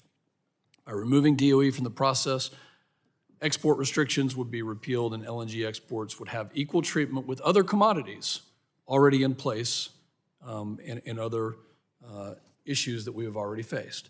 LNG exports unequivocally benefit our economy and domestic prices, and Congress must act to remove the politics from energy exports, just as this committee did in 2015 when it lifted the crude oil export ban. The IEA expects global gas demand to reach record highs in the coming years, underscoring the need for new LNG supply. And it must be the United States, not Iran, not Russia, nor any other adversarial country that meets that demand and supplies affordable, clean, and abundant LNG to the world. Iran is just one example and one of 4 countries with substantial proven natural gas reserves. And the conflict that we have currently seen there, instigated by Iran's terrorist notions and actions over the last few years reminds us of the geopolitical risk posed when adversarial regimes control energy supplies at a time when Iran continues to seek leverage and using its resources for strategic influence in direct opposition to U.S. and Western interest. American LNG must fill the gap in the global market. Our allies and trading partners should not be dependent on nefarious actors that use energy revenues to fund terrorism. U.S. LNG offers not only energy security, but also geopolitical stability, reliability, and cleaner alternatives for buyers around the world. I wish that we were not here in this situation, but it is the facts of the previous administration, and that is all we can go on, that demonstrated a willingness to kill this industry. And I urge all of my colleagues to support H.R. 1949 and yield back. Gentleman yields back. Anyone seeking discussion on the bill? The gentlelady from Florida is recognized for 5 minutes to speak on the bill. Thank you, Mr. Chairman. Under current law, gas company is required to receive approval from the Department of Energy to export to make sure that that export to a non-free trade agreement country is in the public interest. When we marked up this bill in subcommittee, there was a bit of confusion, though, on all parts about the scope of the bill and how it might apply to certain countries. So I want to make sure we have that on the record here at the full committee and shed some light on it. So I have a few questions for Council. Council, right now FERC handles the siting and permitting for LNG facilities themselves. Is that correct? Yes. And the Department of Energy handles the approvals for facilities to export LNG to non-free trade agreement nations, a public interest test. Is that correct? Yes. And this bill, as written, wouldn't move that public interest test to FERC. It would eliminate it entirely. Is that correct? It requires FERC to deem all exports in the public interest. Right. So it's a free pass, a get out of jail free card. And I know my good friend from Texas characterizes this as trouble. This is politics. That's not what the public interest is. The public interest review means we get to examine the impact on energy prices for American consumers and businesses. In fact, I'll offer for the record a letter from the Industrial Energy Consumers of America who oppose H.R. 1949 and raise concerns that if we're exporting our gas, it's going to increase the prices that they pay for industrial manufacturing and production in America. The same goes for consumers. This would mean you would have no public interest review for national security concerns. You would have no public interest review for environmental or climate concerns. What a gift, what a giveaway for gas companies to not have to have any examination of whether or not that export to a non-free trade agreement country is in the public interest. It's truly outrageous. It's deeply, deeply concerning. And just because the gentleman from Texas flagged this issue last time, page 3 of the bill maintains the applicability of sanctions. Council, if there are no sanctions on an importing nation or final destination or purpose, then under the bill, there's no regulation to stop LNG from going to wherever the buyer wants it to go. Is that right? Can you repeat the question? If there are no sanctions on an importing nation or final destination or person, then under this bill, there's nothing stopping LNG from going to wherever the buyer wants it to go. If the president invokes the authority listed on page 3, it can restrict the flow, but otherwise it is a free open market. I am so glad you mentioned that because here's the new wrinkle, friends. I know the president says and does a lot of things these days, arbitrary, costly tariffs, threats to Canada, Greenland, things like that. But it's important for this committee and the public to know what he said yesterday. He actually said and posted on social media that he's encouraging the Chinese Communist Party to buy Iranian crude oil, which is a violation of our sanctions. In fact, it's completely inconsistent with the sanctions he announced himself at the end of April and in February to put maximum pressure on Iran to stop their exports to China because the money that Iran makes from the Chinese Communist Party is fueling their terrorist aims, their financing of terrorist proxies. So I understand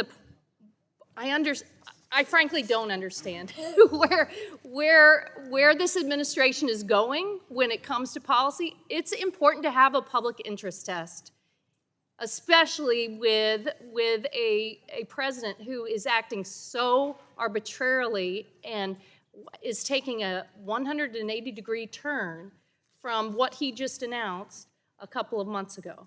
So colleagues, it's more important than ever to keep this public interest test. Make sure that we put the public at the center of what we're doing here in Congress rather than gas companies who really don't have a care or concern for where that gas ends up, whether it's China or our adversaries or anywhere else. Thanks, and I yield back my time. Gentlelady yields back. The gentleman, I will recognize myself for 5 minutes to speak on the bill, and I will yield to the gentleman from Texas. Yeah, thank you, Mr. Chairman. And my colleague from Florida is right. We did litigate this ad nauseum in the subcommittee. And I want to push back on something that was just said, which is entirely false. It's not just sanctions that have to be in place for the president to limit the export of natural gas. It also includes the International Emergency Economics Power Act, the National Emergencies Act, the Trading with the Enemy Act, the Energy Policy and Conservation Act, and any other provision of law that imposes sanctions on foreign government that the president could deem is not in the public interest. But the Natural Gas Act has deemed that it is in the public interest to export LNG. And what the previous administration did is they took that down for political reasons. They used political reasons to stop and pause, knowing full well that by doing that, contracts would be canceled, the production would cease, and that they would put energy companies in this country in a dire situation to not be able to produce, which also affects our supplies right here. So it is so tiresome to hear these non-factual arguments and then to hear that the president isn't listening to America. Oh, he listened on November 5th. He listened loud and clear because energy was on the ballot. Because the previous administration took every opportunity to kill fossil fuels. And I will remind my colleagues that in September of 2019, when then candidate Biden was running, and I quote, "I will kill the fossil fuel industry," end quote, candidate Biden. And he used every tool, every weapon, and an arsenal that we have never seen before, including regulatory action, to do just that. Thank goodness districts like mine, districts like my colleague, Mr. Weber, districts like those in North Dakota, in the Marcellus, in Pennsylvania, and Ohio, were resilient enough to withstand those attacks. This is common sense. This bill is common sense. It absolutely retains a public interest commitment because it agrees with statute. What it reduces and what it removes and what it deletes is the politicization that we saw for 4 straight years. We saw it on gas stoves, we saw it with refrigerants, we saw it with EV mandates, we saw it with everything this committee has debated. This is an easy one. This smooths it out. If a country is nefarious, the president has every opportunity, not just with sanctions, to limit exports. Thank you, Mr. Chairman. I yield back. Gentleman yields back to me, and I yield back. Is any further discussion on the bill? Gentleman from New Jersey is recognized for 5 minutes to speak on the bill. Thank you, Chairman. I just have to respond to what the gentleman from Texas just said about the prior administration and political reasons and killing fossil fuel and all the contracts that were impacted by it. But then how could you all be silent about what this administration's doing when they're looking to kill the offshore wind industry, for example, where there were contracts where you're not going to see development, where you're not going to see good paying jobs in places like Massachusetts and New Jersey, clearly for political, I'll yield to you, clearly for political reasons. So if you don't like what the prior administration did, whether you agree with the policy or not, but you attribute it to a political decision, then how can you watch this administration make similar decisions about energy production in this country, which are fueled by political ideology? I'll yield to you. Yeah, thank you. Earlier in the debate on a previous bill, it was said that if something doesn't positively affect a constituency, then they shouldn't have to pay for it. Nobody's saying that you can't use certain types of energy, okay? We're just saying we don't want to pay for it and subsidize it. That's the bottom line, is that Americans don't want to subsidize it. They don't want to pay for it. So that's what the president is saying, and I think he's made it pretty clear. And by the way, if these energy sources are good enough, they will compete. They will rise up. You know, they will compete. They will provide the electrons, and we've had a lot of hearings. Thank you for yielding the time. Yeah, and I appreciate it, but I also want to touch on some of the testimony that we've heard from folks throughout the course of this committee's work, this Congress.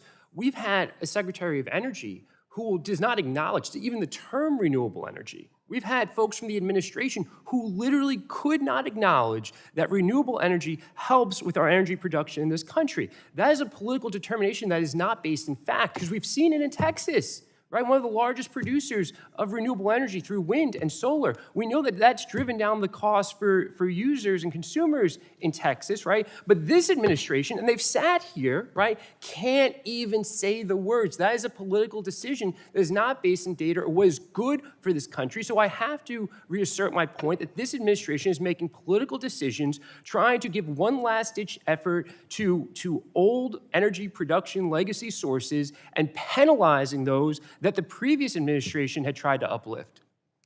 I yield back. Gentleman yields back. Is there further discussion? Gentleman from Texas, Mr. Crenshaw is recognized. Only two Texans talking. So gentleman from Texas, Mr. Crenshaw. Thank you. Move to strike the last word. I just want to make some general comments about this bill and the theme of all of these bills. On this bill in particular, it's hard for me to understand, and frankly all of these bills, how these are so controversial and partisan. We're talking about exporting more LNG. If we think about how America has reduced its carbon emissions back to around 1990 levels, well, it's because fracking and LNG displaced coal. I've heard a lot of talk about how much everyone hates coal. Well, the market itself, the oil and gas market, is what displaced it, and there's 50% less emissions when you're burning LNG versus coal. So imagine exporting more of that. You know, if you care about global emissions, it is a global problem. And the most likely scenario when you export LNG to developing countries is that it displaces the dirty coal that they're burning. I don't understand why that's a controversial subject. The basic theme of most of these bills is grid reliability. We all agree, I hope, on the future problem that America and the entire world has, which is a massive increase in energy demand, bigger than what we thought before, because now we have to include the advent of AI and the data centers that are required to power those things. Yeah, we need all of it. And these bills, the themes we're seeing here is grid reliability. It was said that there's nothing, if you cared about this stuff, then you would have something about transmission lines in here. There's at least 2 bills in here that directly address that. Why is this controversial? Do we have different voters at home? Do you all have districts where voters only maybe want 8 hours of energy per day in the future? I really doubt that. I think we all have the same voters with the same interests who want reliable, affordable energy. And we're not attacking renewables in these bills either. And by the way, renewables have not exactly had it bad. Let's not make them the victim here. They were the recipient of, hundreds of billions of dollars from the Inflation Reduction Act in grant money? We don't even know where that went. The EPA Inspector General came in here and told us they don't even know where it went. They've been recipients of tax credits for decades, and they have the audacity to say that it's cheaper. And if it's so much cheaper, then why do they need tax credits and hundreds of billions of dollars worth of grants? It's a bit of a paradox. So look, I don't know why this stuff is controversial. We're not going too far here. We want grid reliability. Your voters want grid reliability. Our voters want grid reliability. They want energy that works and turns on. That's the basic theme of these bills, and I think we should all support them. I yield back. Gentleman yields back. Is there further discussion on the bill? The gentlelady from Colorado is recognized for 5 minutes. I'll just say very briefly, Mr. Chairman, I don't think people should mischaracterize our concerns with this bill, because I support LNG exports, but that's not what this bill says. What this bill does is it removes all safeguards to prevent American LNG from going to foreign entities of concern. And I know my colleague, Ms. Castor, and others are going to have amendments to narrow it. But that's all we're saying is, if you're going to export LNG, make sure it's in the public interest. So don't mischaracterize what we think about natural gas or about LNG or anything else, because that's not what we're talking about here. I yield back. Gentlelady yields back. Is there further discussion? Further discussion, gentlelady from Texas, recognized for 5 minutes to speak on the bill. Thank you very much, Mr. Chairman. I just wanted to respond briefly. I wasn't quick enough to ask Mr. Menendez to yield some of his time to me, but I did want to respond just to one thing that he said in the exchange with Mr. Pfluger, because as Mr. Pfluger knows, and as many of you all know here, Mr. Weber, my friends from Texas, Mr. Goldman, I'm a huge fan of LNG exports. I disagreed with the Biden administration policy with the pause on LNG. I disagreed, as Mr. Weber and I were just discussing, with the revoking the Keystone permit, the Keystone Pipeline permit. So there are a lot of issues where we have a lot of agreement. But I do just want to follow up on what Mr. Menendez said, because I think it is very dangerous for all of us, and we should all agree that while we are pursuing policy objectives, that this penalizing of industries, penalizing of red states or blue states isn't something any of us should support. We're all here to do what's right for all of the people in this country. And I think Mr. Pfluger mentioned that one of the issues was not wanting to have to subsidize some of these technologies, some of these industries. And so I just wanted to point out that it isn't just subsidies that we're talking about, but on his first day in office, President Trump issued an executive order removing all of the outer continental shelf areas from offshore wind leasing. So it is affecting New Jersey. Now, one has gone through for New York, and that was kind of a deal. That was a deal. But basically, for these states that want to do it, Massachusetts, New York, New Jersey, and others, certainly we had wind lease we had a lease sale in the Gulf in the last administration that was unsuccessful. But this executive order is the same kind of thing that, you know, we're hearing we don't like. And I think I didn't like either of them. So I feel at least I've been consistent there. I don't think we should be doing these things. And so it isn't simply a question of subsidies and tax policy. It's a question that here on his very first day in office, President Trump did something very similar to what you're complaining about. And so I think it's important that we all try to rise above that. And as you said, Chairman Guthrie, earlier, really try to create durable, smart policy that will withstand any administration. It is not good for any of us. It's not good for the people we represent. It's not good for all these industries that we're talking about, whether it is, you know, traditional fossil fuels, renewable energy. It's not good for any of them to be in such an unpredictable environment, a regulatory environment where they can't predict what's going to happen. They can't make long-term investments. That's not good. And so what we need is Congress to come in and make rules that will last from administration to administration. And the place where we absolutely need to start, and the thing that we need to do in a bipartisan way in this Congress, is do permitting reform and get it across the finish line. I know I sound like a broken record. I know Mr. Peters brings it up at every opportunity. It's a great opportunity for us to do something that's really going to last. So again, I just wanted to add that to what Mr. Menendez said, because I do think many of us on this side of the aisle see a very troubling pattern, and I'm going to talk about this a little bit more later, of a consolidation of power in the executive branch that we don't like, and that I'm hearing from you didn't like in the last administration. So it's an opportunity for us to do our job and prevent those things from happening by getting it done over here. Thank you, and I yield back. Gentlelady from Colorado's time, yield back. No, it wasn't my time. She had her own. Oh, she took her own time. I thought she took you. All right, so gentlelady yields back. Oh, actually, you did have your. Yeah, it was your own time. It was Ms. Castor. So the gentlelady from Virginia, oh wait, on the Republican side, gentlelady from Virginia, you're recognized for 5 minutes to speak on the bill. Thank you, Mr. Chair. Will the gentleman from Texas yield for a question? Mr. Pfluger, sorry, there are lots of members from Texas. Will Mr. Pfluger yield for a question? Sure. Thank you. So I heard you say. It's your time. Yeah. So I heard you say that you did not necessarily oppose clean energy, but you did oppose subsidies for it. And I know in our 26-hour markup, a lot happened, so I could have missed something. And then I know the Rules Committee changed the bill at the literal 11th hour before it came to the floor.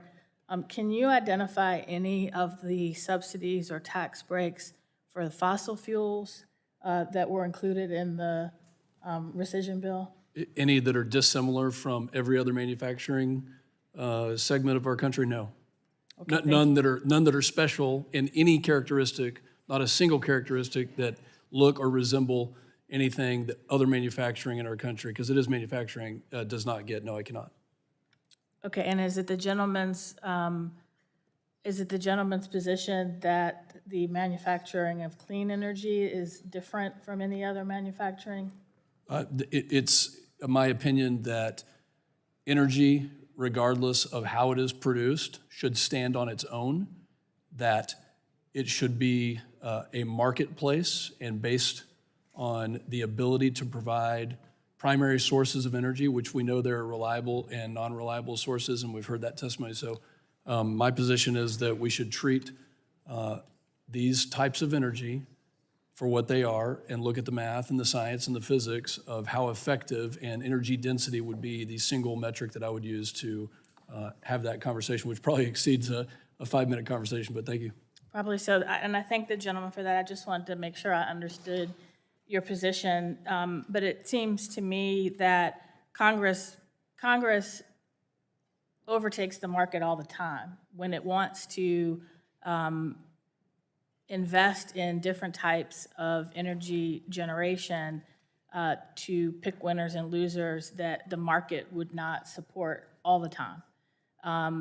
We do that with energy, we do that with communications, and I just think it's inconsistent to say that we're gonna repeal some subsidies but not others, and then say we don't have a problem with this particular type of energy, we just don't want it to be subsidized by the government when all energy sources are subsidized by the government. Will the gentlelady yield? I yield. I'm a true conservative, limited government, low taxes, and I wish all subsidies would go away. Well, I would say if all subsidies went away, there would probably be no energy generation at all. At the end of the day, in most state constitutions, they allow electric utilities to recover the costs. And if there were no subsidies at all for generation, the cost likely would be too high for any customer to pay. And so I think that part of what we are trying to do is ensure that we can meet our energy demands in a way that is not going to overburden customers at the end of the day, and they have energy bills they can't pay. And Congress has done that for a long time. The states have done that for a long time on both energy and communications policy, on broadband policy. And I would just like to see a little intellectual consistency to say, if we're going to subsidize one type of energy, then we should subsidize another. Will the gentlelady yield? I yield.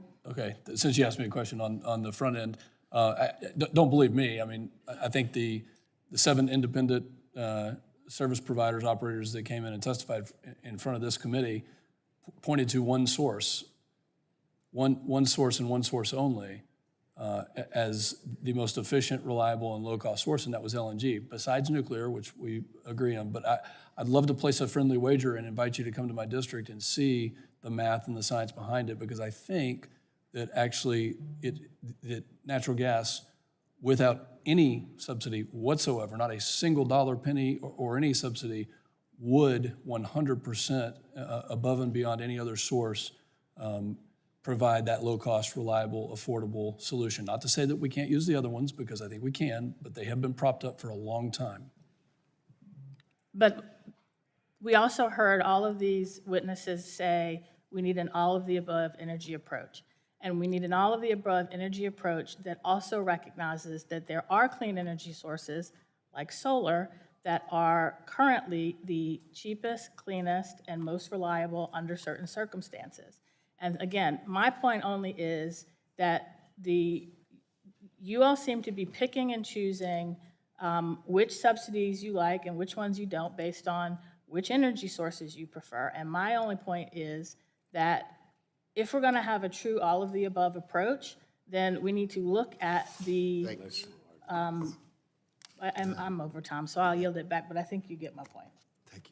Thank you. The gentlelady yields back. Is there further discussion on the bill? Somebody? Okay, I thought I heard. Dr. Ruiz, you're recognized for 5 minutes to speak on the bill. Thank you, Mr. Chairman. I just want to insert for the record this Lazard Levelized Cost of Energy Analysis, June 2025, and these articles from Reuters that state that the current state of affairs shows that in an unsubsidized manner, renewable energy, solar and wind, remains the most cost-competitive form of generation. And as such, renewable energy will continue to play a key role in the build-out of new power generation in the U.S.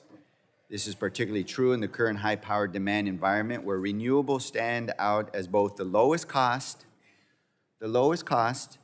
and quickest to deploy generation resource. So I know we've been talking about the cost of producing energy. This report clearly demonstrates that in an unsubsidized, toe-to-toe, mano a mano, that sun and wind produces energy at a lower cost and therefore will lower energy costs. In fact, it's saying that natural gas production is at a 10-year high. Energy costs for multiple factors, and explains it in this report. So I'd like to submit this for the record. No, seeing no objection, so ordered. Yields back. Gentleman yields back. Is there any further discussion on the bill? Gentlelady from North Dakota seeks recognition. You have 5 minutes to speak on the bill.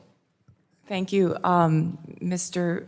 Pfluger, for bringing this forward. We definitely do need more LNG, more natural gas to solve the energy needs, not only in our country, but with our allies across the globe.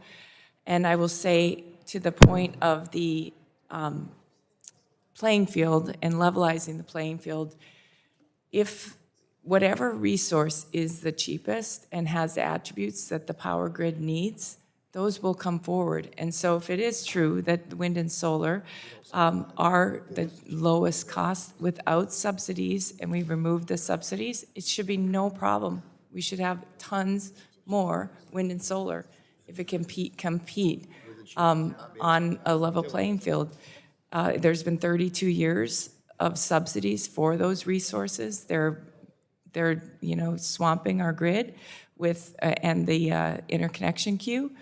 And so potentially blocking other resources out that the grid operators need to balance things and make sure that we have the reliable, affordable power for our citizens. And so without the subsidies, we will see if we get the One Big Beautiful Bill passed and there's a curtailing of the subsidies for wind and solar after 32 years, then we shall see if they truly are competitive on a per megawatt basis, and we should have plenty of them moving forward to that end. So thank you. I yield back. Gentlelady yields back. There further discussion on the bill? Seeing no further discussion on the bill, are there any bipartisan amendments on the bill? Seeing none, are there any amendments on the bill? So what purpose does the gentlelady seek recognition? I have an amendment at the desk, number FC_HR 1949_9. The clerk will report. Amendment to HR 1949, offered by Ms. Castor. Without objection, the reading of the amendment is dispensed with, and the gentlelady from Florida is recognized for 5 minutes in support of her amendment. Thank you, Mr. Chairman. Let's really get down to it of who is going to put their votes behind their rhetoric. This amendment would restore the public interest test for exports of liquefied natural gas from the United States of America to China. Over the past several months, the Energy Subcommittee has spent hours debating how we fortify our energy system to lower the cost of energy for our neighbors back home, to help maintain our competitive advantage when it comes to AI and manufacturing and electrification across the country. We are in this global competition with the Chinese Communist Party, and we have to do everything to win it. Not a single witness who's appeared there, nor at the Select Committee to counter the Chinese Communist Party, has said we should be helping China power their AI ambitions. So if my Republican colleagues are serious about that competition, they would agree we shouldn't be shipping American energy overseas to China to power their AI data centers and manufacturing. But here's kind of a dirty little secret that many folks are not aware of, and the gas companies certainly don't want you to know. China has been a significant importer of U.S. LNG. And then this head-scratcher announcement yesterday from the president that, which is, I know he said oil, but it just runs counter to everything that we've been trying to do in a bipartisan way to counter China and to oppose Iran as well, where he said China can now continue to purchase oil from Iran. Hopefully they will be purchasing plenty from the U.S. also. It was my great honor to make this happen.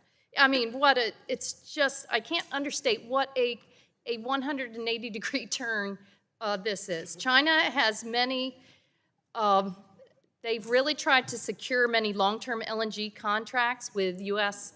projects. If all of these projects come online, U.S. LNG would represent, get this, up to a quarter of all of China's contracted LNG, up from about 3% last year. Through this bill, House Republicans now want to make it easier for China to import U.S. energy to power their industrial sector.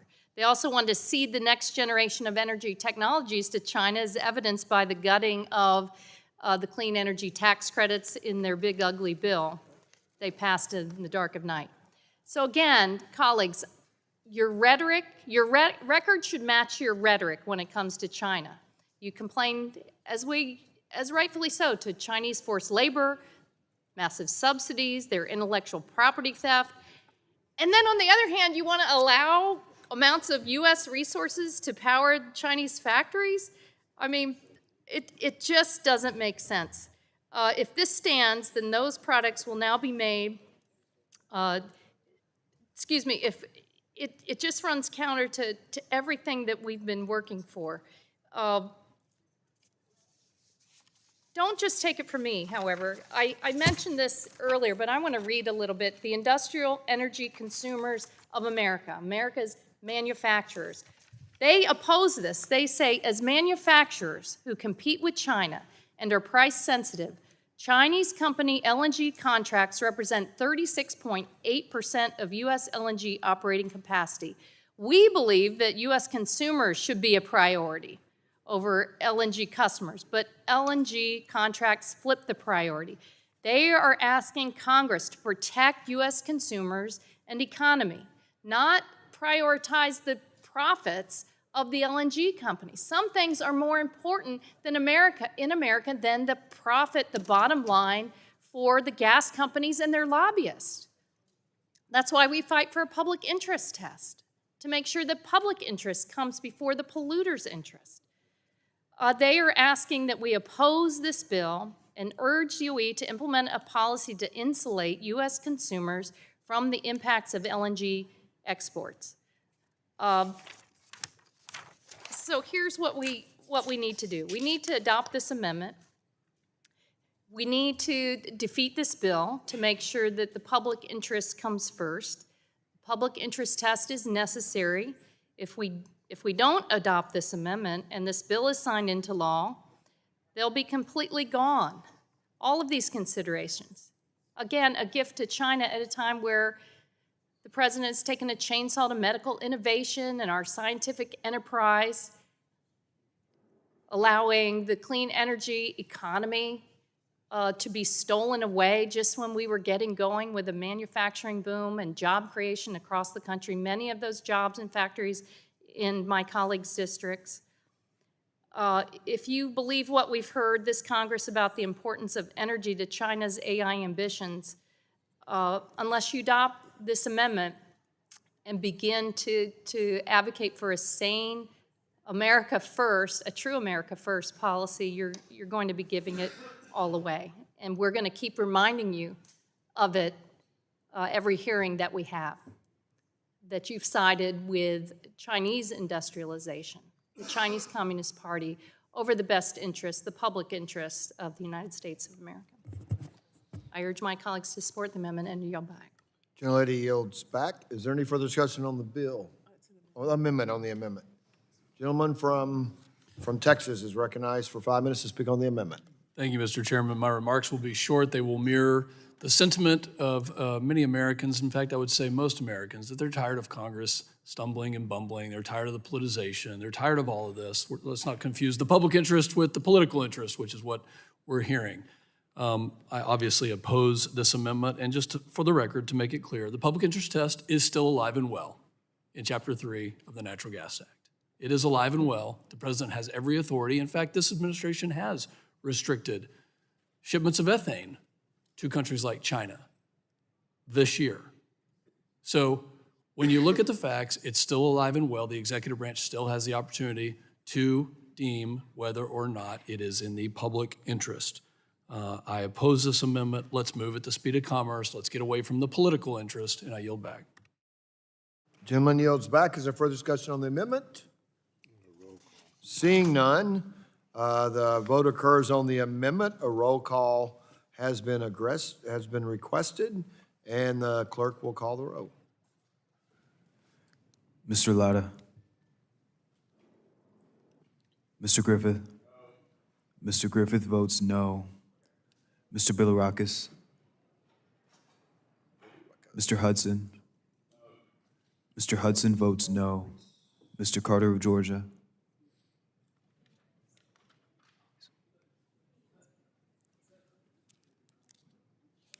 Mr. Carter of Georgia.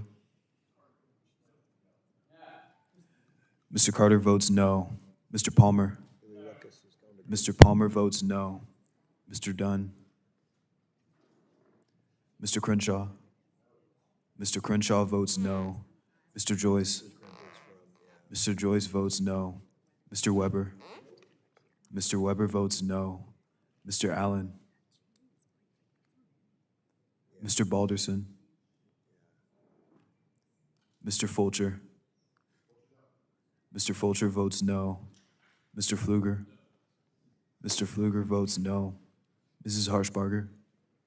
Mrs. Harshbarger votes no. Mrs. Miller-Meeks. Mrs. Miller-Meeks votes no. Mrs. Kamick. Mr. Obernolte. Mr. James. Mr. Bentz.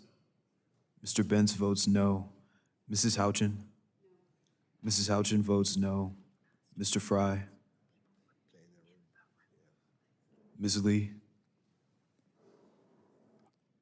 Mr. Langworthy.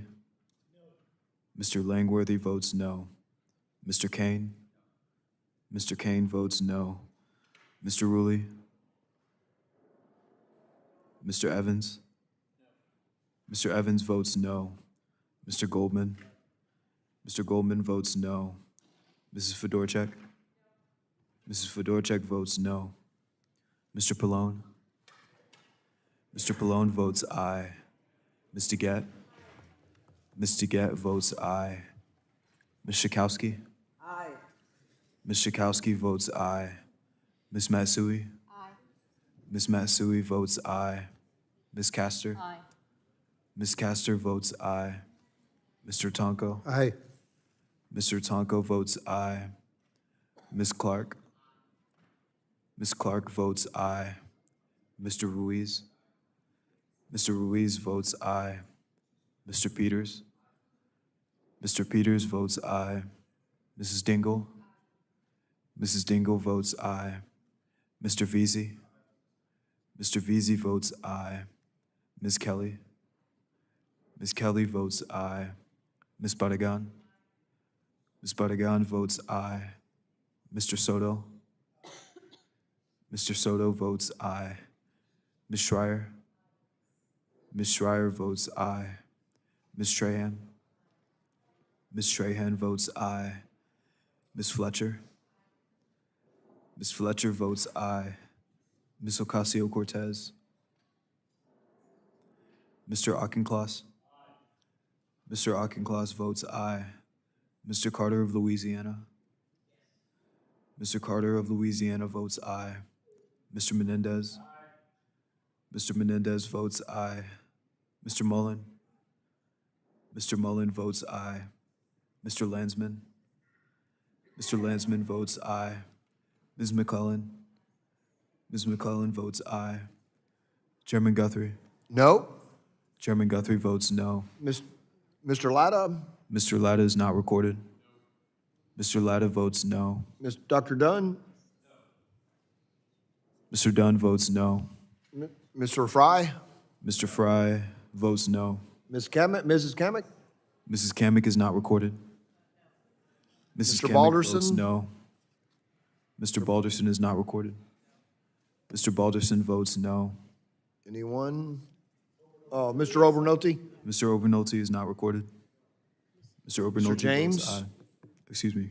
Mr. Overnolte votes no. Mr. James? Mr. James is not recorded. Mr. James votes no. Mr. Kane? Mr. Kane? Mr. Kane is recorded as no. Okay.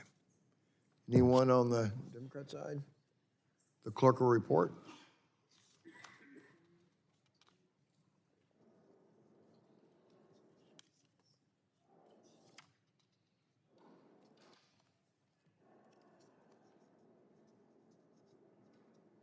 Mr. Chairman, on that vote, there were 23 ayes and 26 noes. The amendment is not agreed to. Are there further amendments? The gentlelady from Virginia, what purpose do you seek recognition? Chair, I have an amendment at the desk labeled FC_HR1949_11_XML. The clerk will report. Amendment to HR 1949 offered by Ms. McClellan. Without objection, the reading of the amendment is dispensed with, and the gentlelady from Virginia is recognized for 5 minutes in support of her amendment. Thank you, Mr. Chair. Last week, the Senate Finance Committee Republicans released their section of the big ugly bill that guts the Inflation Reduction Act energy tax credits. These tax credits are vitally important not only to economic competitiveness, but in keeping energy bills affordable for end users. And slashing them could increase Americans' utility bills by over $400 each year.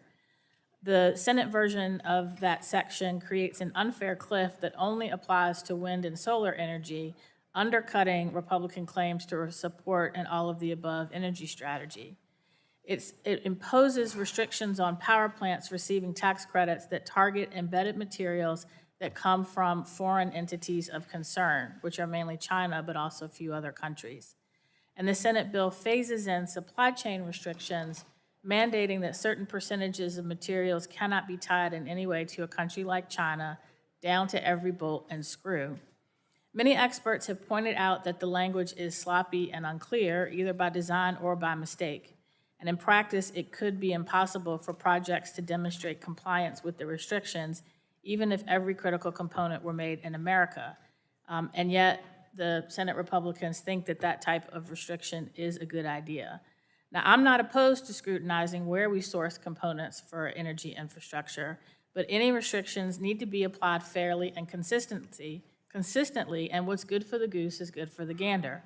So if we have these foreign entities of concern standards for clean energy, they should also apply to fossil energy.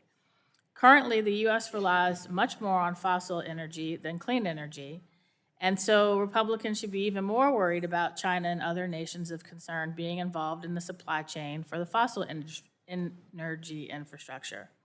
So that's what this amendment addresses by applying the same foreign entity restrictions that the Senate bill puts on clean energy facilities to LNG facilities. LNG facilities would still operate if they meet the restrictions. They just wouldn't get access to the special permitting structure that the bill creates if they're owned by a foreign entity of concern or received material assistance from one in their construction or operation. So this is just simply making the same standards apply across the board. If Republicans believe that the LNG value chain from bolt to liquefaction technology to the pipelines doesn't have a trace of foreign entity of concern, then this amendment should be easy to support. If the Republicans are worried about foreign entities in the LNG value chain, then they would want to incentivize companies to reshore supply chains in America. So I'm just trying to make this language consistent across the board for both LNG and for clean energy. And with that, I yield back. Gentlelady yields back. Is there discussion on the amendment? Gentleman from Texas, Mr. Pfluger, is recognized for 5 minutes to speak on the amendment. Thank you, Mr. Chairman. And again, my comments are going to be as brief as possible to not relitigate this as we did throughout our subcommittee markup. But this is an apples to oranges discussion. It's a completely different situation. The IRA that was estimated by CBO to be $350 billion out of our taxpayer dollars ended up being well over $1 trillion. And much of that money has gone to China in the form of paying for critical minerals, solar panels, components that go into wind and other renewable energy sources. So this is completely different when you're talking about the production of USA natural gas. I fully support what the Senate is trying to do for the entity of concern test for the IRA tax credit, and I fully support vetting those who own LNG export facilities and LNG facilities in the United States of America. And in fact, this is such a duplicative amendment, it already exists. State, Treasury, FERC, that process is not going to change. They already vet it. It's already going through a process to make sure. In fact, this LNG industry is so much more mature than what the IRA clean giveaway energy tax credits that foreign countries have claimed for far too long. Again, on the ballot on November 5th, because people were tired of seeing over $1 trillion go to countries like China. This is different. The vetting will not change. We don't have nefarious actors. And if they are nefarious and they're applying to own or be a part of an LNG facility, they won't get there because we have multiple agencies within the executive branch that are going to vet that and prevent them from owning it. So I definitely support keeping entities of concern out of the ownership of these types of facilities, but it already exists. And for that reason, I will be a no on this amendment. I yield back. Gentleman yields back. Is there further discussion on the amendment? The gentlelady from Florida, Mrs. Kester. Mrs. Kester is recognized for 5 minutes to speak on the amendment. Thank you, Mr. Chairman. You know, during our subcommittee, we did have a little bit of fun, however, and traded our favorite quotes from Shakespeare and Hamlet, and this Republican move has reminded me of how do I love thee? Let me count the ways, because you're blinded by what oil and gas is asking for to the detriment of the people we represent back home. You love thee to the depth and breadth and height my soul can reach when feeling out of sight for the ends of being and ideal grace. It's just constant love letters from the GOP that I know many people say GOP grand oil party, but just time after time after time putting the interest of the oil and gas companies above the interests of American consumers and manufacturers. And I'm grateful for Ms. McClellan's amendment here. I want to offer my strong support for it because for years, Republicans on this committee have cited U.S. dependence on Chinese manufactured products like solar panels or batteries to oppose our transition to the next generation economy. House Republicans have been so fixated on this issue that they voted in the dead of night in the big ugly bill to impose these foreign entity of concern provisions on many of the clean energy tax credits passed by Democrats as part of our historic clean energy and climate law in 2022. But independent analysis has shown that the House FIAC restrictions would result in a real heartache for Americans and American manufacturing. $237 billion in lost GDP, $162 billion in lost wages, and wipeout of 1.4 million American jobs. And unfortunately, as we wait for the Senate to produce some text, we do have hints that they have decided to double down on this approach, applying restrictions to all types of clean energy generation and manufacturing in their version of the big ugly bill. When Secretary of Energy Chris Wright appeared before the Energy Subcommittee this month, he said, "We don't want companies that are just pass-through entities for products from abroad." While he couldn't answer whether any specific companies that he's been involved with could meet Republicans' fiat requirements, it seemed reasonable that we would apply the same standards to all energy supply chains. So if Republicans are so proud of domestic homegrown U.S. LNG, they should have no problem supporting this amendment that simply ensures that those projects are made without parts from China and other foreign adversaries. And there was an interesting discussion with Ms. McClellan and Mr. Flugler on subsidies. You know, oil and gas, they have received massive federal subsidies for decades, more than $20 billion annually. And just one example, the intangible drilling cost reduction allows companies to deduct most costs of drilling new wells valued at $1 billion annually. The latest draft of the Republican Big Ugly Bill from the Senate Finance Committee gives another $18 billion to the oil and gas industry over the next decade. This includes reductions in royalty rates for drillers on public lands and in public waters. You know, American consumers have been subsidizing big oil and gas, providing these handouts for way too long. And now those handouts are going to directly benefit our competitors, both those manufacturing the components that build LNG export terminals and those receiving the LNG exports.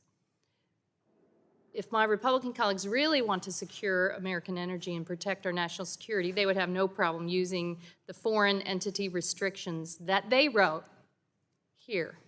That's fair. That's equitable. I urge my colleagues to support Ms. McClellan's good amendment. And I yield back. Gentlelady yields. Is there any further discussion on the amendment? Seeing none, a roll call vote has been requested. The clerk will call the roll. Mr. Latta. Mr. Griffith. Mr. Griffith votes no. Mr. Bilirakis. Mr. Hudson. Mr. Hudson votes no. Mr. Carter of Georgia. Mr. Carter votes no. Mr. Palmer. Mr. Palmer votes no. Mr. Dunn. Mr. Dunn votes no. Mr. Crenshaw. Mr. Crenshaw votes no. Mr. Joyce. Mr. Joyce votes no. Mr. Weber. Mr. Weber votes no. Mr. Allen. Mr. Allen votes no. Mr. Balderson. Mr. Balderson votes no. Mr. Fulcher. Mr. Fulcher votes no. Mr. Pfluger. Mr. Pfluger votes no. Mrs. Harshbarger. Mrs. Harshbarger votes no. Mrs. Miller-Meeks. Mrs. Miller-Meeks votes no. Mrs. Kamick. Mr. Obernolte. Mr. Obernolte votes no. Mr. James. Mr. James votes no. Mr. Bentz. Mr. Bentz votes no. Mrs. Houchin. Mr. Fry. Miss Lee.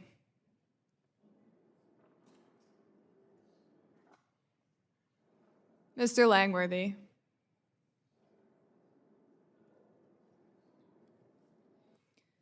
Mr. Kane. Mr. Kane votes no. Mr. Ruley. Mr. Ruley votes no. Mr. Evans. Mr. Evans votes no. Mr. Goldman. Mr. Goldman votes no. Mrs. Fedorchak. Mrs. Fedorchak votes no. Mr. Pallone. Mr. Pallone votes aye. Mr. Gett. Mr. Gett votes aye. Ms. Schakowsky. Ms. Schakowsky votes aye. Ms. Matsui? Aye. Ms. Matsui votes aye. Ms. Castor? Ms. Castor votes aye. Mr. Tonko? Aye. Mr. Tonko votes aye. Ms. Clark? Ms. Clark votes aye. Mr. Ruiz? Mr. Ruiz votes aye. Mr. Peters? Mr. Peters votes aye. Mrs. Dingell? Mrs. Dingell votes aye. Mr. Veazey? Mr. Veazey votes aye. Ms. Kelly? Ms. Kelly? Ms. Kelly votes aye. Ms. Bedegan? Ms. Bedegan votes aye. Mr. Soto? Mr. Soto votes aye. Ms. Schreier? Ms. Schreier votes aye. Ms. Trahan? Ms. Trahan votes aye. Ms. Fletcher? Ms. Fletcher votes aye. Ms. Ocasio-Cortez? Mr. Auchincloss? Mr. Auchincloss votes aye. Mr. Carter of Louisiana? Mr. Carter of Louisiana votes aye. Mr. Menendez? Mr. Menendez votes aye. Mr. Mullen?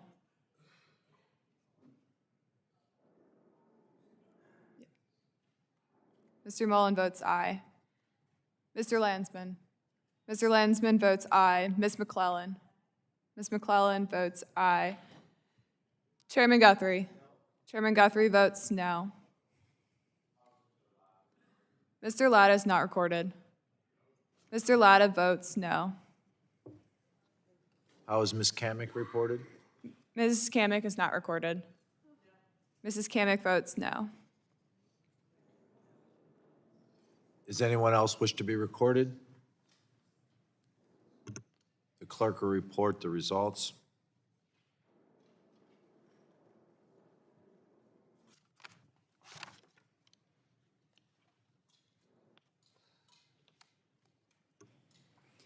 Mr. Joyce, on that vote, there were 23 ayes and 25 noes.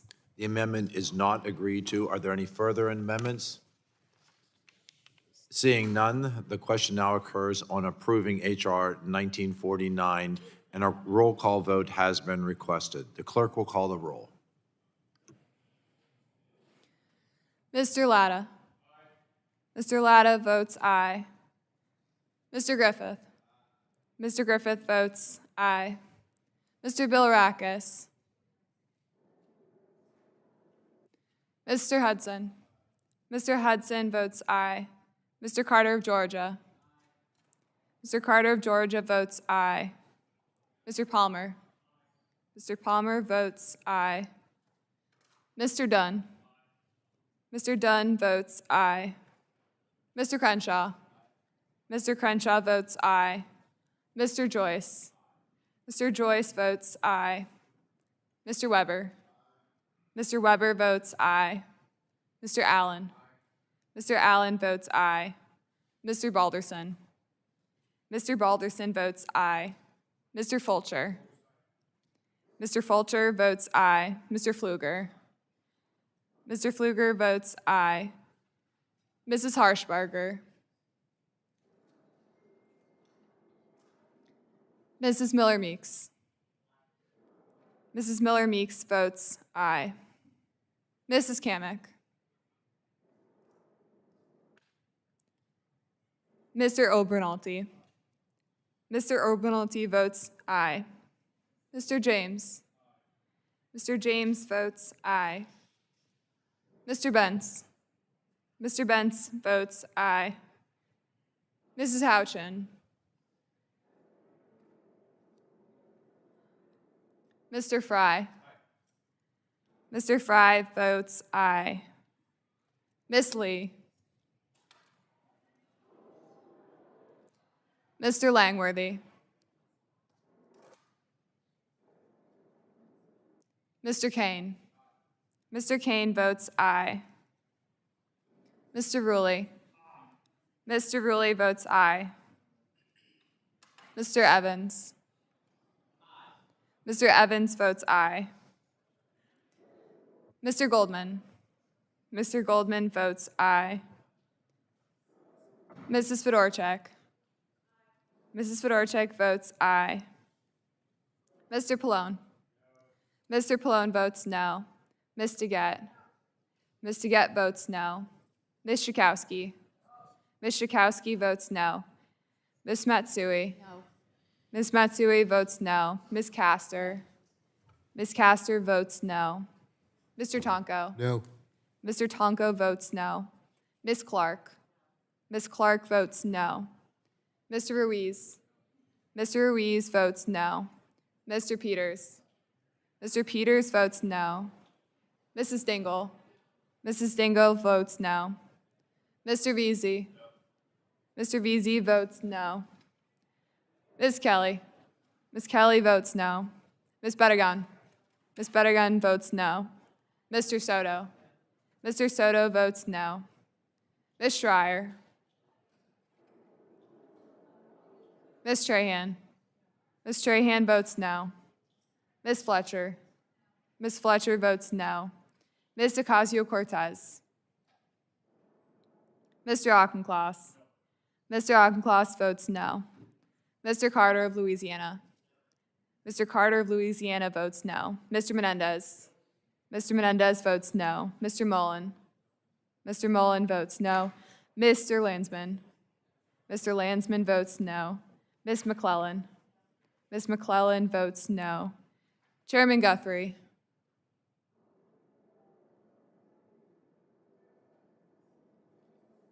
How is Dr. Harshberger recorded? Mrs. Harshberger is not recorded. Mrs. Harshberger votes aye. How is Ms. Kamick recorded? Mrs. Kamick is not recorded. Mrs. Kamick votes aye. How is Dr. Schreier reported? Ms. Schreier is not recorded. Ms. Schreier votes no.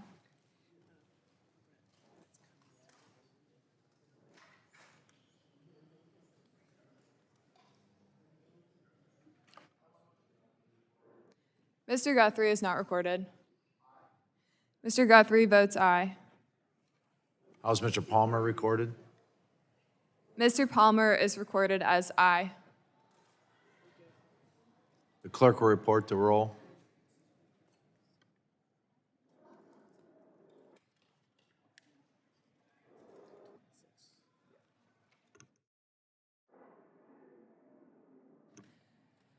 Mr. Joyce, on that vote, there were 26 ayes and 23 noes. The ayes have it. The bill is adopted. The chair calls up H.R. 3668 and asks the clerk to report.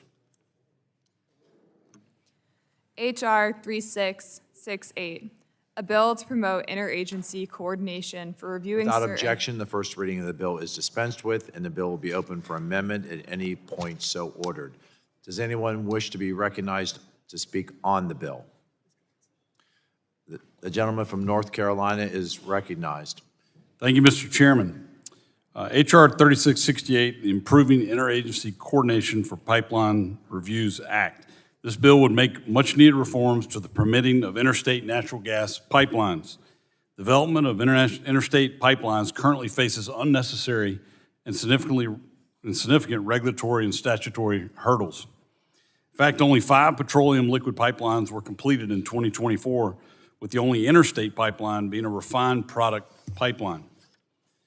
In every energy subcommittee hearing this year, as well as at the full committee's hearing examining the future of artificial intelligence, each witness has highlighted the need for additional infrastructure to meet both short and long-term energy and strategic goals. Our regulatory and statutory permitting process must reflect the urgency and importance of the projected growth in natural gas demand. Despite FERC being granted increased authority under the Energy Policy Act of 2025, pipeline project approvals are consistently delayed due to the lack of coordination between the multiple agencies involved in the permitting process. My bill would make this process more efficient by bringing stakeholders, including agencies, to the table earlier so concerns can be identified early in the process. From there, agencies participating in the permitting process would perform their analysis while complying with schedules established by FERC. It would also improve the water quality review by moving that responsibility from states to FERC. For the past decade, a few states, especially in the Northeast, have used this federally delegated Section 401 authority to obstruct interstate projects. These states have stood outside the FERC-led NEPA process and used their Section 401 authority as a one-state veto of a multi-state project of national significance. This has been detrimental to the development of critical pipeline infrastructure. Under H.R. 3668, FERC would continue to incorporate water quality and other environmental reviews in its analysis. FERC would still consider terms or conditions proposed by the states involved in the process and include any necessary to comply with the underlying statute. This process does not weaken the Clean Water Act, and it does not strip states of authorities. Environmental reviews will continue to be conducted by FERC, and states will continue to have the opportunity to raise legitimate concerns. If we want to fuel our nation forward, lower costs for consumers, win the AI race against China, and strengthen our position as an energy superpower, it is critical we have regulatory and statutory processes in place to build infrastructure in this country. This is a race we cannot lose. I urge my colleagues to vote yes on H.R. 3668, and I yield back the balance of my time. Thank you, Mr. Chairman. The gentleman yields. The gentleman from Louisiana, Mr. Carter, is recognized for 5 minutes. Thank you, Mr. Chairman. I'd like to strike the last word in opposition to this bill. Gentleman is recognized. I'm proud to represent Louisiana, a state that has powered this nation for generations, from offshore rigs to solar fields. We know energy. We live it. We help fuel it. We help fuel America's past, and we're helping build and fuel its future. Hydrogen, wind, and solar are growing across Louisiana, not just in theory, but in practice. That's not just for jobs. It's for health, economy, and our children. But I must say, what we're seeing today, as many of these bills go through the process, including this one, it's not a roadmap to American energy leadership. It's a shortcut for special interests, a wish list for the well-connected, a threat to the environmental safeguards and communities we count on. Yes, we need permitting reform desperately. Projects take way too long. The bureaucracy too often stands in the way of progress. But let me be clear. Reform must never mean rolling back critical safety and environmental reviews, removing a state's ability to protect its residents, or arbitrarily fast-tracking favored projects. This is not reform. That's regression, and it's dangerous. Cutting red tape is smart. Cutting corners is reckless. Environmental reviews and community input are not obstacles, they're obligations. We can build faster and build smarter, but we cannot allow the pay-to-play politics we saw in the permitting provisions of the Republicans' reconciliation bill to undermine public trust and public health. If we truly believe in the free market, then every project, whether clean or conventional, must be judged on its merits, not on the size of a checkbook or the whim of the current administration. America's energy future must be balanced, resilient, and just. That means protecting workers, empowering innovation, and refusing to sacrifice communities, especially those historically left behind on the altar of expedience. I invite my Republican colleagues to join me in pursuing real bipartisan permitting reform that works for transmission, conventional energy, and renewables. Let's work together to build an energy infrastructure of the future, but let's do it in the right way. With speed, yes, but also with integrity.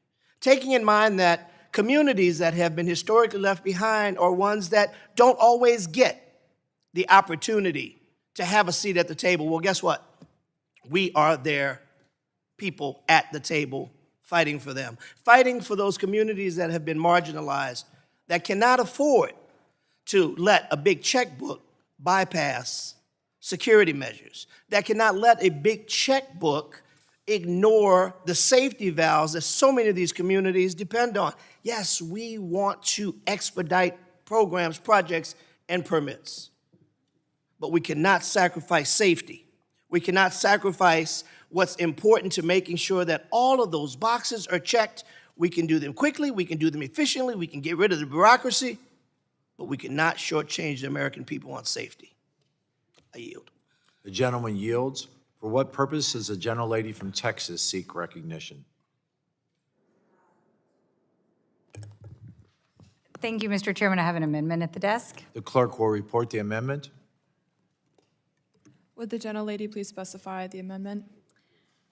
Sure. The amendment is marked FC_HR 3668_4. The clerk will report. Amendment to HR 3668, offered by Ms. Fletcher. Page 15, after line 9, insert the following. J, ensuring FERC's independence. Without objection, the reading of the amendment is dispensed with, and the gentlelady is recognized for 5 minutes to speak in support of her amendment. Well, thank you, Mr. Chairman. As co-chair of the Natural Gas Caucus, I understand the need for a clear, durable regulatory framework for natural gas infrastructure. As a Houstonian, I know many professionals in the field who call the 7th Congressional District home and who I'm proud to call my neighbors. And I know that they need regulatory certainty to provide the low-emission energy to the U.S. and to our allies abroad that we've been talking about today. As energy demands increase, as we've discussed repeatedly on this committee, natural gas will continue to play a crucial role in ensuring dependable, affordable electricity. I spoke about the need for durable permitting reform a little earlier today, so I won't repeat all of that now. But I want to talk about the bill before us and my amendment, because among its provisions, the bill before us expands the Federal Energy Regulatory Commission's authority to act as the sole lead agency for coordinating the environmental review process for natural gas pipeline import and export authorizations. Congress created FERC in 1977 as a nonpartisan, independent commission tasked with carrying out fundamental functions that underpin the reliability and safety of our energy system. On February 18th of this year, President Trump issued Executive Order 14215, disingenuously titled Ensuring Accountability for All Agencies. This executive order is really an attack on independent agencies like FERC, the Federal Trade Commission, the Federal Communications Commission, and the Securities and Exchange Commission. The executive order mandates that independent agencies submit, quote, all proposed and final significant regulatory actions, end quote, for White House review, and makes President Trump and Attorney General Pam Bondi the final arbiters on questions of how to interpret laws for the executive branch. Just yesterday, Axios reported that the White House and DOJ are examining how to further exert influence over FERC and quoted former FERC Chair Neil Chatterjee as being worried about Trump politicizing FERC. Earlier this month, the White House indicated it would refuse to renominate Chairman Mark Christie, who has been a staunch defender of FERC's independence, coming just weeks after the White House improperly forced out Commissioner Willie Phillips.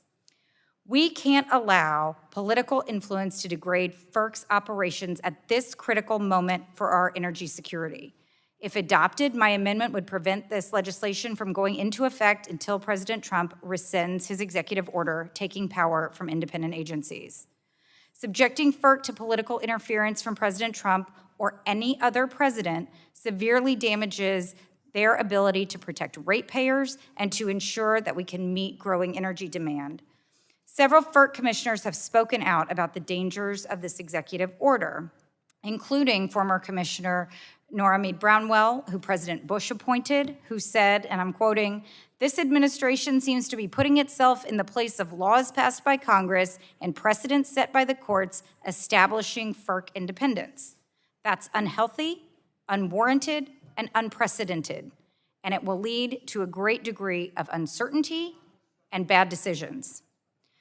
President Trump's own former FERC appointee, Allison Clements, said the executive order is, quote, flatly and plainly illegal, and it will not be held up in court. Joseph Kelleher, also a President Bush appointee, warned that OMB does not have the capacity or the expertise to review the roughly 1,500 decisions FERC issues annually. In March, the Energy Subcommittee held a hearing with regional grid operators to discuss reliability and increasing energy demand, and every single witness went on the record to say that a more politicized FERC would make it harder for them to do their jobs. We need to listen to these experts, and we need to reject this dangerous executive order. This executive order is yet another example of President Trump's agenda to consolidate power, ignoring the cost to American safety and security, and undermining the democratic principles of representative government. Of the people in this room who are here today and those who created FERC nearly 50 years ago with the clear intent to shield independent agencies from political influence. It took an act of Congress to create FERC, and the authority to change its operations lies within Congress too, not the White House. I encourage my colleagues to support my amendment, ensuring FERC's independence, to ensure that FERC's decisions are free from political influence, a topic that we seem to have had agreement on earlier today. Thank you, and I yield back. The gentlelady yields. The chair recognizes the gentleman from North Carolina, Mr. Hudson. Thank you, Mr. Chairman, and I appreciate my colleague from Texas talking about the need. I believe she's sincere that we do need to meet the energy demand in this country. I appreciate the comments from my friend from Louisiana when he talked about the need to cut red tape, but also making sure that, quote, people with big checkbooks don't get to skirt the environmental process. I agree completely. I oppose this amendment, though, because it would prohibit the bill from going into effect until Executive Order 14215 is rescinded. Well, this executive order required all rulemakings, including from independent agencies, to be consistent with the policies of the president. Well, this amendment has nothing to do with the underlying legislation, and the executive order is well within the authority of the president and the executive branch. This legislation does not require any rulemakings, so the amendment doesn't really apply. Instead, this legislation streamlines the permitting of energy infrastructure and clarifies that FERC is the lead agency for NEPA for natural gas pipelines. The concern was raised earlier that there would be no environmental protections, but the language of my legislation preserves the authority of states to raise legitimate water quality concerns, but prevents states from using water quality concerns as a pretext to block projects. The language has no effect on NEPA or any other environmental laws. As part of FERC's 7C process, applicants are required to supply FERC with a thorough analysis of the project's impact on water bodies and quality. NEPA requires FERC to extensively consider these impacts, and the Natural Gas Act authorizes FERC to include mitigation conditions in certificates to reduce project impacts, including on water quality. Applicants often propose mitigation measures in their applications to minimize project impacts.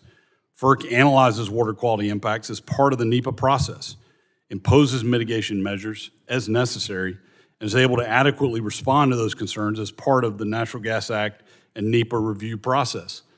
There are plenty of, as my colleague from Louisiana said, boxes to check to prove that we're not impacting the water quality. All my legislation says is, in addition to checking all these boxes, one state shouldn't have the ability to veto an interstate project of national importance. So I share my colleagues' concerns that we need to make sure any project doesn't impact the water quality anywhere in this country. We need to preserve the ability of states to raise concerns, to provide information to FERC as they make their decisions. But there's a very long, very thorough, very detailed process set up in NEPA and the Natural Gas Act. And FERC, I have every confidence in FERC to act independently to follow this process. All we're trying to do is cut red tape. We're not taking away any protections. And I would ask my colleagues to please support this so that we can meet those energy needs now and in the future. With that, Mr. Chair, I'll yield back. The gentleman yields. The chair recognizes the gentleman from New Jersey, Mr. Pallone.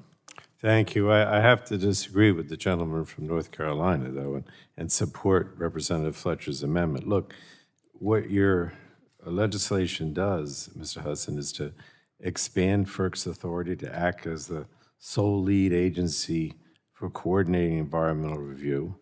It creates a 90-day deadline for FERC and other federal agencies to take action on pipelines or LNG facility permits. after the conclusion of the NEPA process. It removes the state's ability to determine whether or not a proposed gas pipeline complied with their clean water laws. I mean, the bottom line is it's giving FERC all these additional powers, taking it away from other federal agencies and from the states.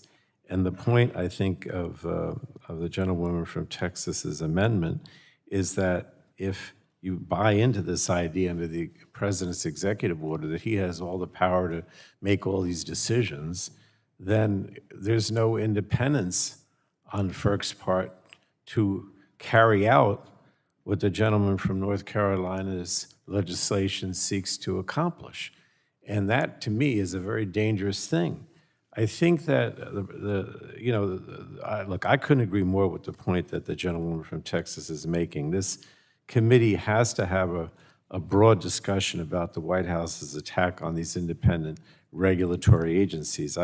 I'm gravely concerned about the attacks on the independence of FERC, but they're far from the only commission under attack. The Trump administration has moved swiftly to gut the Nuclear Regulatory Commission in direct violation of the Bipartisan Advance Act that we spent so much time on in this committee last year. Yet we sit here with DOJ and the president thinking that they know better than an NRC commissioner originally nominated by the president and how to make a nuclear reactor safe. I mean, if you guys think that the president himself or the people that work at the White House have the expertise that the Nuclear Regulatory Commission has, or that the commissioners have that he's getting rid of, I think you're just kidding yourself. They don't have that expertise. And that's even without getting into the illegal firings of commissioners at the FTC, the Consumer Product Safety Commission, or meddling that the administration has done at the Chemical Safety Board, or the Consumer Financial Protection Bureau, or the Federal Communications Commission. All of these are under attack, and committee Republicans are sitting on the hands watching as Trump and DOJ dismantle these regulatory bodies that many of us have spent our careers working on to empower and protect because we think they have the expertise that the White House doesn't have. These agencies keep Americans safe and keep companies from price gouging Americans. I hate to think what would happen if Republicans don't fight back against the Trump administration dismantling of them. That's what's going on here. The gentlelady from Texas is right. How on earth are we supposed to pass laws further empowering FERC when the White House is overriding FERC independence every day and declined to renominate a Republican chair who happened to be too protective of the agency's independence and the White House's opinion? So I'm sorry, I don't trust President Trump or anyone in the White House to know how to set electricity rates or approve oil pipeline prices or regulate gas pipelines. They don't have that expertise. They have no experience on how to do these things. The commissioners and the staff at FERC do. That's why they're independent agencies. But only if we let them do their job. If we don't, and that's what's happening. The amendment would get us back on track by refusing to let the law go into effect until the White House retreats from its illegal assaults on independent commissions. It's a matter of congressional authority. It should be easy for everyone to get on board with this amendment, or at least for everyone who's willing to admit that President Trump can occasionally do wrong. I mean, maybe you think he's godlike, but if you really think that he has the ability to substitute his opinion for these regulatory agencies, I mean, that makes no sense to me. I yield back, Mr. Chairman. The gentleman yields. The gentleman from California, Mr. Peters, is recognized. Thank you, Mr. Chairman. I'll try to be brief. I think Representative Fletcher makes a good point, and it's not about President Trump, it's about any president. I think if we took away FERC's independence and they were subject to President Biden's pause in natural gas, I think that would upset Republicans in much the same way as we're concerned over on this side about upsetting the other side of the apple cart. So I think part of what permit reform ultimately will depend on is our confidence in the independence of these agencies. And I think all members of Congress should stand behind that because we don't want the politics of a president to be interfering with the laws that we set out. So I think this is a good amendment. I actually think probably you get Texas Democrats to vote for this bill if you would accept the amendment. Maybe that won't happen today. But I'll also just say, to to be fair, that I actually think that Mr. Hudson has done a good job with this as far as it goes, dealing with constraints on linear infrastructure. But any big permitting deal is going to have to deal with transmission. And if we could find a way to give the same treatment of overhead power lines, linear infrastructure, as we do for pipelines, I think we would really have a lot more progress than we're going to have today. So I would not support this without dealing with the other linear infrastructure that really cries out for permanent reform, which is high voltage interregional transmission, and look forward to working together on that in the future. And I yield back. Gentleman yields. There's no further discussion on the amendment. A roll call vote has been requested. The clerk will call the roll. Mr. Latta. Mr. Griffith. Mr. Griffith votes no. Mr. Bilirakis. Mr. Hudson. Mr. Hudson votes no. Mr. Carter of Georgia. Mr. Carter of Georgia votes no. Mr. Palmer. Mr. Palmer votes no. Mr. Dunn. Mr. Dunn votes no. Mr. Crenshaw. Mr. Crenshaw votes no. Mr. Joyce. Mr. Joyce votes no. Mr. Weber. Mr. Weber votes no. Mr. Allen. Mr. Allen votes no. Mr. Balderson. Mr. Balderson votes no. Mr. Fulcher. Mr. Fulcher votes no. Mr. Pfluger. Mr. Pfluger votes no. Mrs. Harshbarger. Mrs. Harshbarger votes no. Mrs. Miller-Meeks. Mrs. Kamick. Mr. Obenalty. Mr. Obenalty votes no. Mr. James. Mr. James votes no. Mr. Bentz. Mr. Bentz votes no. Mrs. Houchin. Mrs. Houchin votes no. Mr. Fry. Miss Lee. Mr. Langworthy. Mr. Langworthy votes no. Mr. Kane. Mr. Kane votes no. Mr. Ruley. Mr. Ruley votes no. Mr. Evans. Mr. Evans votes no. Mr. Goldman. Mr. Goldman votes no. Mrs. Fedorchak. Mrs. Fedorchak votes no. Mr. Pallone. Mr. Pallone votes aye. Ms. Deget. Ms. Deget votes aye. Ms. Schakowsky. Ms. Schakowsky votes aye. Ms. Matsui. Aye. Ms. Matsui votes aye. Ms. Castor. Aye. Ms. Castor votes aye. Mr. Tonko. Aye. Mr. Tonko votes aye. Ms. Clark. Ms. Clark votes aye. Mr. Ruiz. Mr. Ruiz votes aye. Mr. Peters. Mr. Peters votes aye. Mrs. Dingell. Mrs. Dingell votes aye. Mr. Veazey. Mr. Veazey votes aye. Ms. Kelly. Ms. Kelly votes aye. Ms. Bedegan. Ms. Bedegan votes aye. Mr. Soto. Mr. Soto votes aye. Ms. Schreier. Ms. Schreier votes aye. Ms. Trahan. Ms. Trahan votes aye. Ms. Fletcher. Ms. Fletcher votes aye. Ms. Ocasio-Cortez. Mr. Auchincloss. Mr. Auchincloss votes aye. Mr. Carter of Louisiana. Mr. Carter of Louisiana votes aye. Mr. Menendez. Mr. Menendez votes aye. Mr. Mullen. Mr. Mullen votes aye. Mr. Landsman. Mr. Landsman votes aye. Ms. McClellan. Ms. McClellan votes aye. Chairman Guthrie. Chairman Guthrie votes no. How is Mr. Latta recorded? Mr. Latta is not recorded. Mr. Latta votes no. How is Ms. Kamick reported?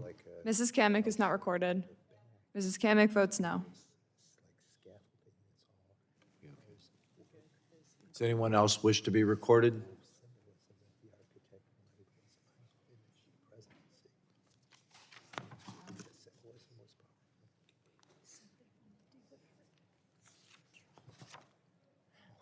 The clerk will report the results.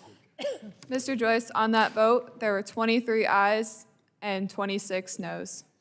The amendment is not adopted.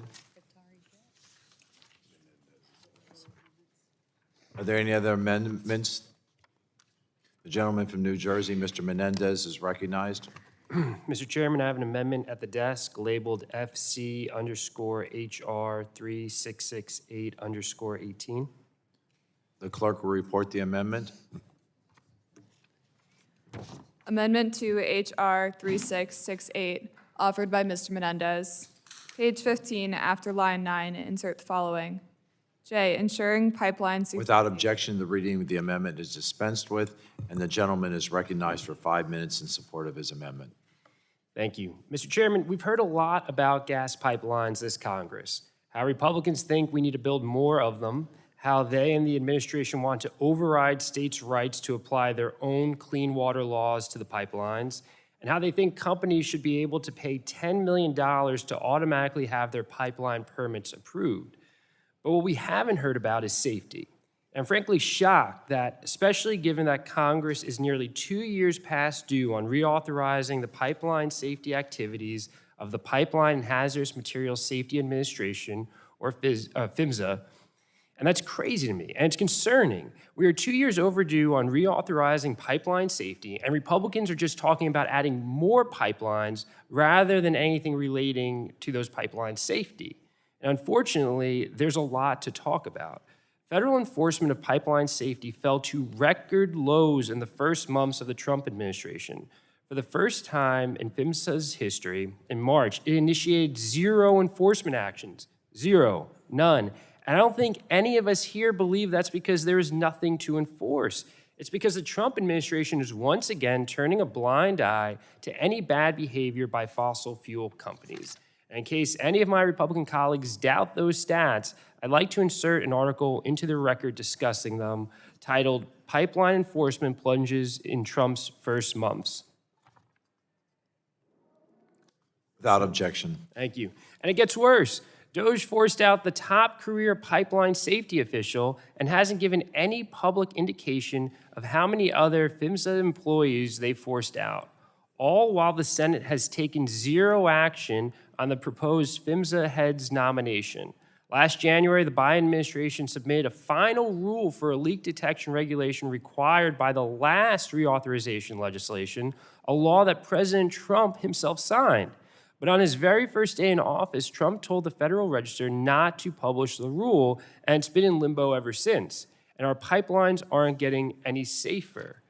Just last week, PHMSA rescinded its guidelines for how pipelines should comply with another provision of the most recent authorization relating to inspection and maintenance plans, leaving everyone in limbo.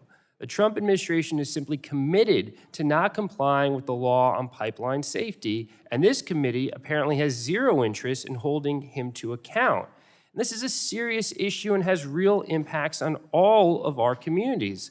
Last year, there were 13 fatalities in pipeline incidences across the nation. In April, the Keystone Pipeline in North Dakota sprung a leak, causing a serious safety issue.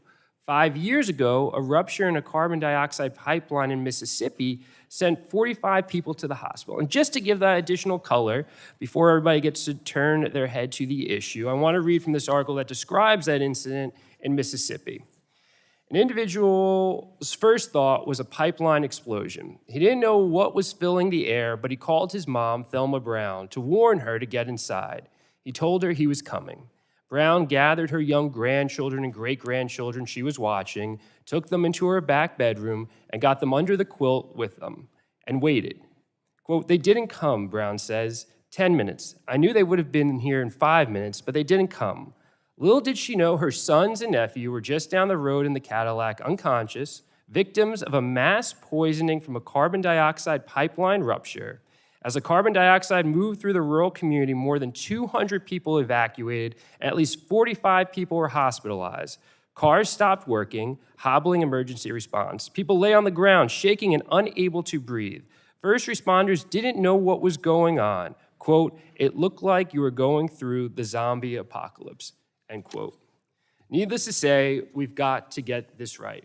Mr. Chairman, the pipeline safety authorization expired 633 days ago. This committee has yet to do anything this Congress to do its duty and kickstart the reauthorization process. Not a hearing, not a draft bill, nothing. We can't talk about making it easier to build pipelines until we are confident that they are actually safe. My amendment is simple. It would pause enforcement of this bill until we reauthorize PHMSA's pipeline safety activities for fiscal year 2026. That's it. It's just saying in order for this bill to take effect, we have to do our jobs. That shouldn't be too hard for any of us. I urge adoption of my amendment, and I yield back. Gentleman yields. The chair recognizes the gentleman from North Carolina, Mr. Hudson. Thank you very much. I wish to speak in opposition to this amendment. It's more, I see it really as nothing more than a delay tactic at this point.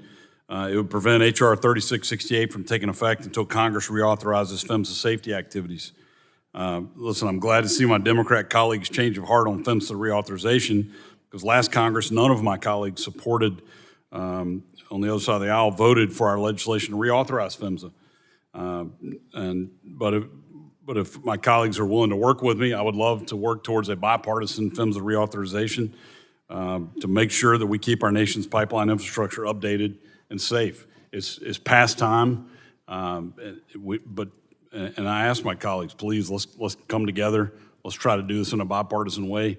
I think we can find the path to do it. I think both sides have tried to do it alone.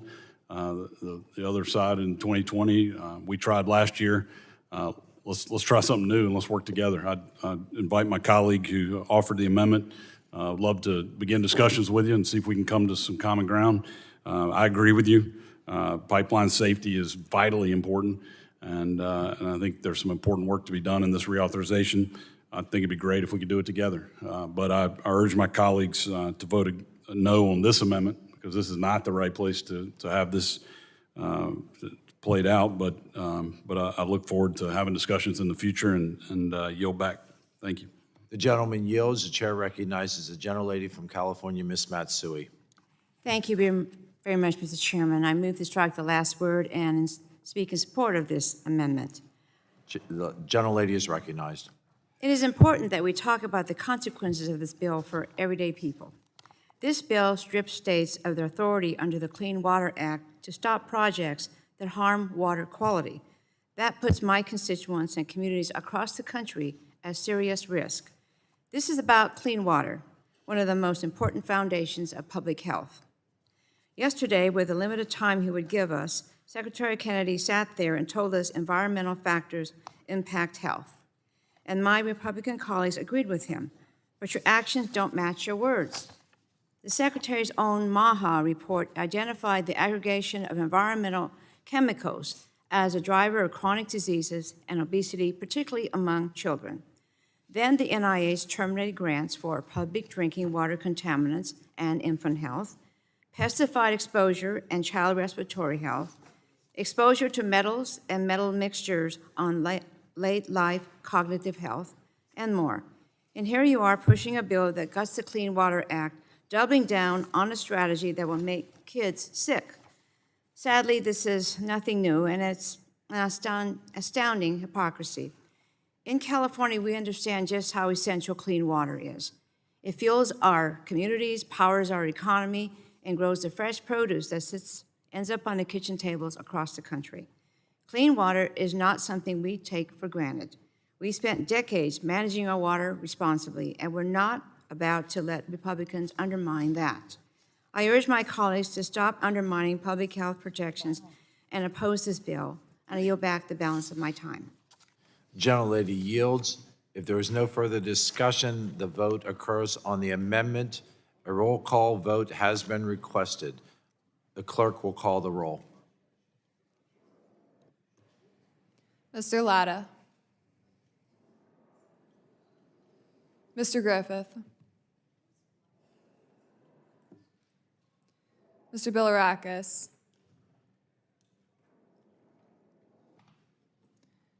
Mr. Hudson. Mr. Hudson votes no. Mr. Carter of Georgia. Mr. Carter of Georgia votes no. Mr. Palmer. Mr. Palmer votes no. Mr. Dunn. Mr. Dunn votes no. Mr. Crenshaw. Mr. Crenshaw votes no. Mr. Joyce. No. Mr. Joyce votes no. Mr. Weber. Mr. Weber votes no. Mr. Allen. Mr. Allen votes no. Mr. Balderson. Mr. Balderson votes no. Mr. Fulcher. Mr. Fulcher votes no. Mr. Pfluger. Mrs. Harshbarger. Mrs. Harshbarger votes no. Mrs. Miller Meeks. Mr. Obernolte. Mr. Obernolte votes no. Mr. James. Mr. James votes no. Mr. Bentz. Mr. Bentz votes no. Mrs. Houchin.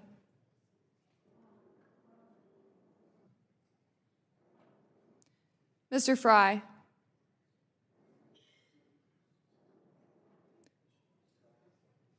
Miss Lee. Mr. Langworthy. Mr. Langworthy votes no. Mr. Kane. Mr. Kane votes no. Mr. Ruley. Mr. Ruley votes no.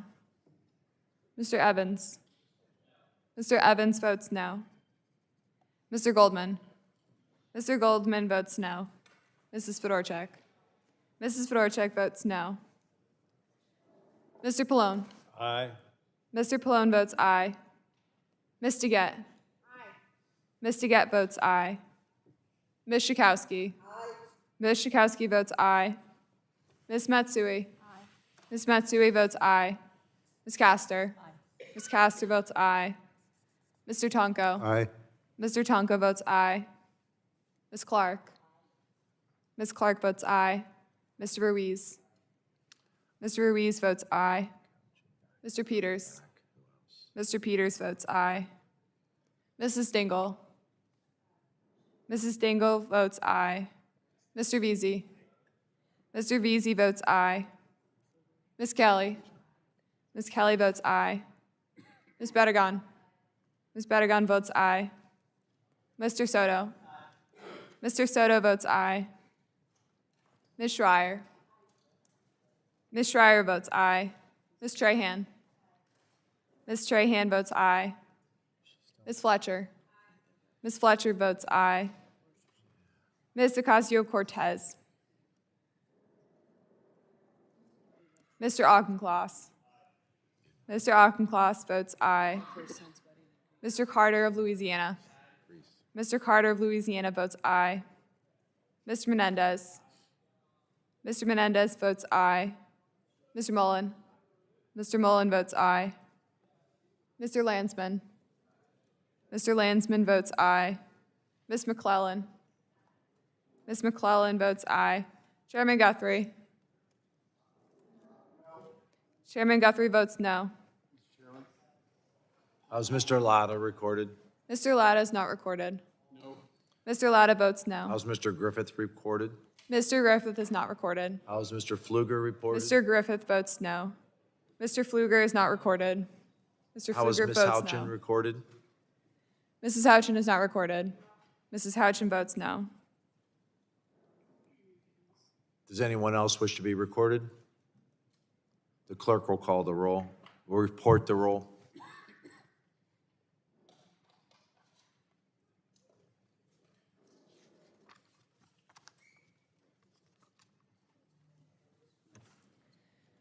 Mr. Joyce, on that vote, there were 23 ayes and 25 noes. The amendment is not agreed to. Are there any further amendments? Seeing none, the question now concurs on approving H.R. 3668. All, roll call vote has been requested. The clerk will call the roll. Mr. Latta. Mr. Latta votes aye. Mr. Griffith. Mr. Griffith votes aye. Mr. Bilirakis. Mr. Hudson. Mr. Hudson votes aye. Mr. Carter of Georgia. Mr. Carter of Georgia votes aye. Mr. Palmer. Mr. Palmer votes aye. Mr. Dunn. Mr. Dunn votes aye. Mr. Crenshaw. Mr. Joyce. Mr. Joyce votes aye. Mr. Weber. Mr. Weber votes aye. Mr. Allen. Mr. Allen votes aye. Mr. Balderson. Mr. Balderson votes aye. Mr. Fulcher. Mr. Fulcher votes aye. Mr. Pfluger. Mr. Pfluger votes aye. Mrs. Harshbarger. Mrs. Harshbarger votes aye. Mrs. Miller Meeks. Mrs. Miller Meeks votes aye. Mrs. Kamick. Mr. Obernolte. Mr. Obernolte votes aye. Mr. James. Mr. James votes aye. Mr. Bentz. Mr. Bentz votes aye. Mrs. Houchin. Mrs. Houchin votes aye. Mr. Fry.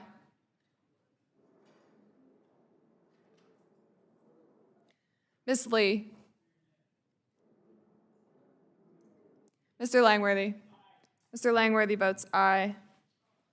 Mr. Kane. Mr. Kane votes aye. Mr. Ruley. Mr. Ruley votes aye. Mr. Evans. Mr. Evans votes aye. Mr. Goldman. Mr. Goldman votes aye. Mrs. Fedorchak. Mrs. Fedorchak votes aye. Mr. Pallone. Mr. Pallone votes no. Ms. DeGette. Ms. DeGette votes no. Ms. Schakowsky. Ms. Schakowsky votes no. Ms. Matsui. Ms. Matsui votes no. Ms. Castor. Ms. Castor votes no. Mr. Tonko. Mr. Tonko. Mr. Tonko votes no. Ms. Clark. Ms. Clark votes no. Mr. Ruiz. Mr. Ruiz votes no. Mr. Peters. Mr. Peters votes no. Mrs. Dingell. Mrs. Dingell votes no. Mr. Veazey. Mr. Veazey votes no. Ms. Kelly. Ms. Kelly votes no. Ms. Bettergon. Ms. Bettergon votes no. Mr. Soto. Mr. Soto votes no. Ms. Schreier. Ms. Schreier votes no. Ms. Trahan. Ms. Fletcher. Ms. Fletcher votes no. Ms. Ocasio-Cortez. Mr. Auchincloss. Mr. Carter of Louisiana. Mr. Carter of Louisiana votes no. Mr. Menendez. Mr. Menendez votes no. Mr. Mullen. Mr. Mullen votes no. Mr. Landsman. Mr. Landsman votes no. Ms. McClellan. Ms. McClellan votes no. Chairman Guthrie. Chairman Guthrie votes aye.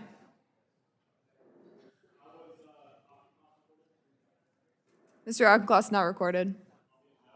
Mr. Auchincloss votes no. Mr. Crenshaw is not recorded. Mr. Crenshaw votes aye. How is Mrs. Kamick reported?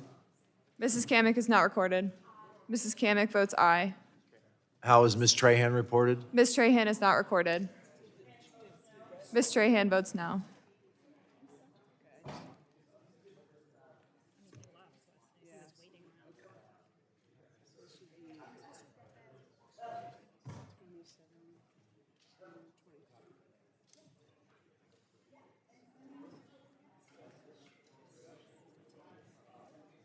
The clerk will report. Mr. Joyce, on that vote, there were 27 ayes and 23 noes. The ayes have it. The bill is adopted. Without objection, staff is authorized to make technical and conforming changes to the legislation approved by the committee today, so ordered. Without objection, the committee stands adjourned.